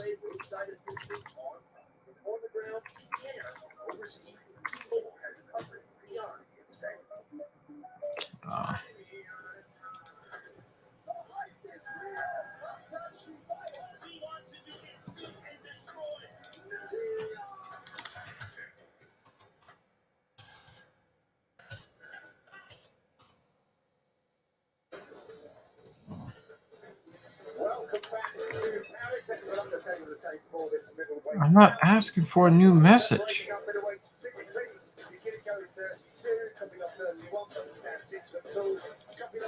Home? Sir. Oh. Ladies and gentlemen, this fight is 3 pounds in the UFC middleweight division. Introducing first. You guys have to see this shit. This shit is crazy. Holding professional record, 8 wins, 2 losses. He stands 6 feet tall, weighing in at 186 pounds. Fighting out of the Shefsky Cameron, Russia, the man of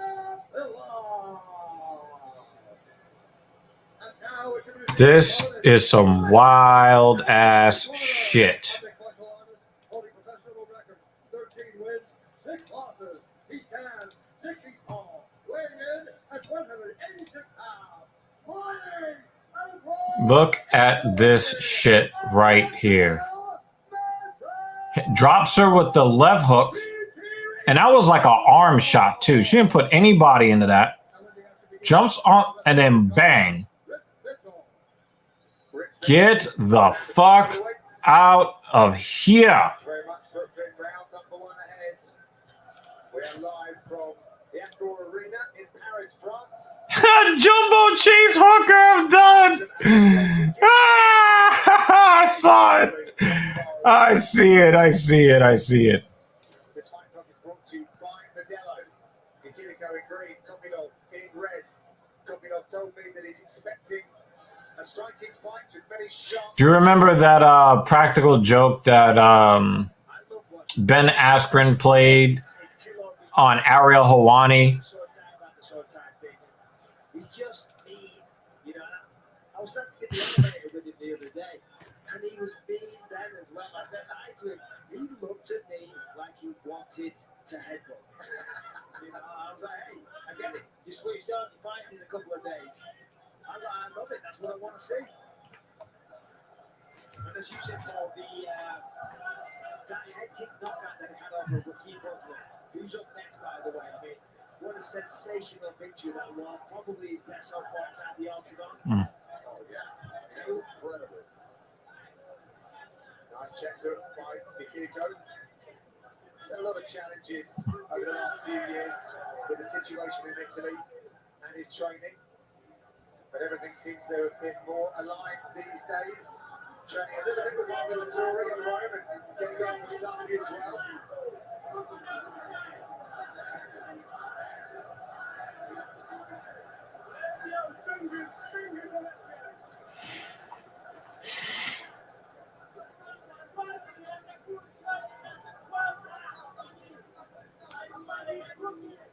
Southpaw versus Orthodox. Kopilov does have a good head kick, as we found out against Jurayev. You can see Yakiriko sitting back, playing the patience game, looking to counter big time as Kopilov comes in with these big strikes. Looking to sit back, just get out of the way, and then crack back. Yeah, several times now he's looked for that head kick. Because when you land there and your opponent falls down, goes to sleep, it feels good. You want that feeling you get. But you can't be predictable with it though. Can't throw it too much. I think Kopilov's problem, and correct me if I'm wrong, gents, is that he's just been a bit outstruck in fights. So he's been working on that volume, trying to get that going a bit better. 100%. You know, essentially, he just doesn't have enough output. You know, and allows the fight to fall from his grasp. You guys, there's a lot wrong with you guys. I don't know. I you know, when you see a woman is like married and has kids, it just kind of takes a lot of the luster off of, wow, she looks good. You know, like when she came up before she got married and she was the karate hottie, like it made it easier to fantasize, right? Even though you know that you'll never meet her in real life, right? But you know, you see her walking around with her husband and holding her kid and all of that. It's just not as appealing. You know, the dreams of, you know, having a shot with her is just not there. That's a nice body kick by Kopilov.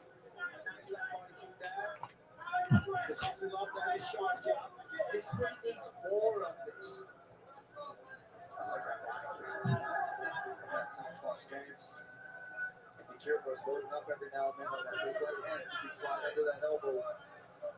Tap that liver. Nice little combo. Nice little combo for Kopilov again.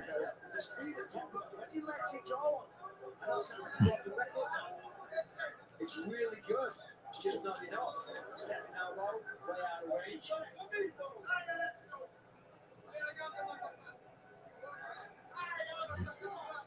Some good redness on that lead count of Alessio as well. Just been patient with touching it.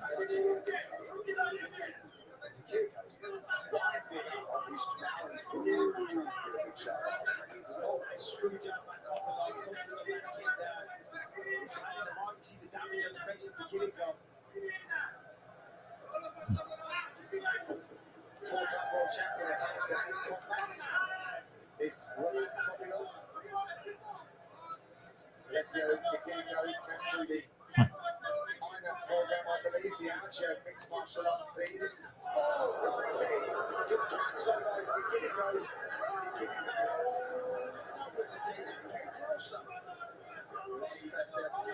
Still with it. It's not over. But the last 10 seconds.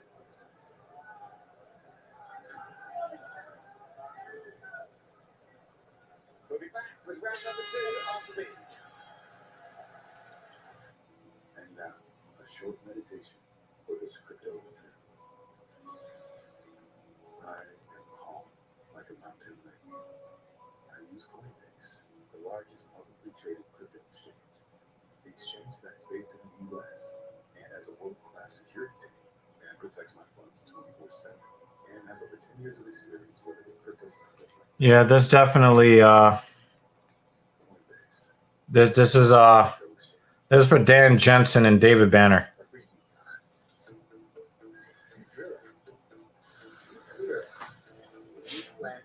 That's not a bad boob by all accounts.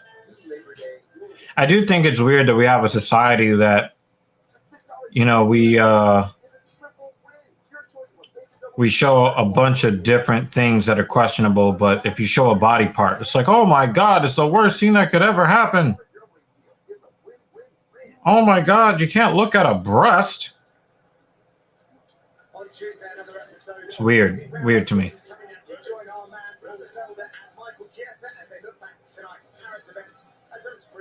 UFC 279's welterweight headliner. It's yours Tuesday at 9 p.m. Eastern, exclusively on YouTube. What's it you're talking about? Well, I'll be listening to see if you say nice things about Michael tonight. UFC Roundup? We talk sandwiches too on that show. Oh, that's a killer good sandwich. My pleasure, Michael. We have to bring you in. And you just talk sandwiches. Well, I'm offended I haven't been asked before. I tell you, know what? I'm disgraced that Michael Ricci was our producer for that show. And now we just asked you officially, so we'll be getting a call from our people. Can we change it from sandwich to knuckle sandwiches? Hey, we got plenty going on right here in this matchup. Yeah, the Kinnick came out looking fired up. Long combination, but nothing really landed at the start of the round. And the Italian fans were singing during the time that the guys were on the stool as well. So he'd have felt that. He's going to need them as well in this one. It's a tight contest.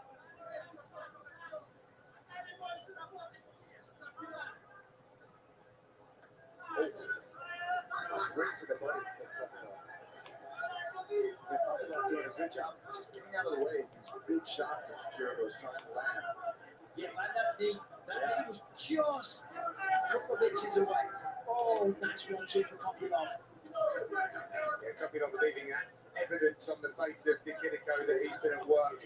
Starting nicely with the jab, right? I mean, do we agree? That's what he said. Look, he's starting everything with a nice snappy jab, and then he loads up the combination behind it. So we have to address that first.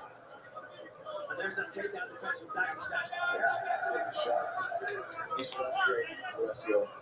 Because Alessio's putting a lot of, he's exerting a lot of energy trying to get those takedowns. When you don't get it, it's demoralizing. You start to second guessing it. What can I do? What do you want success? He's a striker first. Another exchange. Whoa, both guys landing.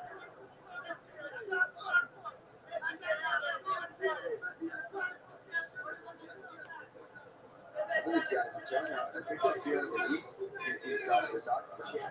They don't wear you out. It is very, very hard. Very hard.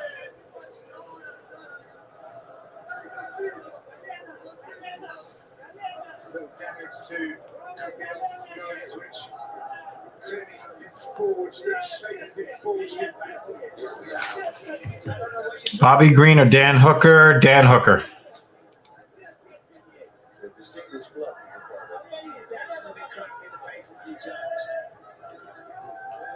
Yeah, but it's like, you know, we have like all of these expressions of like violence and stuff like that.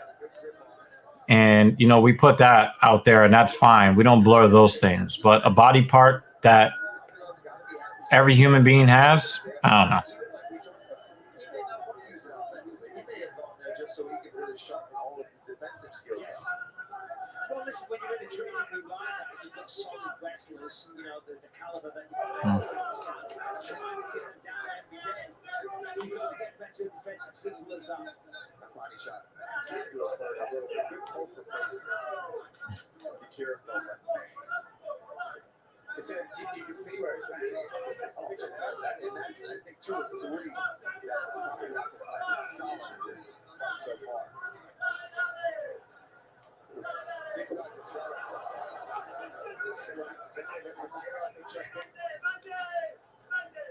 Ooh. It's funny. Yeah, he's investigating it very well.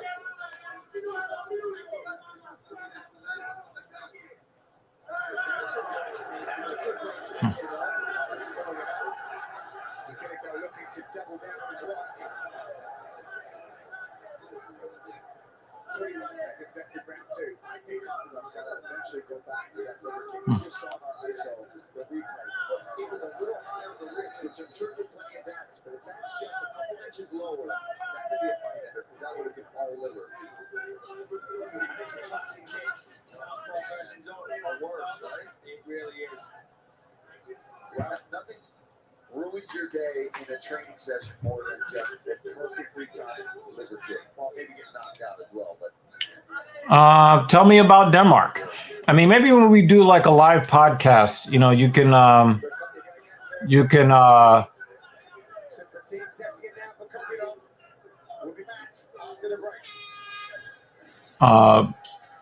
kind of, you know, let me know like what it's like to live in Denmark. Pre-Jones, Thiago Santos would beat Erie. Yeah, I think so. Yeah. Yeah. I was really hoping for Santos to become the champion. But he didn't have any why you're not going to make any money what I'm not.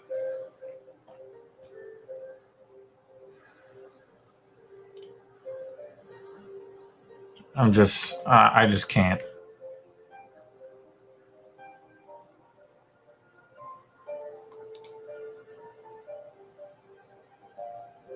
I don't know what you mean.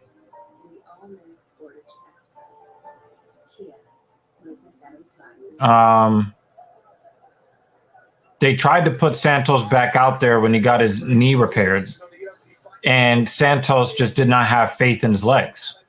Remember, they had to reconstruct both of his knees after that fight. Well, in one of his knees, it was a complete reconstruction. In the other knee, it was repairing, I think, like a torn ACL. But they tried to throw Santos back, you know, into the fray as a contender at light heavyweight. And he just wasn't the same anymore. So I think that it has more to do. I think that it has more to do with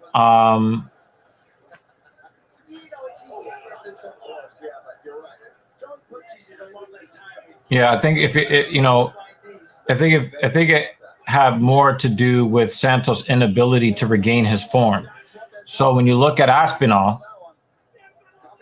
it'll depend on how confident he is. But he said that he had problems with that knee for a long time. So now he's finally getting. He just bopped this guy. Holy crap! What a knockout! That was very tiny work. That's the performance after the setbacks that Kopylov has had, switching training up, really dedicating himself to coming out here and letting it go in a third round in a tough fight so far to go and put away a tough guy like the Kiriko. That was money. And now a look at tonight's freaky fast finish brought to you by Jimmy John's. All right, let's take a look here. He's really started, these body kicks have really been getting under the elbow of Kiriko, and then he just starts lightning fast with these hands. The Kiriko drops his hands, makes a big mistake, and Kopylov wastes no time, takes full advantage of it. That kick doesn't do much other than hit the arm. But look at the speed. Left hook, boom, boom, 3-4 punch combinations all over the chin. and he slides in almost Derek Lewis style, but not in victory. Corner losing their minds, cheering on Kopylov. Big finish there. Fantastic. For the very first time in his career, Roman Kopylov walking his arm race. We'll be back with that after the break.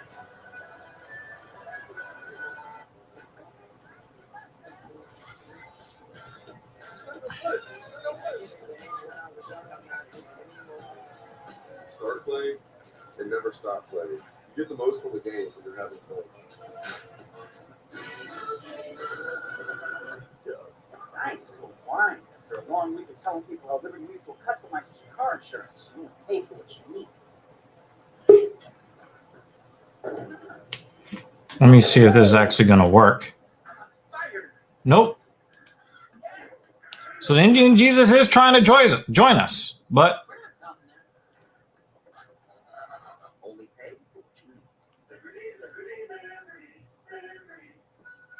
Untitled spicy roast with chicken sandwich. Hmm. Keep one hand on the sandwich and one hand on the drink.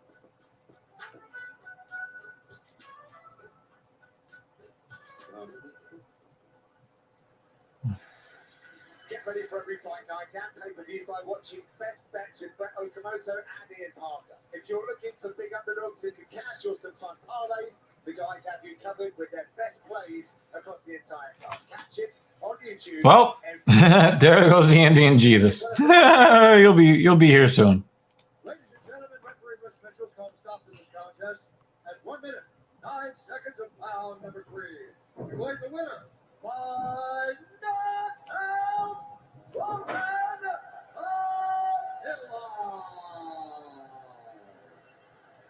I'm here with the winner, Roman Kopylov. Roman, congratulations on the biggest win of your career. It was a pretty close fight, and then in the third round, you stepped on the gas. Did you feel like you had to get a finish to get the victory? Félicitations sur la plus grande victoire de ta carrière. C'était un combat qui était assez serré entre les deux combattants. Après, dans le troisième, tu as appuyé un petit peu sur le gaz. Est-ce que tu as senti qu'il te fallait le finish? Добрый вечер, Париж. Всем здравствуйте. Hey, Paris, how you doing? Да, 2 раунда, кажется, все получалось. Второй чуть пошло не так. First round, everything was going well. The second round, something started to fail. Le premier round, tout allait bien, et après, dans le deuxième round, c'était plus compliqué. В моем случае надо было добирать эти раунды, поднажать то, что мы сделали. Нужно выходить на победную серию. Дай бог, мы вышли с Божьей помощью. Слава Богу, за So maybe Chase Hooper can learn from this guy.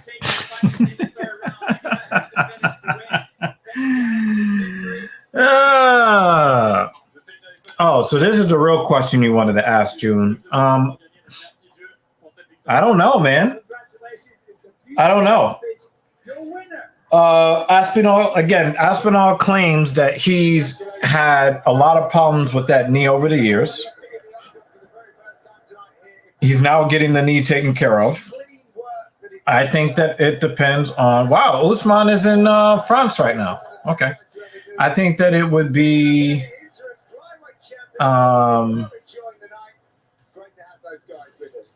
dependent on what kind of range of motion he gets back in that knee. If he ends up not having that knee lock up on him all the time, that I think that he might come back stronger.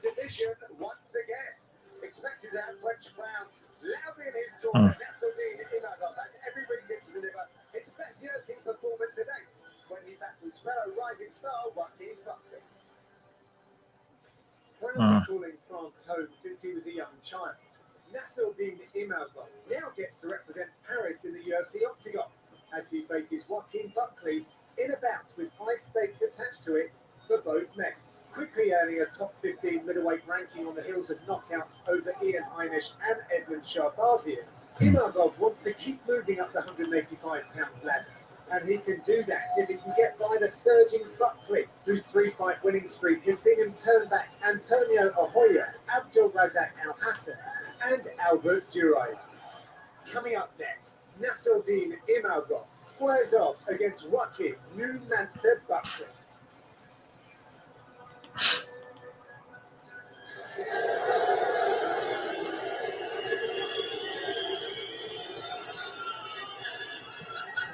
Well, I think we all knew that Joaquin Numancev-Buckley was going to get the biggest boo of the night. That's because he had been poking at Nasruddin Imavov. They had a thing as well at the weigh-ins yesterday. But about Buckley's camp, because he really did take this to a new level. His coach said that they had to kill a demon a day. They said they went to the depths of hell to get ready for Imavov. And when he was telling us that in the fighter meeting, he almost felt like he really meant they went to the depths of hell for this training camp. He said it was the hardest one of his life, but in terms of the comparison of this opponent to his last, he said Albert Raya was actually a much tougher opponent. He believes that competition in June really prepared him for this one here. But when I asked him about the ranking of Nasruddin, I said, hey, he's number 12. Does that interest you? Does that add anything to this? That you could potentially be ranked on Monday morning?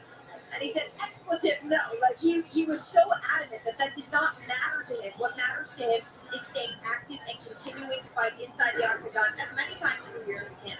Well, all exorcisms aside, this man has got a chip on his shoulder, and I absolutely love it because that's what I want from the fighters, you know. And he says, listen, I've been walking around Paris, they love me. A lot of French people want me to not Nasruddin him or out, you know. Oh, yeah. Listen, when you talk about We got the guy that knocked out what was that guy's name?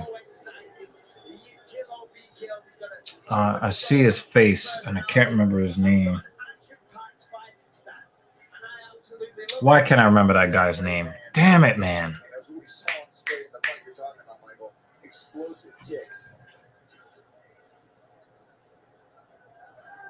Kasanganai. I remembered. All right. Impa Kasanganai.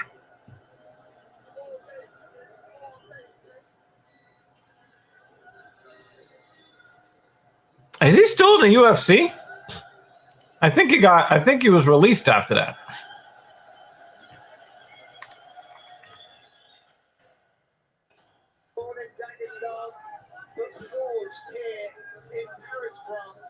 Yeah, he's not in the UFC anymore. That's sad. He got his head kicked out of the UFC. Oh, man. And I was talking to his coach, Paul, who said a year or two back, he had to win every second of every round in training. He is that competitive, which is in stark contrast to how laid back he is kind of in real life outside of the gym. Oh, wait. Okay. I got that wrong. All right. So Kasanganai got his head kicked off October 2020. In April 2021, he won via rear naked choke in the second round. And then he got TKO'd in round 1 against Carlston Harris. And then they released him a couple of months later. So he's fighting at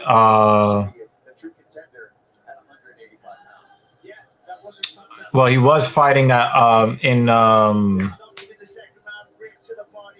Nurmagomedov's Eagle Fighting Championship. He was supposed to face Raymond Magomedaliev at Eagle FC 46, March 2022. He weighed in 3.2 pounds over the super welterweight limit, which I guess is 175, because I think that's what they're doing over there. They're doing 155, 165, 175. The bout proceeded at a catch weight, and he was fined part of his purse and then lost the fight via split decision. He faced a former UFC welterweight Jared Gooden at X MMA 5 in July and won by first round TKO. So, I mean, he's still fighting.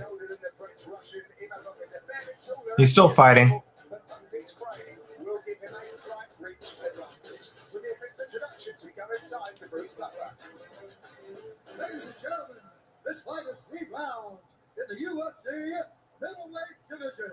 Introducing first, fighting out of the blue corner, a mixed martial artist holding a professional record, 15 wins, 4 losses. He stands 5 feet 10 inches tall, weighing in at 186 pounds.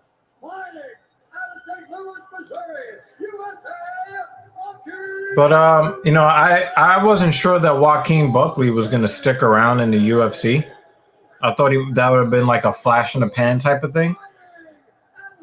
But that's not how it worked out. Yeah, Imavov is a really good fighter. But the thing is, Buckley has the power to put you out. So, oh man, you have no idea how funny this sounds.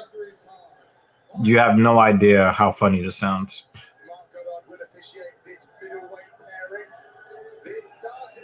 5-inch height difference.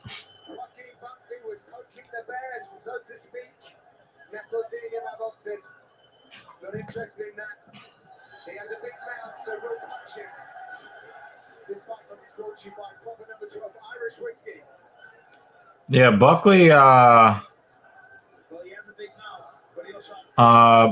Buckley looks tiny compared to Imavov. That's kind of crazy. Also, the reach advantage has got to be massive for Imavov.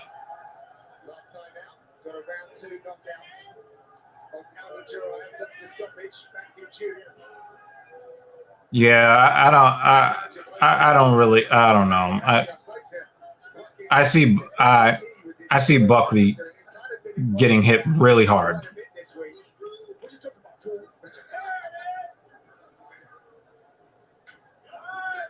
Buckley's footwork has improved tremendously, though. And the thing is, he's going to need it because he does not want to get zeroed in on at distance from Imavov. He does not want that. Yep, countered the leg kick. Because Imavov has to know what Buckley is trying to do here.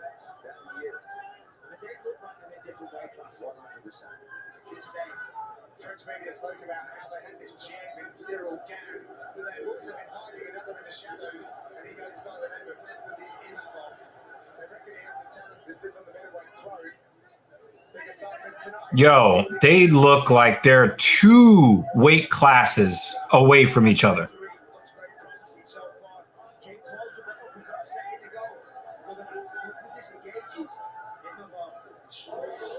Oh, he kicked his mouthpiece out.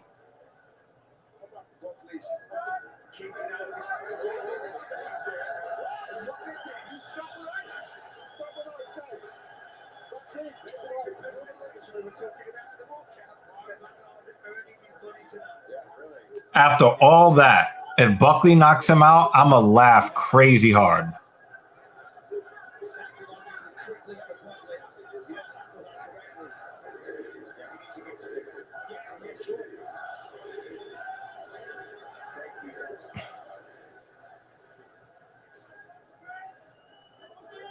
I feel like Imavov has been bottling it all up.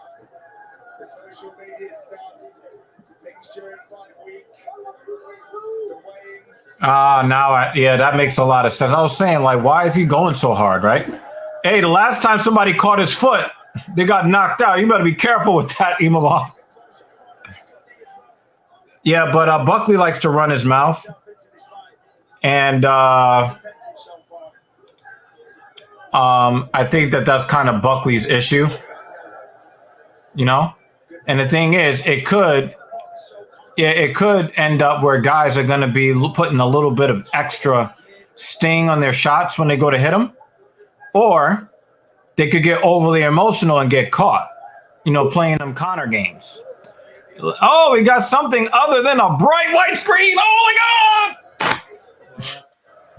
What up, what up? And we got Lutch in the motherfucking building. I haven't seen you in a few weeks, man. How you doing? Doing good. How you been, brother? there's some Rona in the house, but Oh, really? yeah. And Mrs. Evil got it bad. Damn. Well, the other lady, she had it first, and it was a different kind of bad, where it was like respiratory. But the other one is gastrointestinal. Oof. So, What's up, David Banner? she intended to like kind of join so that she wouldn't just be like miserable, but she can't like hold any food down, not even like crackers or applesauce. It's bad. Where's my shit? So, I mean, she'll be all right long term. She won't have to go to the hospital, we don't think, but That's good. it's just. And how the fuck I still don't have it? Who the fuck knows? Hey, you cut your hair! Oh shit! He cut his hair! No, I didn't cut it. Oh, I thought you got rid of the split ends. So here's the thing. What had happened was I decided.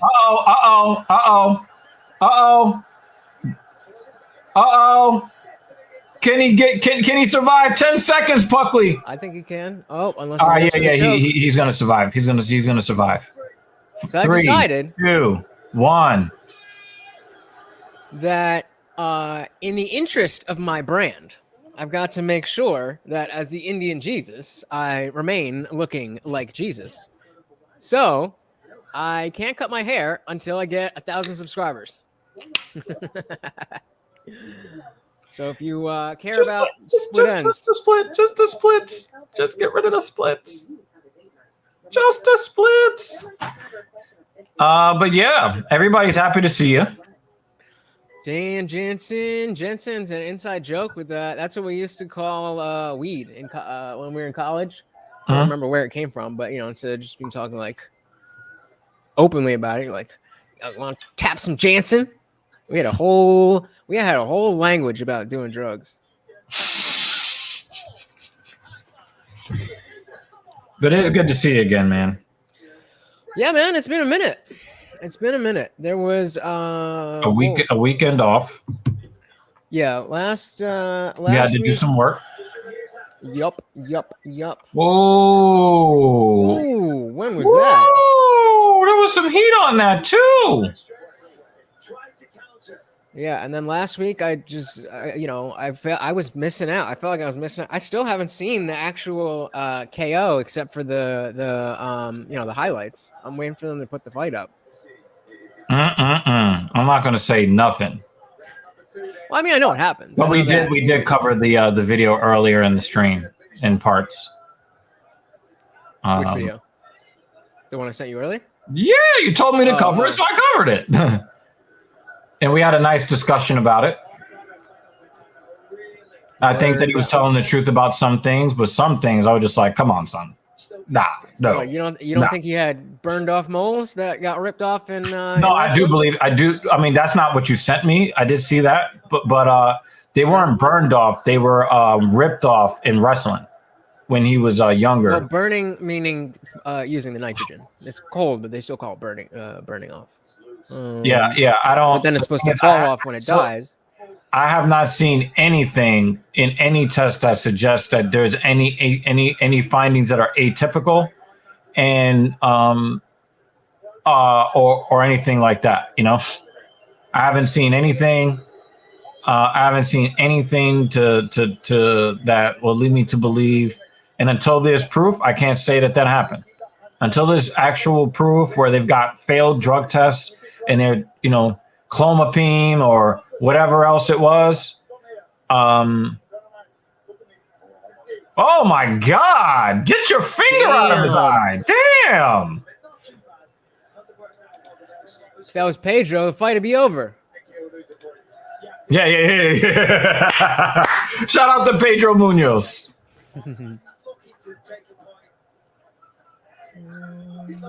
Yeah, he just doesn't. He just doesn't. He just doesn't. He doesn't have the range. He doesn't have the range. Oof. You talking about this fight? He got his leg up there real slow. Powerful, but slow.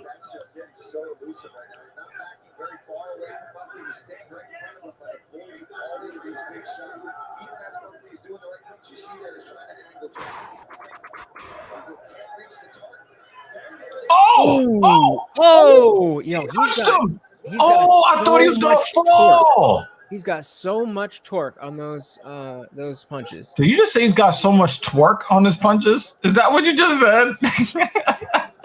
Think about that for half a second.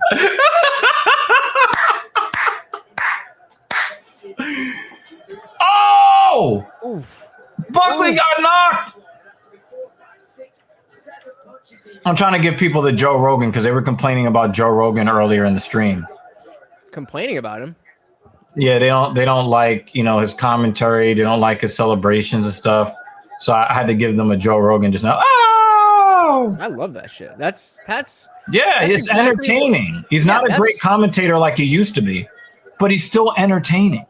Well, I don't know if people understand, like people understand in other sports, like in football, people understand who the color commentator is and the play-by-play.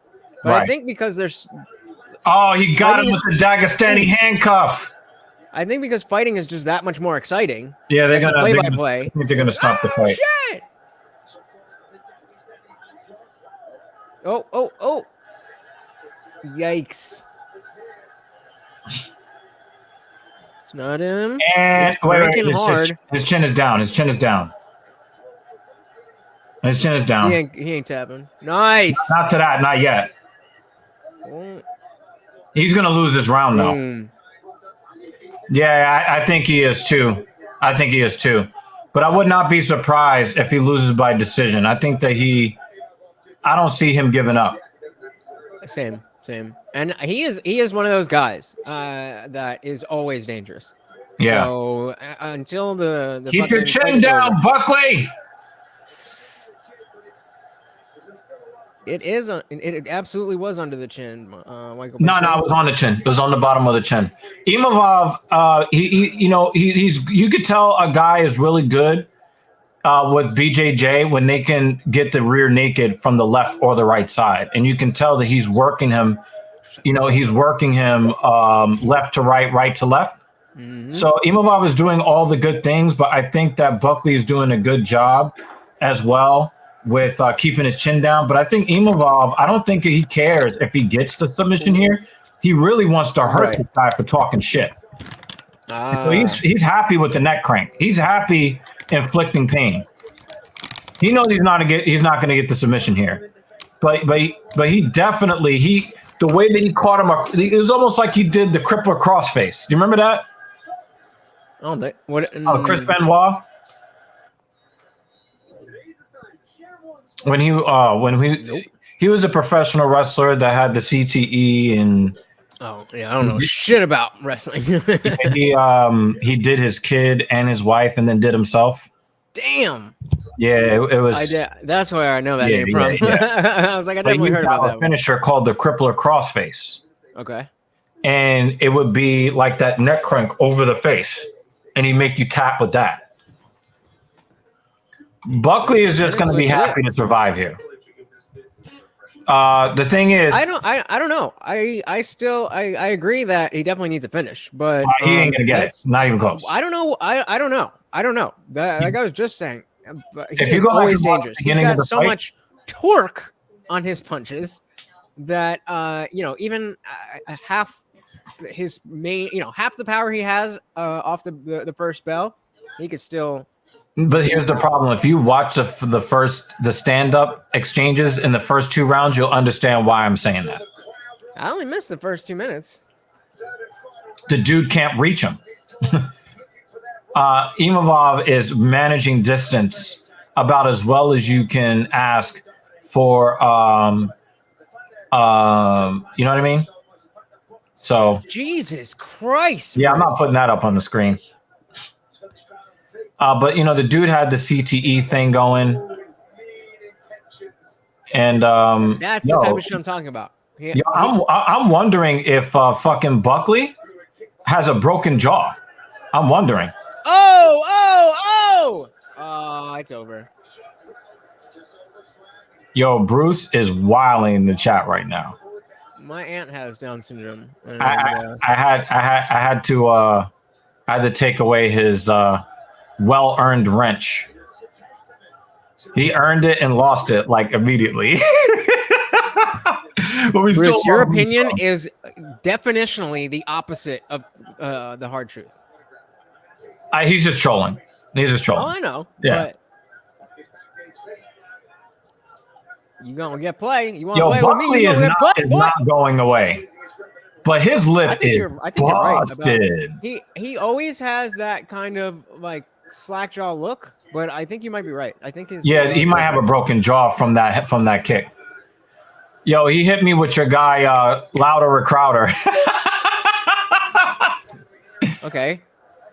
Facts are not opinions. I was about to say something really messed up. I was about to kick myself off YouTube. Ooh. I think Imavov has gotten a little emotional. Unlike because he's not managing the distance anymore. Bob Trotter, whatever the fuck your name is. He's a huge service to society. I just remember they just hit me up. They're like, yo, have you heard of this Bruce Bob Trotter dude? Oh, wait, that didn't happen. Oh, shit. Yo, he's trolling. Let him live. Let Bruce live. He's trolling. I think that even though Buckley talked a lot of shit, so I think that Imavov is going to end up. You? And Imavov is going to end up having a lot more respect for Buckley because I think most other fighters would have folded under these circumstances. Oh, you're saying Imavov is going to have more respect. More respect for Buckley, even though Buckley ran his mouth all week. I thought you were talking about just the fans having more respect for Imavov. So, no, I think the fans think that Imavov is already great. I think he's already the fans great. who know him. Yeah. But I don't. He doesn't have a big presence. I mean, I don't know his first name. But Imavov is fighting tired and he's fighting emotional right now. He's still managing distance well. Good defense. There you go. Buckley. Good defense. Get that underhook. This is turn away. Good. Elbow on the break. David Van. Oh no, he took a two-piece on the break instead. Yo, his lip is busted.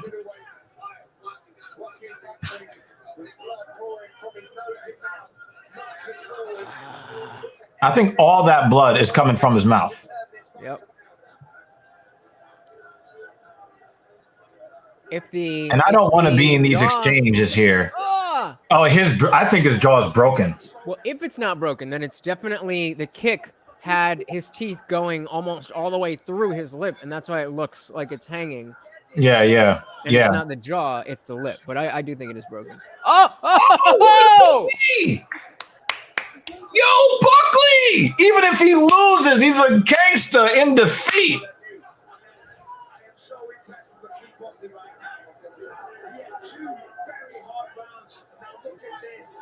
No, get off the wrestling, Buckley! Get off! Stop, Buckley! You're gonna lose. He's like, he gave up. He's out. Buckley got a chance for the miracle KO, man. Oh. Come on, baby. 30 seconds. Let's go. 30 seconds. Come on. Give us some more of that Leon Edwards action. Come on. Some Derek Lewis. Last 24 seconds. Oh, nice. Has there been any crazy KOs like that? I heard when there have been a couple of good finishes today. Come on, 10 seconds. Don't touch him. Yo, he's trying to get him out of there. Oh, I thought it happened. Oh, no, he got grabbed. Oh. I thought it happened. 29-28. Good fight. Good fight. Again, if Imavov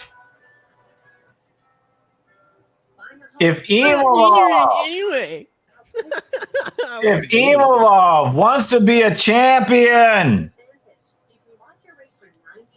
you can't be gassing out after 11 or 12 minutes. You can't do it. But with an opponent like Buckley, they'll push your cardio, and now he knows exactly where his weak spot is. Oh, Bruce, I enjoy our banter. It's like you just time somebody out for making fun of you. That's why he lost the wrench. You timed somebody. You timed out June, and I'm like, come on, man. No, I don't care what you say. I don't care what you say. You're royalty as far as I'm concerned, Bruce. You can say almost anything, and you're good with me. It's just you can't be timing people out because they're making fun of you. Can't do it. Sorry.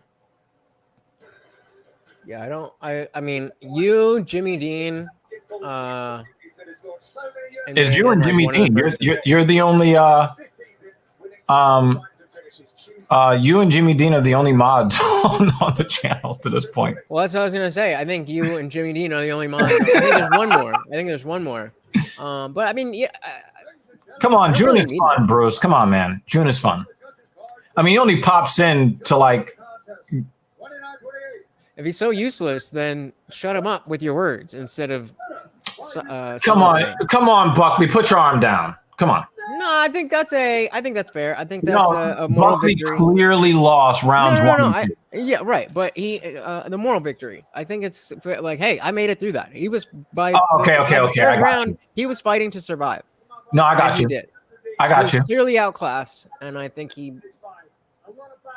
I don't know if he was outclassed. I just thought that Nasruddin fought an intelligent fight for the first 11 minutes, where he kept the distance. But I didn't see like a massive skill gap between the two of them. I didn't see that. Even though I know that there is a skill gap because Buckley doesn't really have a martial arts form. He basically went to a gym, started swinging, and then somebody said, okay, let's get you in a fight somewhere. Like that's how he started. So I know that there is a skill gap, but it didn't really feel like the skill gap was that wide. It's just that he's 5 inches shorter and a reach disadvantage of like 7 inches. That's what it looked like to me, more than anything. We're going to cry about being short? Get over it. I mean, he's tall compared to you. When you look little in the cage. And how is Imavov making 185 with that? Definitely. I don't understand that. Definitely broke his jaw.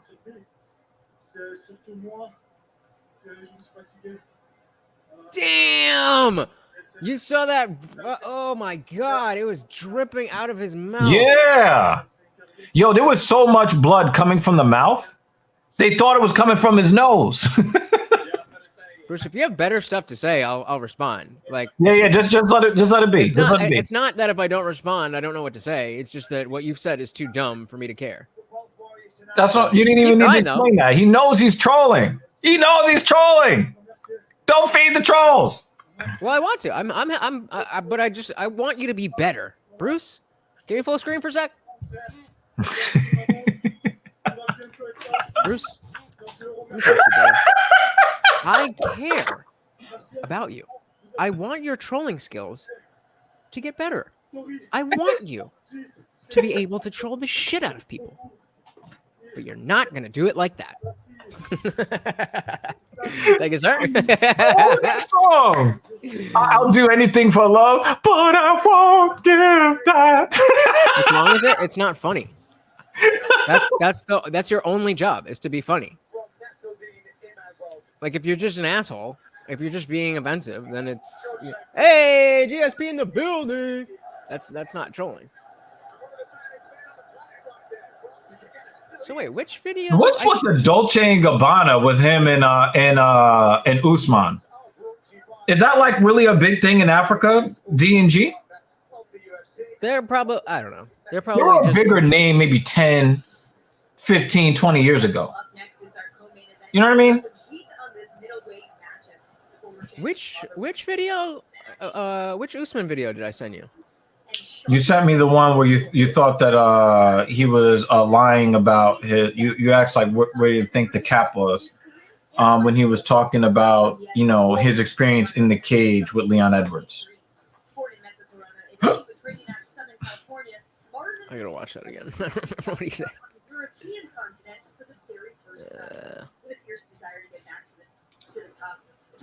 Angry Marvin Vittori. Has he picked that up as his actual his actual name yet? His actual nickname? Marvin Vittori. Yeah. What about him? Has he taken up actually using Angry as his nickname? Oh, that's next week. Gang, Doesn't gang. even make sense, really. I don't know. That nickname doesn't make a lot of sense. Marvin Angry Vittori. No, well, you would say Angry Marvin Vittori. Either that doesn't sound good either. I'm sorry. Like it's too. Angry Marvin. I don't know. No, it's too. I mean, if he chose not in a Marvin the cage, Martian Vittori, but angry. Yeah, you're fighting. Well, yeah, but that coming from the notion that Chael, I think it was Chael, maybe it was Ariel. They should change his using name to Kale Sonnen. They were talking about how Angry Marvin is a much different fighter.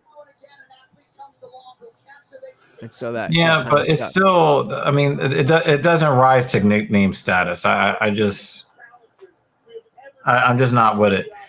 June 42 was asking earlier about our thoughts on this fight, and a lot of the guys thought that this was just like an unfair matchup. What is your opinion? Because you haven't been on here in a while, so we haven't really been able to talk about this particular matchup. Diaz are talking about, getting away from the UFC and just wanting to do other things with his life, and they wouldn't let him go. And you're like, well, the only fight we're going to offer you is this guy that is probably going to, take your head off, right? Yeah. So what do you think about this matchup? Do you think it's a fair matchup? Do you think it's a fun matchup from a business perspective? Because I know that you're a lot into the money making part of it, right? Just give us your analysis on the creation of this matchup. So I mean, clearly it was made to put Nate in the worst possible scenario. That's clear. I think that I don't really necessarily see anything wrong with the UFC doing that. That's always how they treat their people, and that's good business. You don't want your you don't want somebody like they want the UFC to be the end all be all. They make it seem like if you can if you're fighting in the UFC, then that's top notch. But even you take the same person and you put them in a boxing ring, you put them in a different MMA organization, it's not the same thing. Mm-hmm. So that's the idea that people will get if Nate is leaving the UFC off of not just a loss, but however many losses he has. Well, I don't have anything else. I mean, if he gets decapitated in the fight, yeah, it removes his ability to sell himself to other promotions and other fighting other fighting styles. But he specifically is enough of a character to ride on other shit. But he'll have to play it up. His character is that of being, like non-committal and like, oh, I don't give a fuck. Like that on its own is it's not going to sell. You've got to be a little bit more something. Mm-hmm. Who is it? Robert Hill? Who's he fighting? Whitaker versus Vittori. Whitaker's happening right now? Yeah. Oh shit! You asked, and somebody told you there was 3 fights left. Yeah, but I didn't even. This is the co-main event. All I knew was the main event. I'm gonna go with Whitaker just because I've only seen him not look perfect against Izzy, and I mean perfect is a strong word, but except for Izzy and maybe Kelvin Gastelum, he's great. I have no reason to think that in that second one with Izzy, by the unified rules, even though he looks sloppy in the fight, I still give Whitaker the decision over Adesanya in their second fight. I'm too biased. I'm not able to to come to that conclusion. I I thought could watch that 100 times and I'll be like, Adesanya nope. looked more comfortable. I thought that Adesanya looked more confident. But by the unified rules of MMA, 3 rounds to 2, Whitaker. Izzy's definitely been, fighting to save the belt, to hold the belt rather than. I disagree with you on this, June, for this reason. We just had a discussion about how Usman is more likely to get knocked out by shots that only kind of stunned him for a moment. Because once you take that knockout, your brain is going to be quicker to shut off. So a light strike is going to feel more like a medium strike. A medium strike is going to feel more like a heavy strike. A heavy strike is going to feel more like a knockout blow once you get your lights turned out like that. The problem is Whitaker took one of these in the first fight against Adesanya. So to say that there's no way that Marvin can win by TKO, once a fighter has been knocked out once, this now becomes a false premise. You can literally go down again and again and again. That's what she said. First of all, this is a new one. I don't know if you remember, but I used to have the blue one, and then I had my friend from Jersey Shore Extracts. Oh, a second. Hold on. I got I'll it. buy new sheets. I just fucking live in my sheets until they're dirty, and then I'll buy new ones. That's what I do with my towels too. I just once a month or whatever, I'll just fucking go and get a new fucking thing. Maybe not once a month.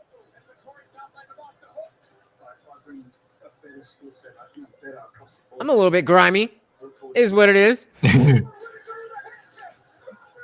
This was from David Batter earlier in the stream. Like 3 hours ago. Oh my God. I'm happy to show you.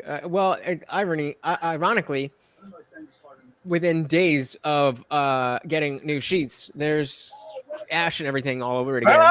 But I'll happily show you guys when I do decide to. Are you ready for this comment? Are you ready for this comment? Screenshot it. Oh, man. Got him. I don't know, June. You made a strong statement. I don't think that Marvin Vettori is on Whitaker's skill level.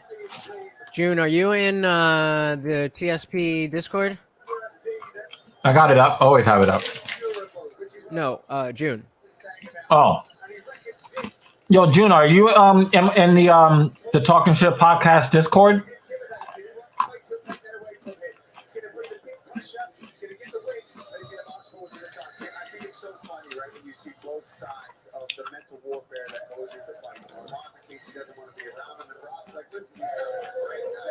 Pull this shit up.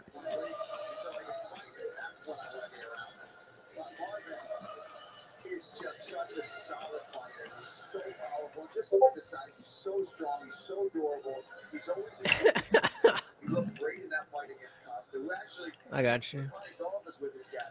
Was it me and you, Michael, calling that fight? It seemed like always I'm trying to figure out where I can go.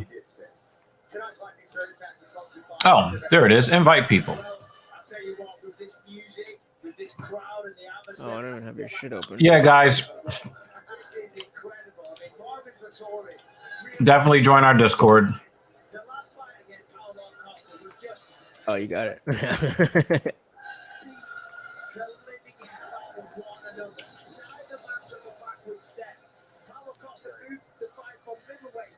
Damn, only 7 likes? Come on, guys. What is that? No, they're doing a good job. Damn you, Mark. Evil. I know that. Come on. We're trying to help you out here. Wait, what? Nothing. Never mind. Oh no, it was damn you, Mark.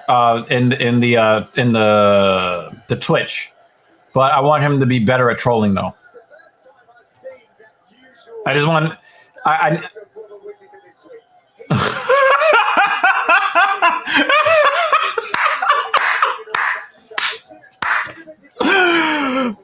Oh man, this is why we love Bruce. You know what dislikes are? Engagement. So thank you for your engagement. I'm sorry. I really like this. This made my day.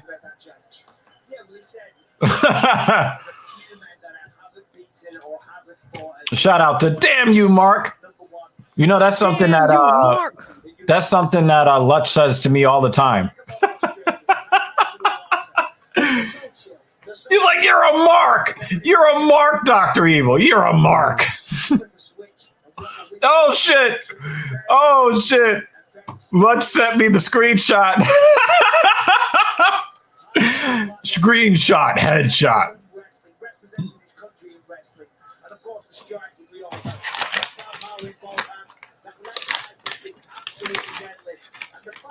Now, I did call the first Adesanya fight that he had, that he looked a little bit too tense in a way that I wasn't comfortable with, and then he got knocked out in the first round, and then again in the second round. Well, I really want to see, because did you see the face-off between him and Vettori at the ceremonial weigh-ins? No. Dude, one of the funniest stare downs of all time. Yeah.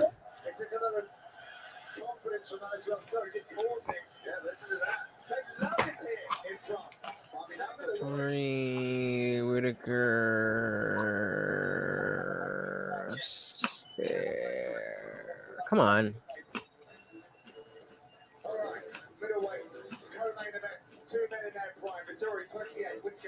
They got the same reach, the same weight, and the same height. That's virtually identical. Mm-hmm.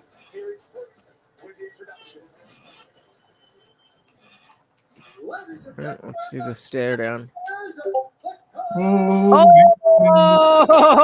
he let This fighter's 3 rounds in the UFC middleweight division. Introducing first. Good stare down.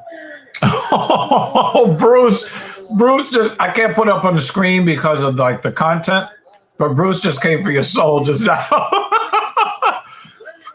I was asking him because he likes bolt-on titties, right? He likes bolt-on titties. So I was like, well, what if, because you like fake body parts. What if it was a manual transmission that wanted you to drive stick shift? And he was like, well, if they're passable, the same question that we were asking. Yeah, but you lost me on the analogy. What about a stick shift? Manual transmission. Right. It's a euphemism. Got to stay on the right side of the YouTube algorithm, right? Oh, I know. I'll be dancing around that shit like drag queen story hour.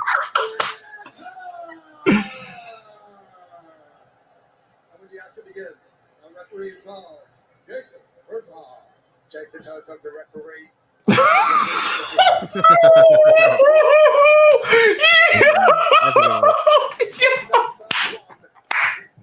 Yo, she is. Bro just lost his shit. Yo. Would you fuck me? You would fuck me. All right, let's go, baby. How is this fucking 3 rounds?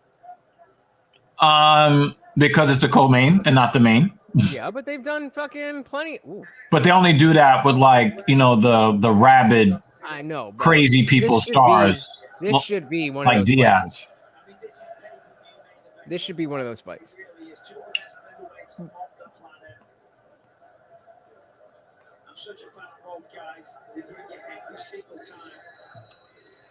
I don't like the way Robert leans in when he strikes. You see how he's got good balance, and then he just barrels in head first. See that? Yeah. I don't like that. Oh, nice counter with the right hook. Nice. All right. Whitaker looking good early. Yeah. And again, I look at Marvin Vettori as a brawler. Yeah. Not necessarily as a mixed martial artist. Yeah, I'm not afraid of his wrestling. I'm not afraid of his Muay Thai. I'm not afraid of his karate. I'm not afraid of his BJJ. You're not afraid of it, or you're not afraid of it for Rob? For Rob, right. For Rob, I'm right? scared shitless of that motherfucker. But what I'm saying is that I don't think when I look at these matchups, he's going to out brute force you. He's not going to out skill you. And I think that Robert he was more of a brute force guy before, but he's just smarter now. Mm-hmm. That was a jab to the top of the head. He was like, Victoria didn't even know what the fuck hit him. It's like, did something just drop from the ceiling?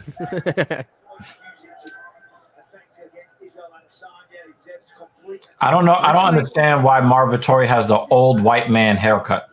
What's up with that? Let's just, you know what? Let's screenshot that too in case Bruce ever decides to head on over to my channel. Interestingly, Vettori he's ranked number 4 for his takedown accuracy in the division. No, Marvin Vettori was never that tall, Dave. He was never that tall. Izzy is 6'4", and Izzy looked down at him. Oh, Robert got caught twice.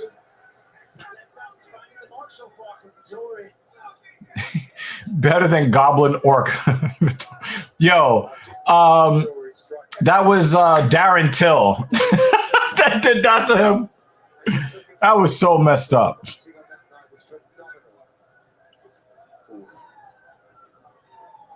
That kick to the body. All right. What's going to happen here? Right. All right, we got a little bit of grappling here. I do think that Marvin Vettori is probably physically stronger than Robert Whitaker. Oh, that is only. But when you think about, the fact that he went toe to toe with Robert, with Yoel Romero, that's physical strength.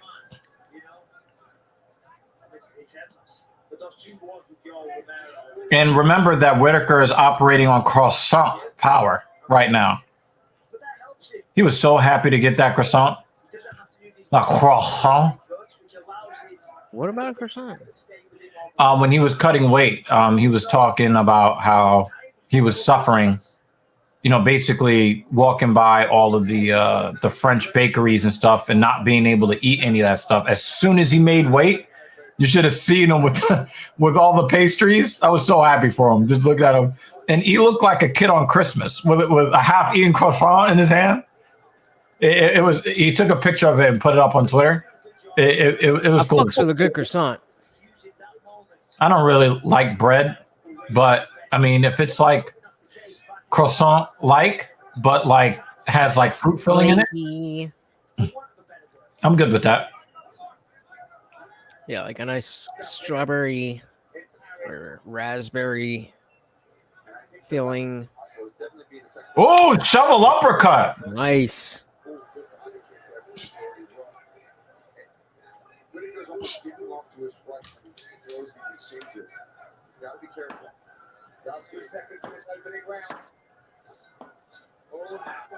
Ooh.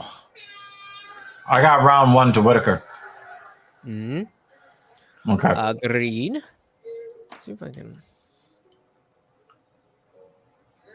And this is where you start to see the gaps in skill level. Like, these guys are all UFC level fighters, right? But when you watch the exchanges between them, right? Whitaker is a little sloppy tonight. Yeah, we both got Whitaker, Bon Bon. Ooh, I just got an Applebee's commercial. Those bones look good, bro. Those fucking wings. I mean, I think that Whitaker just kind of leads head first in just a little bit too much. Just a little too much. He follows his punches too much. Yeah.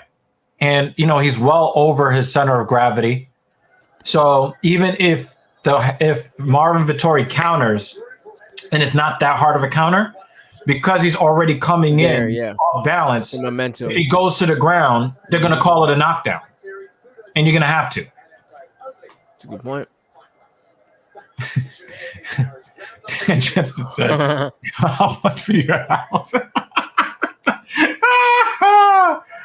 Woo!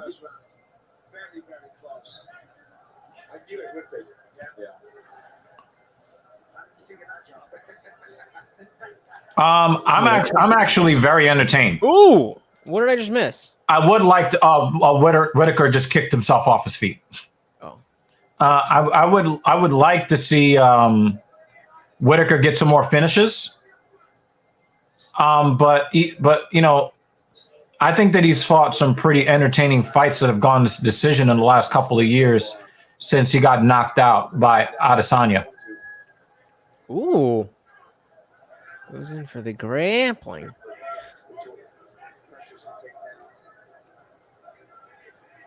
A little bit of brute force by Whitaker. Dan, so June, you should sell your house to Dan on the low, just in case.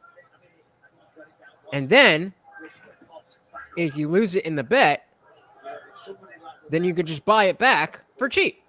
Oh my God! If Marvin finishes Rob, I will sell my house. That's crazy talk, and you said it. All right, he just came. He just came from my neck. Oh, 1-2. Well, I haven't pulled that up. Like low effort. All right, now it looks like Whitaker is starting to win these timing exchanges, and you know that Vettori is prone to frustration. Angry Marvin. I tried to circumnavigate getting a soundboard by downloading this app and then using a Bluetooth speaker. Right. It didn't really work very well, but I've got like this this app, and all these are different actually let's see. Wait, hold on. Oh, that's why. I was like, these aren't mine. Oh, he went for it with that head kick. Is it better this way? Oh, hard right hand. Oh, it's better this way. She belongs to the streets. Oh, another head kick. Oh, that wobbled him. At this moment, he knew. He fucked up. Uh-oh. Marvin is losing these timing battles. He's looking at the clock. Not a good sign. If he don't zig when he zag, he's gonna go. What are you doing, step bro? All right. Hey, yo. Some idea of what to do with the striking, but execution is. I don't know. In this fight tonight, I at least partially agree.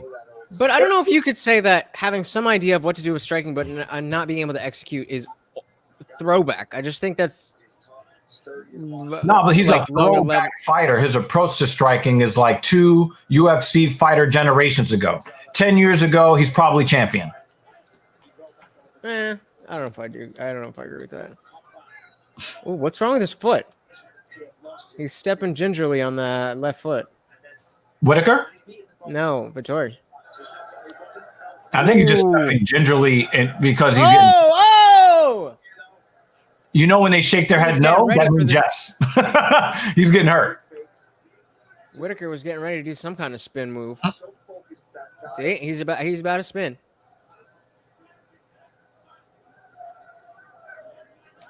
Yeah, I definitely understand where you're coming from, Dave. Oh, he's kicking that knee.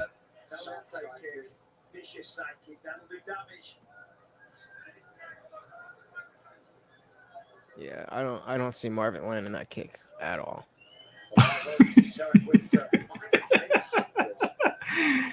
I don't know if it's from Whitaker's kicks, but I noticed some swelling around the left knee of Vettori. Mm-hmm. June is gonna not be homeless tonight. It ain't over till it's over, baby. Look at Whitaker leading his head forward again. Tempting fate over here. For real. I would be. Yeah. Not be saying a goddamn thing. Definitely looking sharp. Definitely. What was the thing for June Gisele's house? If Whitaker gets knocked out. All right. I kind of almost want to see that now.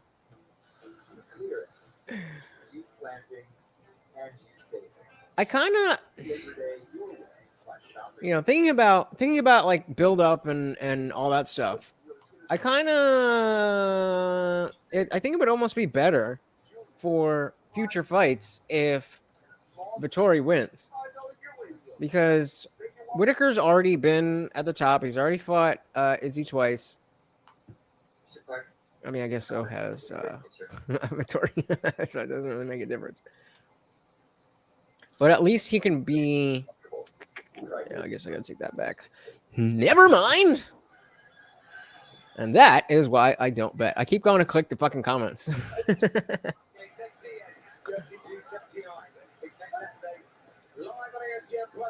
Oh, that's what I want to try. I'm just putting that because I want to see. He said, "Hey, as long as I get Gane to win, I won't lose so much money." Oh, damn. Damn, son. So wait, type something in the private chat. But I don't know. Just because I have it full screen, I want to see what comes. It's weird. I wish it would fucking go like that. I don't know how you're gonna make money on Gane if he's the favorite. By betting a shit ton. Is the only result that would be good for the.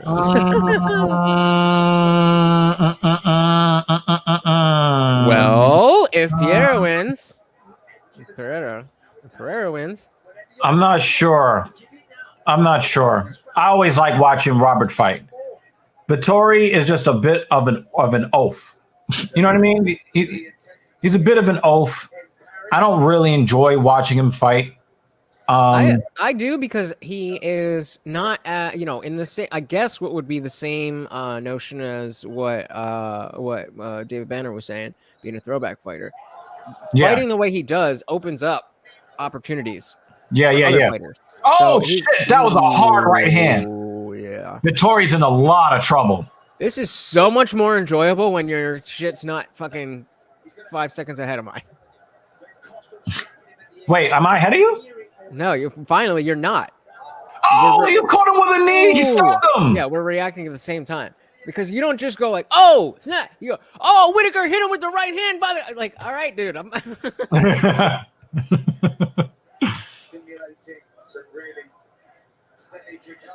I do agree with Bruce here. Mm-hmm. I was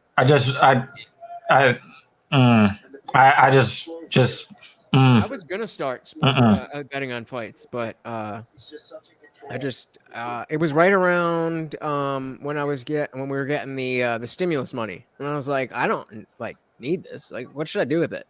And I was either gonna start. Well, exactly. I was either gonna start betting on fights or put it into crypto, and I put it into crypto. And so right now that doesn't seem like the best choice, but 10 years from now, exactly. Right. I haven't even looked. Believe me, right now, women are looking at you like you're 5'4". 10 years from now, they'll be looking at you like you're 6'4". Bam, bam, bam, bam, bam, bam, bam. I mean, you have a soundboard now. You could just use that. All right. Wait.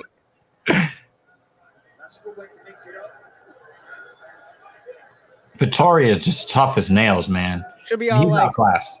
What are you doing, step bro? We know what kind of prawn you watch. There is no other prawn to watch. That's everything. I don't know where it came from. people with patience and money. Yeah, I think that crypto is going to end up being the way to go. It's just not And I don't very have well. It's not very well implemented or capitalized right now. But crypto is where the world is going.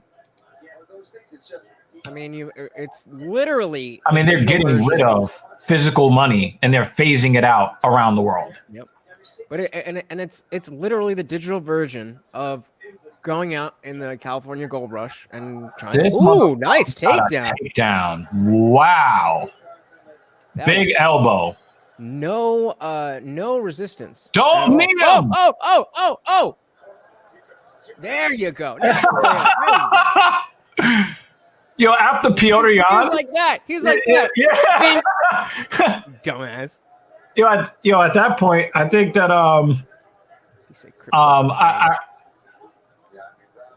right now, yes. Right now, yes. In the future, you're gonna be these people are gonna be your overlords, and you're gonna be like, I'm telling you.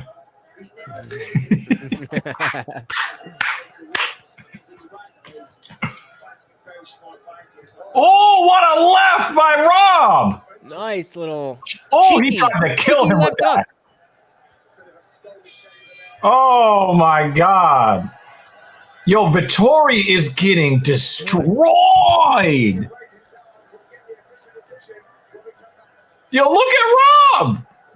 Don't start celebrating early, man. Don't do it. You're going to cost June his house.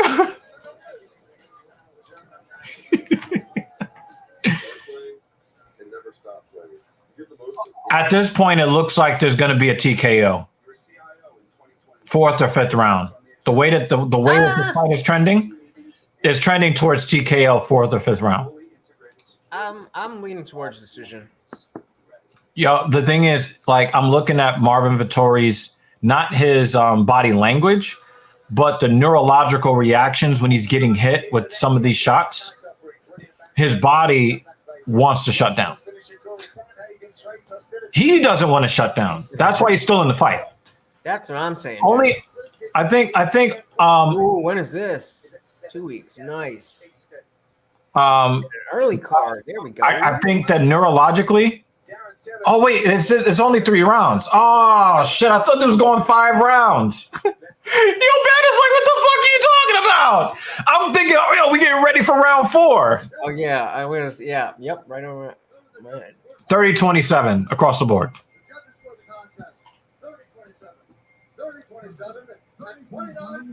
Where's the 29-28?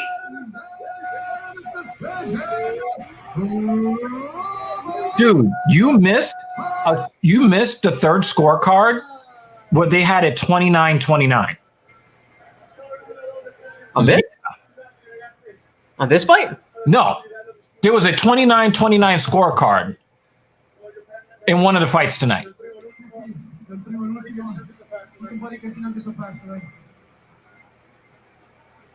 What just happened? All right, wait. I was gonna say let me run that back, but I don't want to risk getting behind your stream. Where are they? They're in France. They're in Paris. Oh.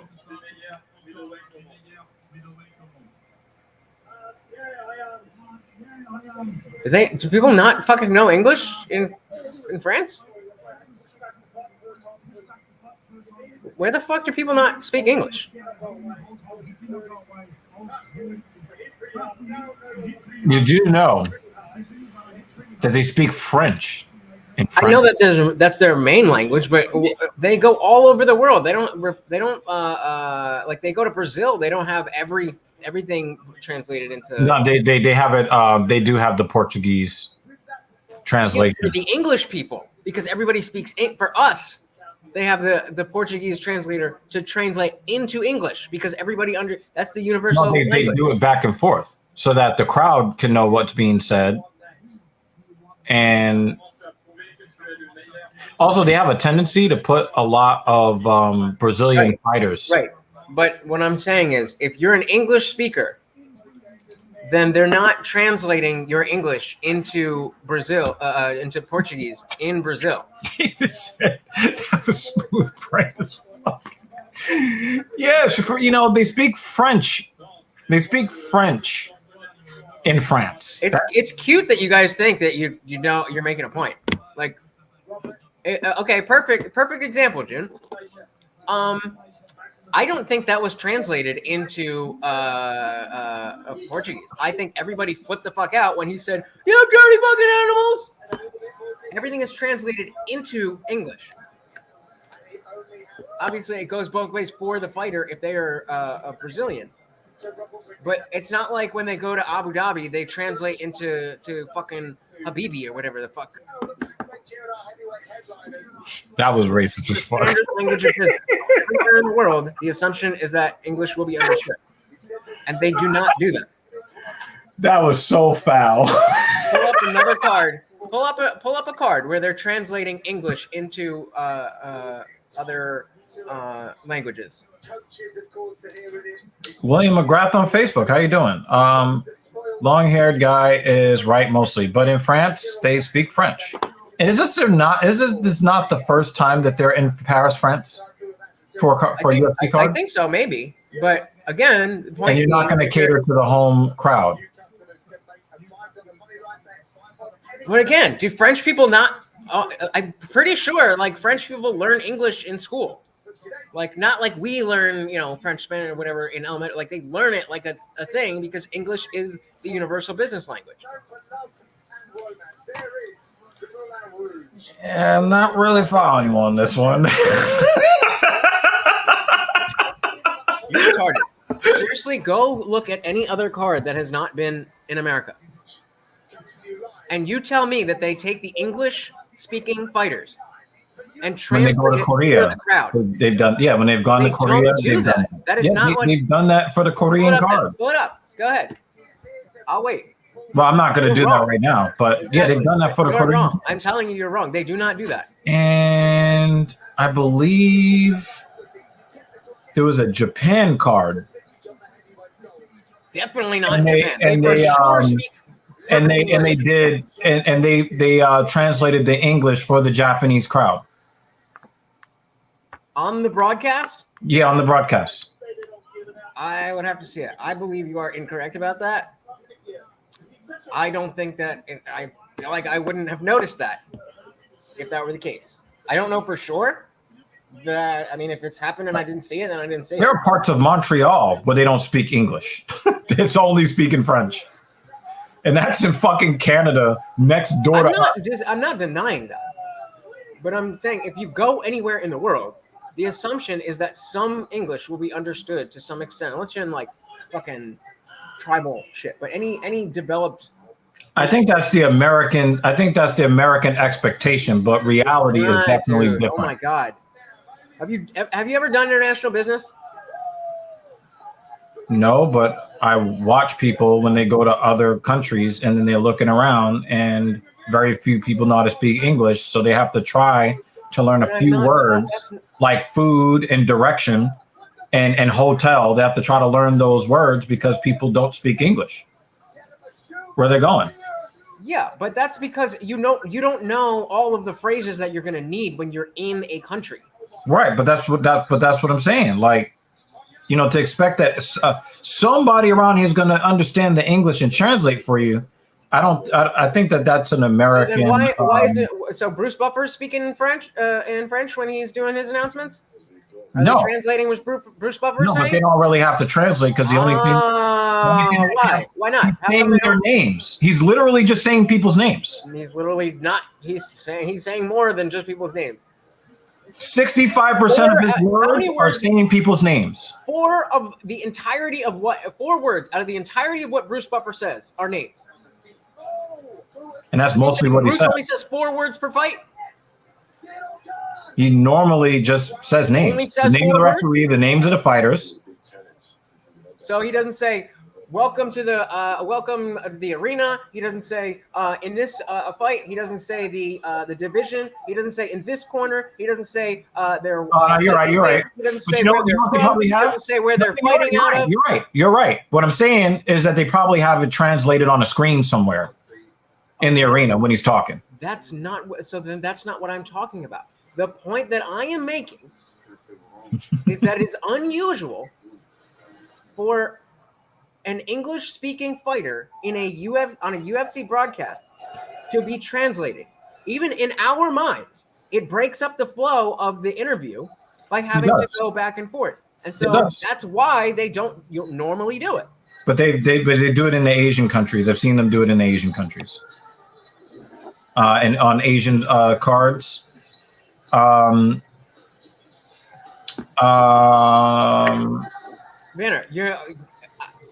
I'm also thinking about because you don't get the point doesn't mean there's no point. The point is, yeah, I get your point. I just don't agree. David Banner doesn't get it. He said I'm making a non-point. No, the point is, if they are translating, then why aren't they translating Bruce Buffer? No, that's a fair point. But I'm just saying that not according to David Banner on Asian cards, they do have that. They do have the translator in there for everything. Yeah, you're right, David Banner, because all you guys are too fucking stupid to understand anything. And you always understand by the time I do say that's not what I'm saying. The point that I'm making is, and then you understand it when you actually listen. But you could put this on a T-shirt and make some money. I mean, I don't know. I gotta make sure that everybody else is as dumb as you guys. No, I'm just fucking with you. Just fucking with you. Let's make some money. Make some money with the cash raise. Well, we got. Did you see the new? Dude is an asshole. Yo, he weighs less than a dehydrated TJ. Already, he walks around at a lower weight. I walk around at probably like under 110. Or no, probably like 110, 115. Probably like 1.8, somewhere between 115 and 120. I have been eating more lately. So yeah. Maybe closer to 110. Do you eat more in the fall and the winter? No. Definitely not. Because the biggest thing. It's not. That's why he should be training with me. The biggest thing is getting out of bed to actually like prepare food. Yeah. So I don't eat as well in the winter because I'll order more food. I'll eat more frozen shit. And it does waste more of your money. I don't mind getting up and taking some time and cooking and everything. Oh, speaking of which, got to take some ground beef out the.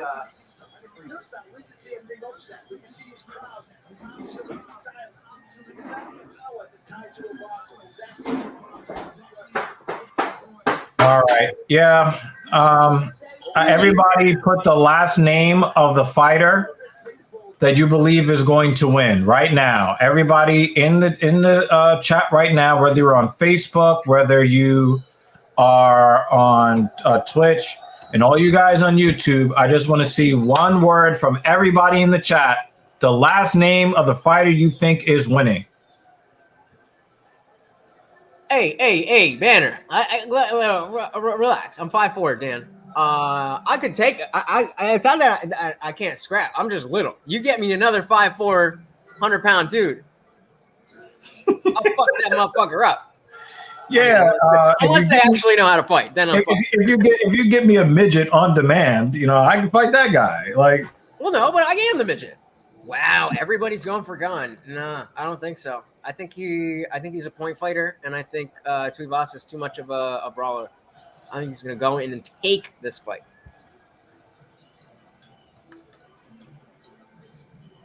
If this were even, I got Gane by TKO in the second round. Who? Gane TKO second round. No, I don't see Tuivasa going down at all.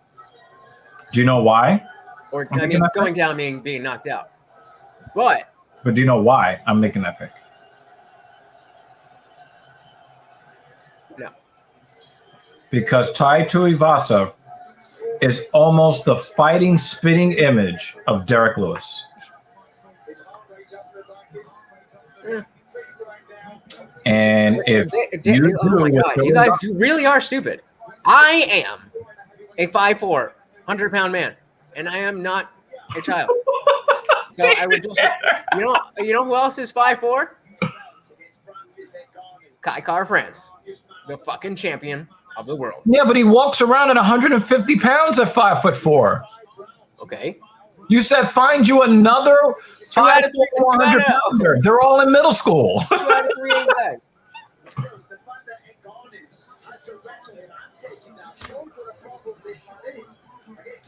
Yeah, this is my pick. I think Gane is gonna immobilize him with the calf kick. Tuivasa is gonna get pissed off. Gane is gonna dance around him. Tuivasa is gonna be like, "Yo, dude, did you come here to fight or what?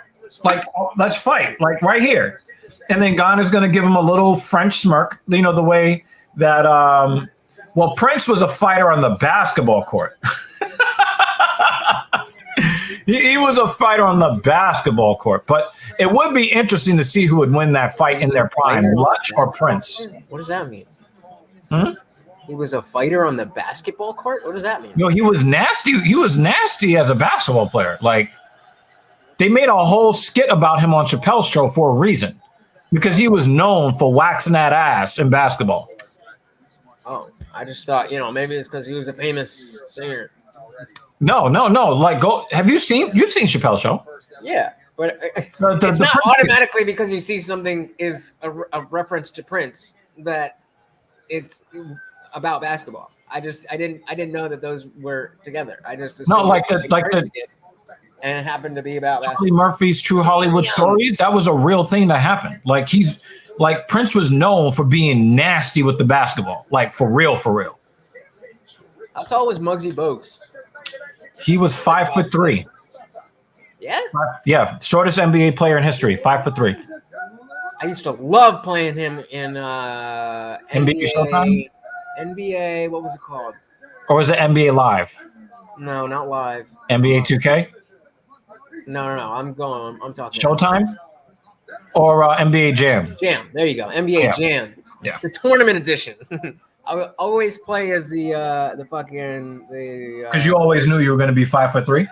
Charlotte Webb Hornets. Is that what it is? Charlotte Hornets. Yes. They also had the coolest uniforms back then. And in NBA Jam, it was him and Larry Johnson, or you can go him and Alonzo Mourning. Yep.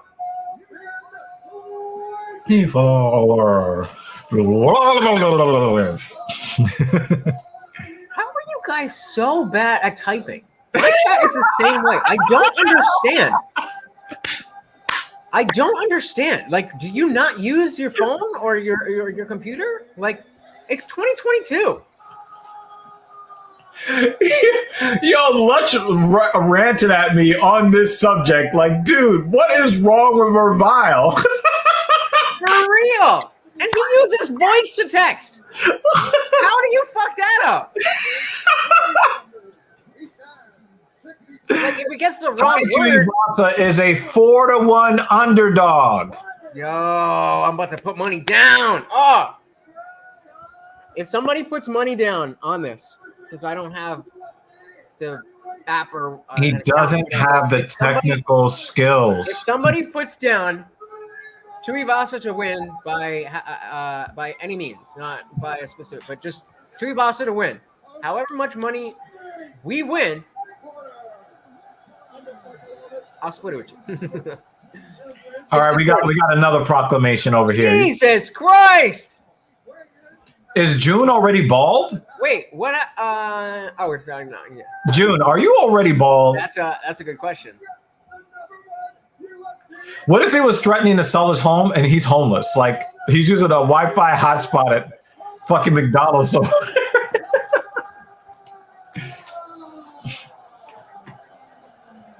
Everybody's on their feet for Cyril Gane.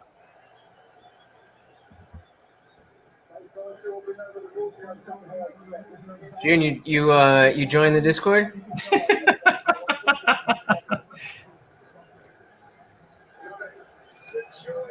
All right, here we go.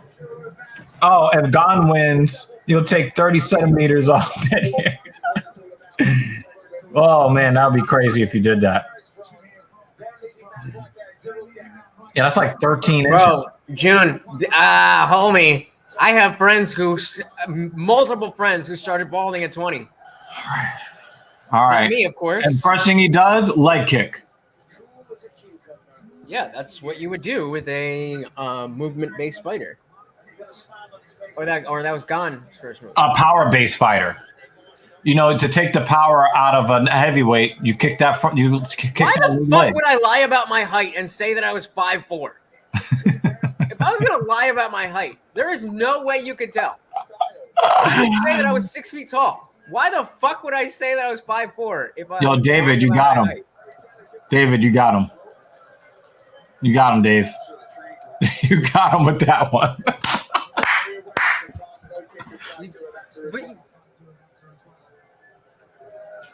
And so, all right, so this is going to be a little bit difficult for Gane because he's fighting he's a lefty fighting a righty. So trying to get that lead leg. He has that kick all day, though. The body kick, yeah. Yep. But he's not going to have that calf, though. Not the way that he would want to have it. You get the outside, though. Tuivasa is not rushing in for a reason. We got 5 rounds, baby. He is. I don't think we're gonna see this. I think this is going to be Tuivasa's most boring fight. Yes. But the thing is, he has to respect Gane's skills. Yeah, it may end with a crazy knockout, but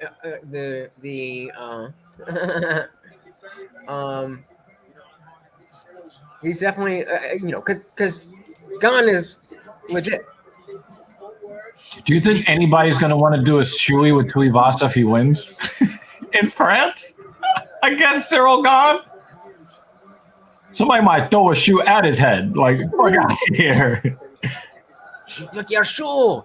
Get out of my face. Or Volkanovski is in the crowd somewhere to make sure he has a safe shoe to drink out of.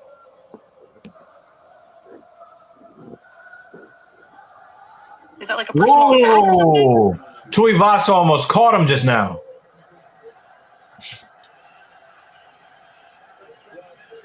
Boom! I knew that body kick was coming.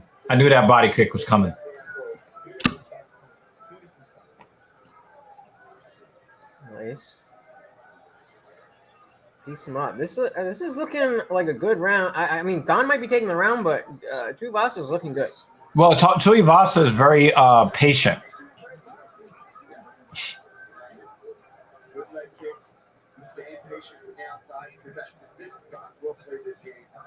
David Banner makes an interesting point about Tuivasa stepping on Gane's foot, and it gets him a little off balance. That's not illegal. Ooh, he bit on that feint.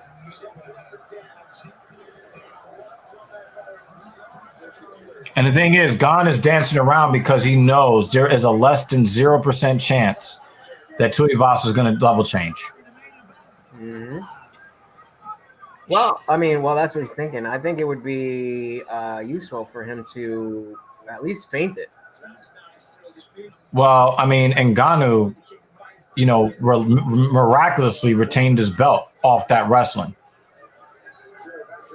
On a fucked up knee, too. Did you ever think, if I told you were going to say that 4 years ago, yeah, he's going to be the champion because of his wrestling.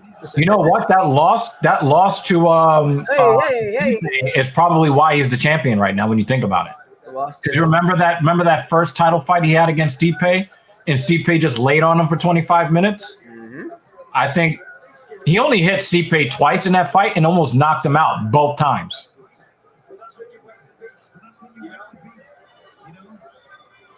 Yo, oh my God.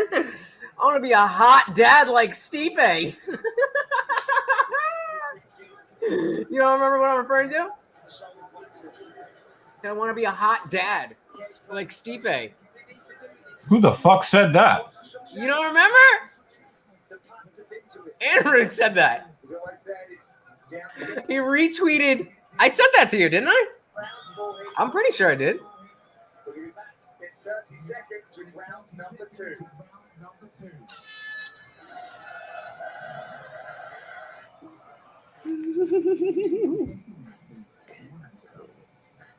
No, you did. You did show me that. Why? I'm gonna be a hot dad. Like what? And he said, when I grow up. Like, well, at least we agree that you're not grown up.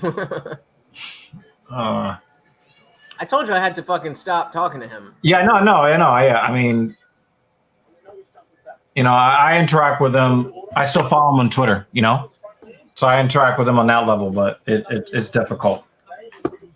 It's difficult to, again, like, I knew that I was kind of going into the lion's den a little bit when I was talking to a guy who wrote a book about masculinity shortly as he was becoming a legal adult.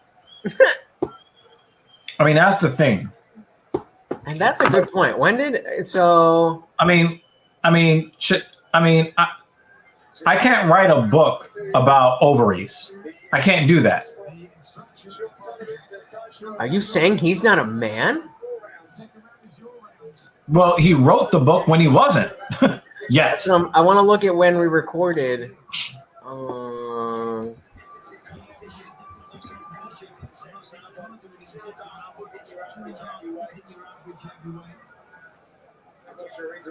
Gane's balance is better here in a second. So we actually recorded a year ago. Counter. Wow. A year and 3 days ago. I recorded that with him. Oh, wow. Interesting. Uploaded August 31st. And the thing is, I find him to be a likable person, but there's just some things where just like, come on, guy. I disagree. I think he is polite and yeah. I think he's. Arrogant? I don't think he's friendly. I don't think he's very arrogant, and he's not interested in civil discourse. He's interested in being right, propping up his own ego. Like, yeah. right.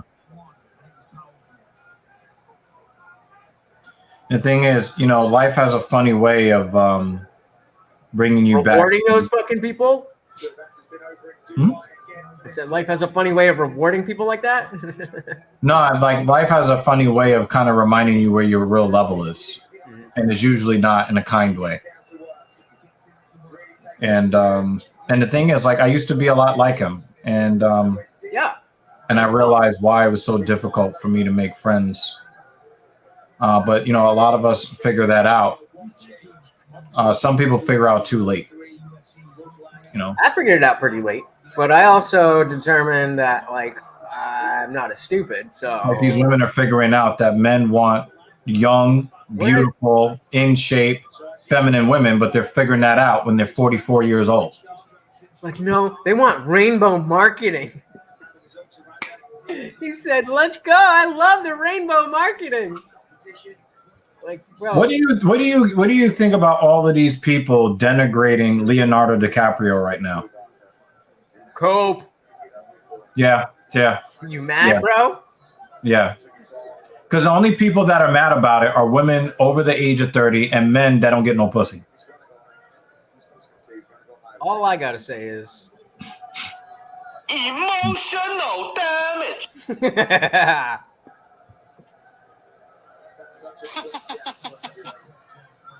See, you're starting to see the frustration in Tuivasa. Facts, man. No, he did it. That's how you gotta do it. No, he did it. You just made the takedown, and now Tuivasa's nose is getting busted up. Wait, what? I was playing. Gane just faked the takedown. Oh, he killed him! He killed Gane! Go, baby, go! Let's go! Let's go! Let's go! Knee!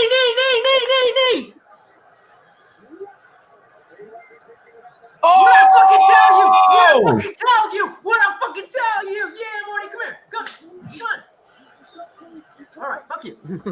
Yeah, boy. Told you. Yo, God! Oh, you put him down! Oh! Oh! Oh! Body kick! Oh! Knee to the body! Oh! Oh! No!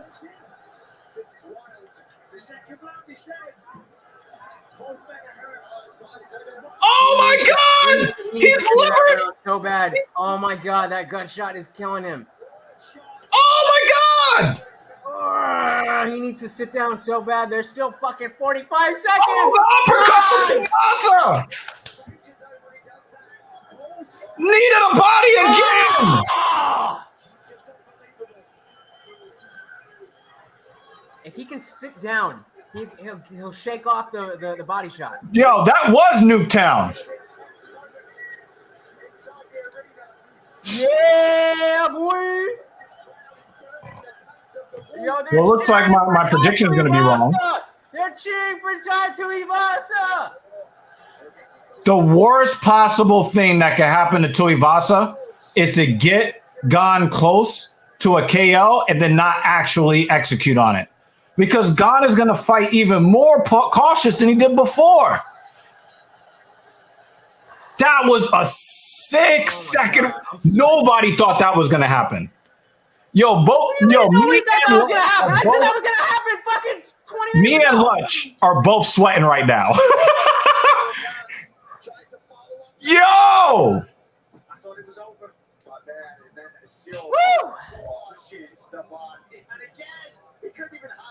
Yo, Tuivasa was feeling it too. That's what I was saying. If he can sit down, he could shake that off. But Gane keeps throwing it in there.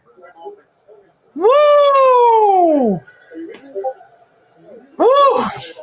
That was stressful. It was, right? You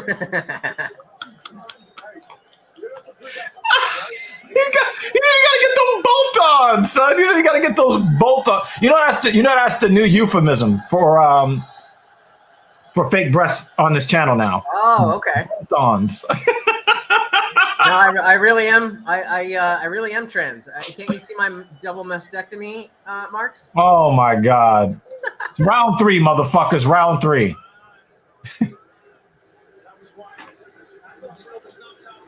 Yeah, I thought he was dead.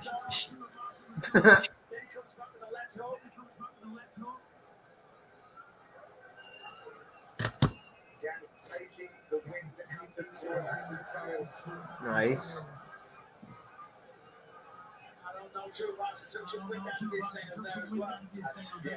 Womp womp. Paul Fontaine. The fans won that round.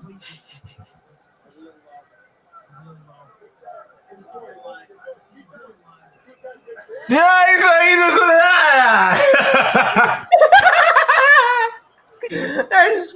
they're having fun.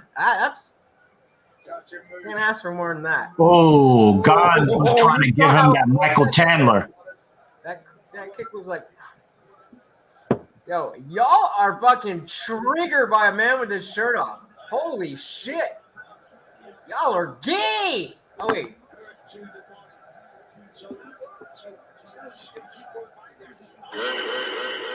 Yo, he just defended that body kick.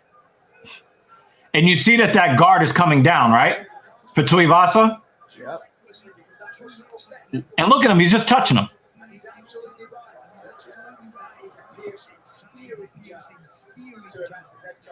Oh, shit. Tuivasa's like, oh, shit, he caught me. All right, you got me. These are the best kinds of fights. Yeah, because Tuivasa is just never going to just... Oh, no. Yo, he's hurt. Yo, Tuivasa is hurt. Ooh. Oh, he faked it. He faked it. That would have been Did he just kick him in the face? Let's go. We're only in round 3, bro. Oh, my God. We're only halfway through this fucking fight. Oh, my God. God knows it, Dan. But Tuivasa, he just loves to fight.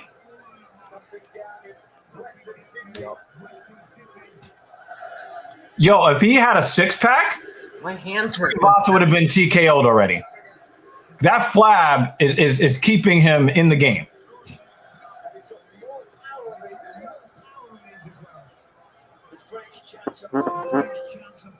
Oh, good leg kick. And that was the front leg.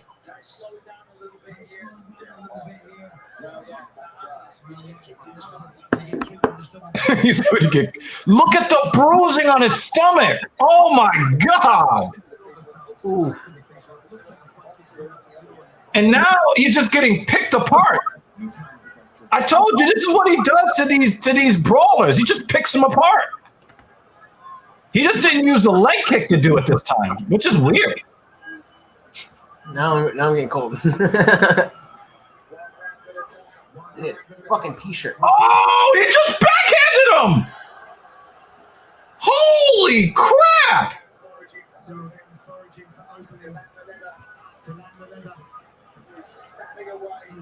Woo! Yo, Tuivasa can't take much more of this. That smile is gone from his face now. Yep. He's like, okay, I'm done. I'm done. He doesn't like these. I don't want it. I don't want it. He wasn't ready. If he knocks out Gane, he's the greatest fighter in history. After all of this. After all of this. Same thing, David.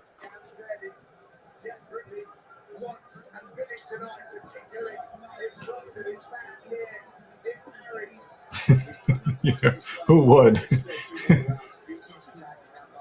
Oh, he killed him! He killed Tuivasa! Oh! Oh! Oh my God! That knockout! Oh my God! Oh my God! What a KO! Oh my God! Oh my God! Wasn't that brutal? Oh my God! Wasn't that brutal? It was good. Oh my God! Oh my God! Oh my God! Francis is like, fuck, I gotta fuck this asshole again. Oh my God! Yo, Tuivasa almost destroyed the heavyweight division. Because the way Gane's body folded like a fucking flapjack. Oh, shit. We haven't seen that before. Oh, my God. Oh, my God. Tuivasa got destroyed. That reminds me of that reminds me the punishment to the body with the kicks reminds me of what Edson Barboza did to Dan Hooker. Do you remember that? Yeah. That was wild. Look at him. Look at the dance moves from Tuivasa. Boom. Those hammer fists. Oh my God. Man. Brutal. Oh my God. Oh! Boom. Oh, one to the. It was a back directly to the back of the head.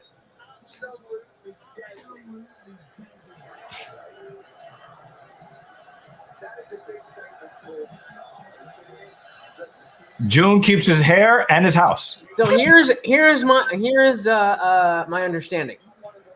Because Gane is the main event, and he doesn't speak fluent English. Yeah, it's not. That's not why very they are using the translations from English, because this is supposed to highlight Gane, and they're trying to make that event about Gane. But I will maintain.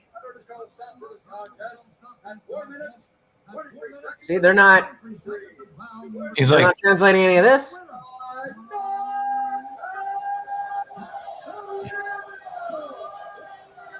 You see I think caption on the anybody in screen the world anywhere up at the top? means. You know what I mean? Anybody who's ever watched UFC before, you already know, okay, he's announcing the winner, and then you're going to hear somebody's name.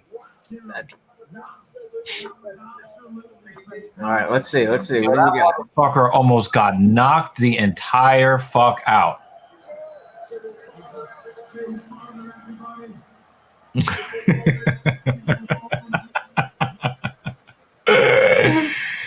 Oh, man. Yo, Tuivasa got destroyed.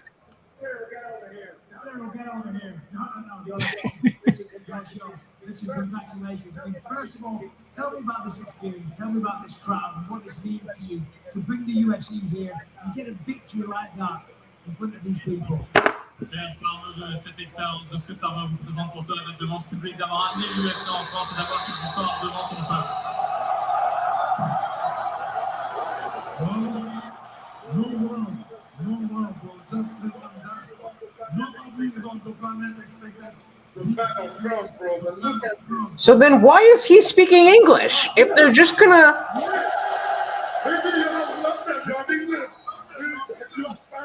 A lot of people cheering for a bunch of people who don't know what the fuck he's saying.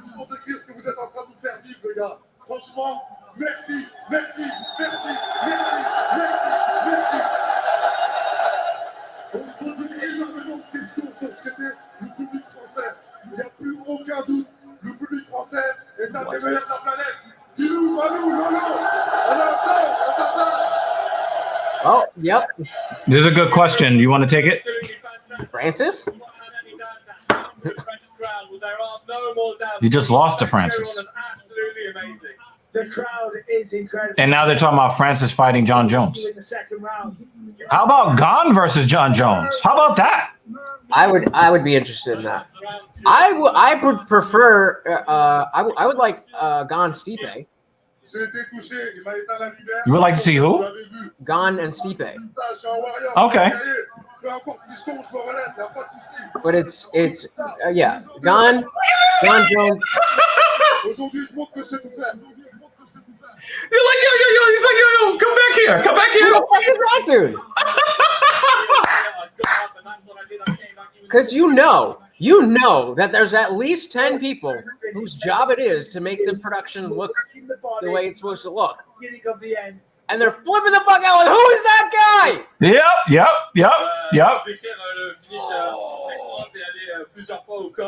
Boom. And that guard just came down lower and lower and lower. That's racist. Is that racist? Probably. Oh, man. It was 3 and then back of the head. Boom. That one, that right hand, that's a right hand I never want to get hit with. 4 and then back there. Yeah, that fourth one was just on the back of the head, but it was that straight right that sent him, doing the skeleton dance. Shooey. Thank you, Paris! They seem to understand that. It wasn't my day, but I come to fight and such a warrior. Good on you, brother. You did come to fight. You lived to fight another day. Congratulations, Ty. Tuivasa, ladies and gentlemen. Yo, Tuivasa is going to be in the most pain of any man on planet Earth tomorrow morning. On est obligé de te poser la question. C'est qui tu veux en prochain? Now I'm go back. Go ahead for the belt. Please, let's go for la ceinture. Back to the belt. That's all I want. Why is he speaking English? He just said that in English. Yo, you're so annoyed right now. Did you guys not see that? He said, please, I want the belt, I want the belt, I want the belt. And then he gives it to the guy, and he says in English, please, I want the belt. We just heard him say that. You're supposed to translate it into French. That's the whole reason you're there. Fired. You need a woman of that size to push out somebody the size of Cyril Gane. No, there. That's the wrong there. There's no fighting. Yo, they got his friend out of the cage. They kicked him out of the cage because he's not in the picture. Yeah, it makes sense. You can't do that shit.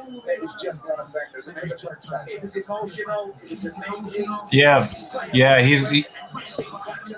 Oh, I wish you got some bikes. I prefer perks. He's gonna be yeah, you need a woman that's that wide to push out a man that big. I'm just saying. She got them hips. For real. She's built like a brick house. And he's about to meet them. A very popular man here in Paris tonight. That's wild. And when Gane she's like puts on shoes, when Gane puts on shoes, there's no alcohol in them. What a pussy. I'm sure we'll get to seeing some replays later because those strikes were. But the man with the biggest smile on his face all week goes back to his dressing room with that smile intact. Yeah, black men around the world are like, hey, Cyril, your mom, man. It's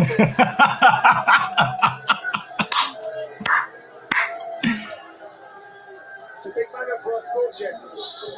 First fight here. That was a terrible, terrible matchup. Absolutely.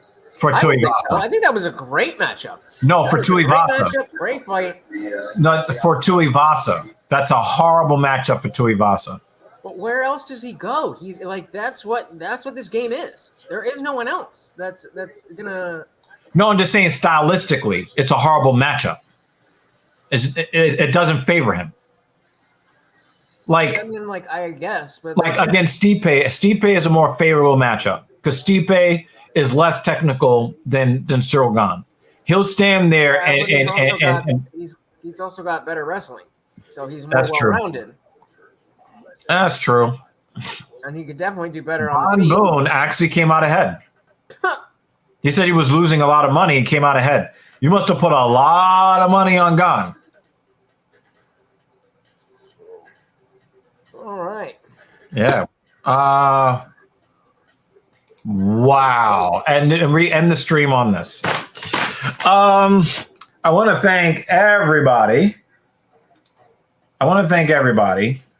For their participation in the stream. This was a very fun stream. It was a very fun card. We found out that Bruce Bobtrotter doesn't discriminate. He likes any human being that will take their clothes off and show him an orifice. And has long hair, apparently. That's the cutoff. Yeah. A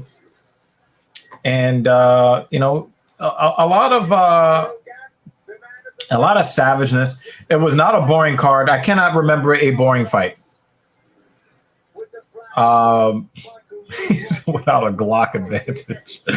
I do not think that there was a single boring fight. I was entertained. I was entertained by you guys.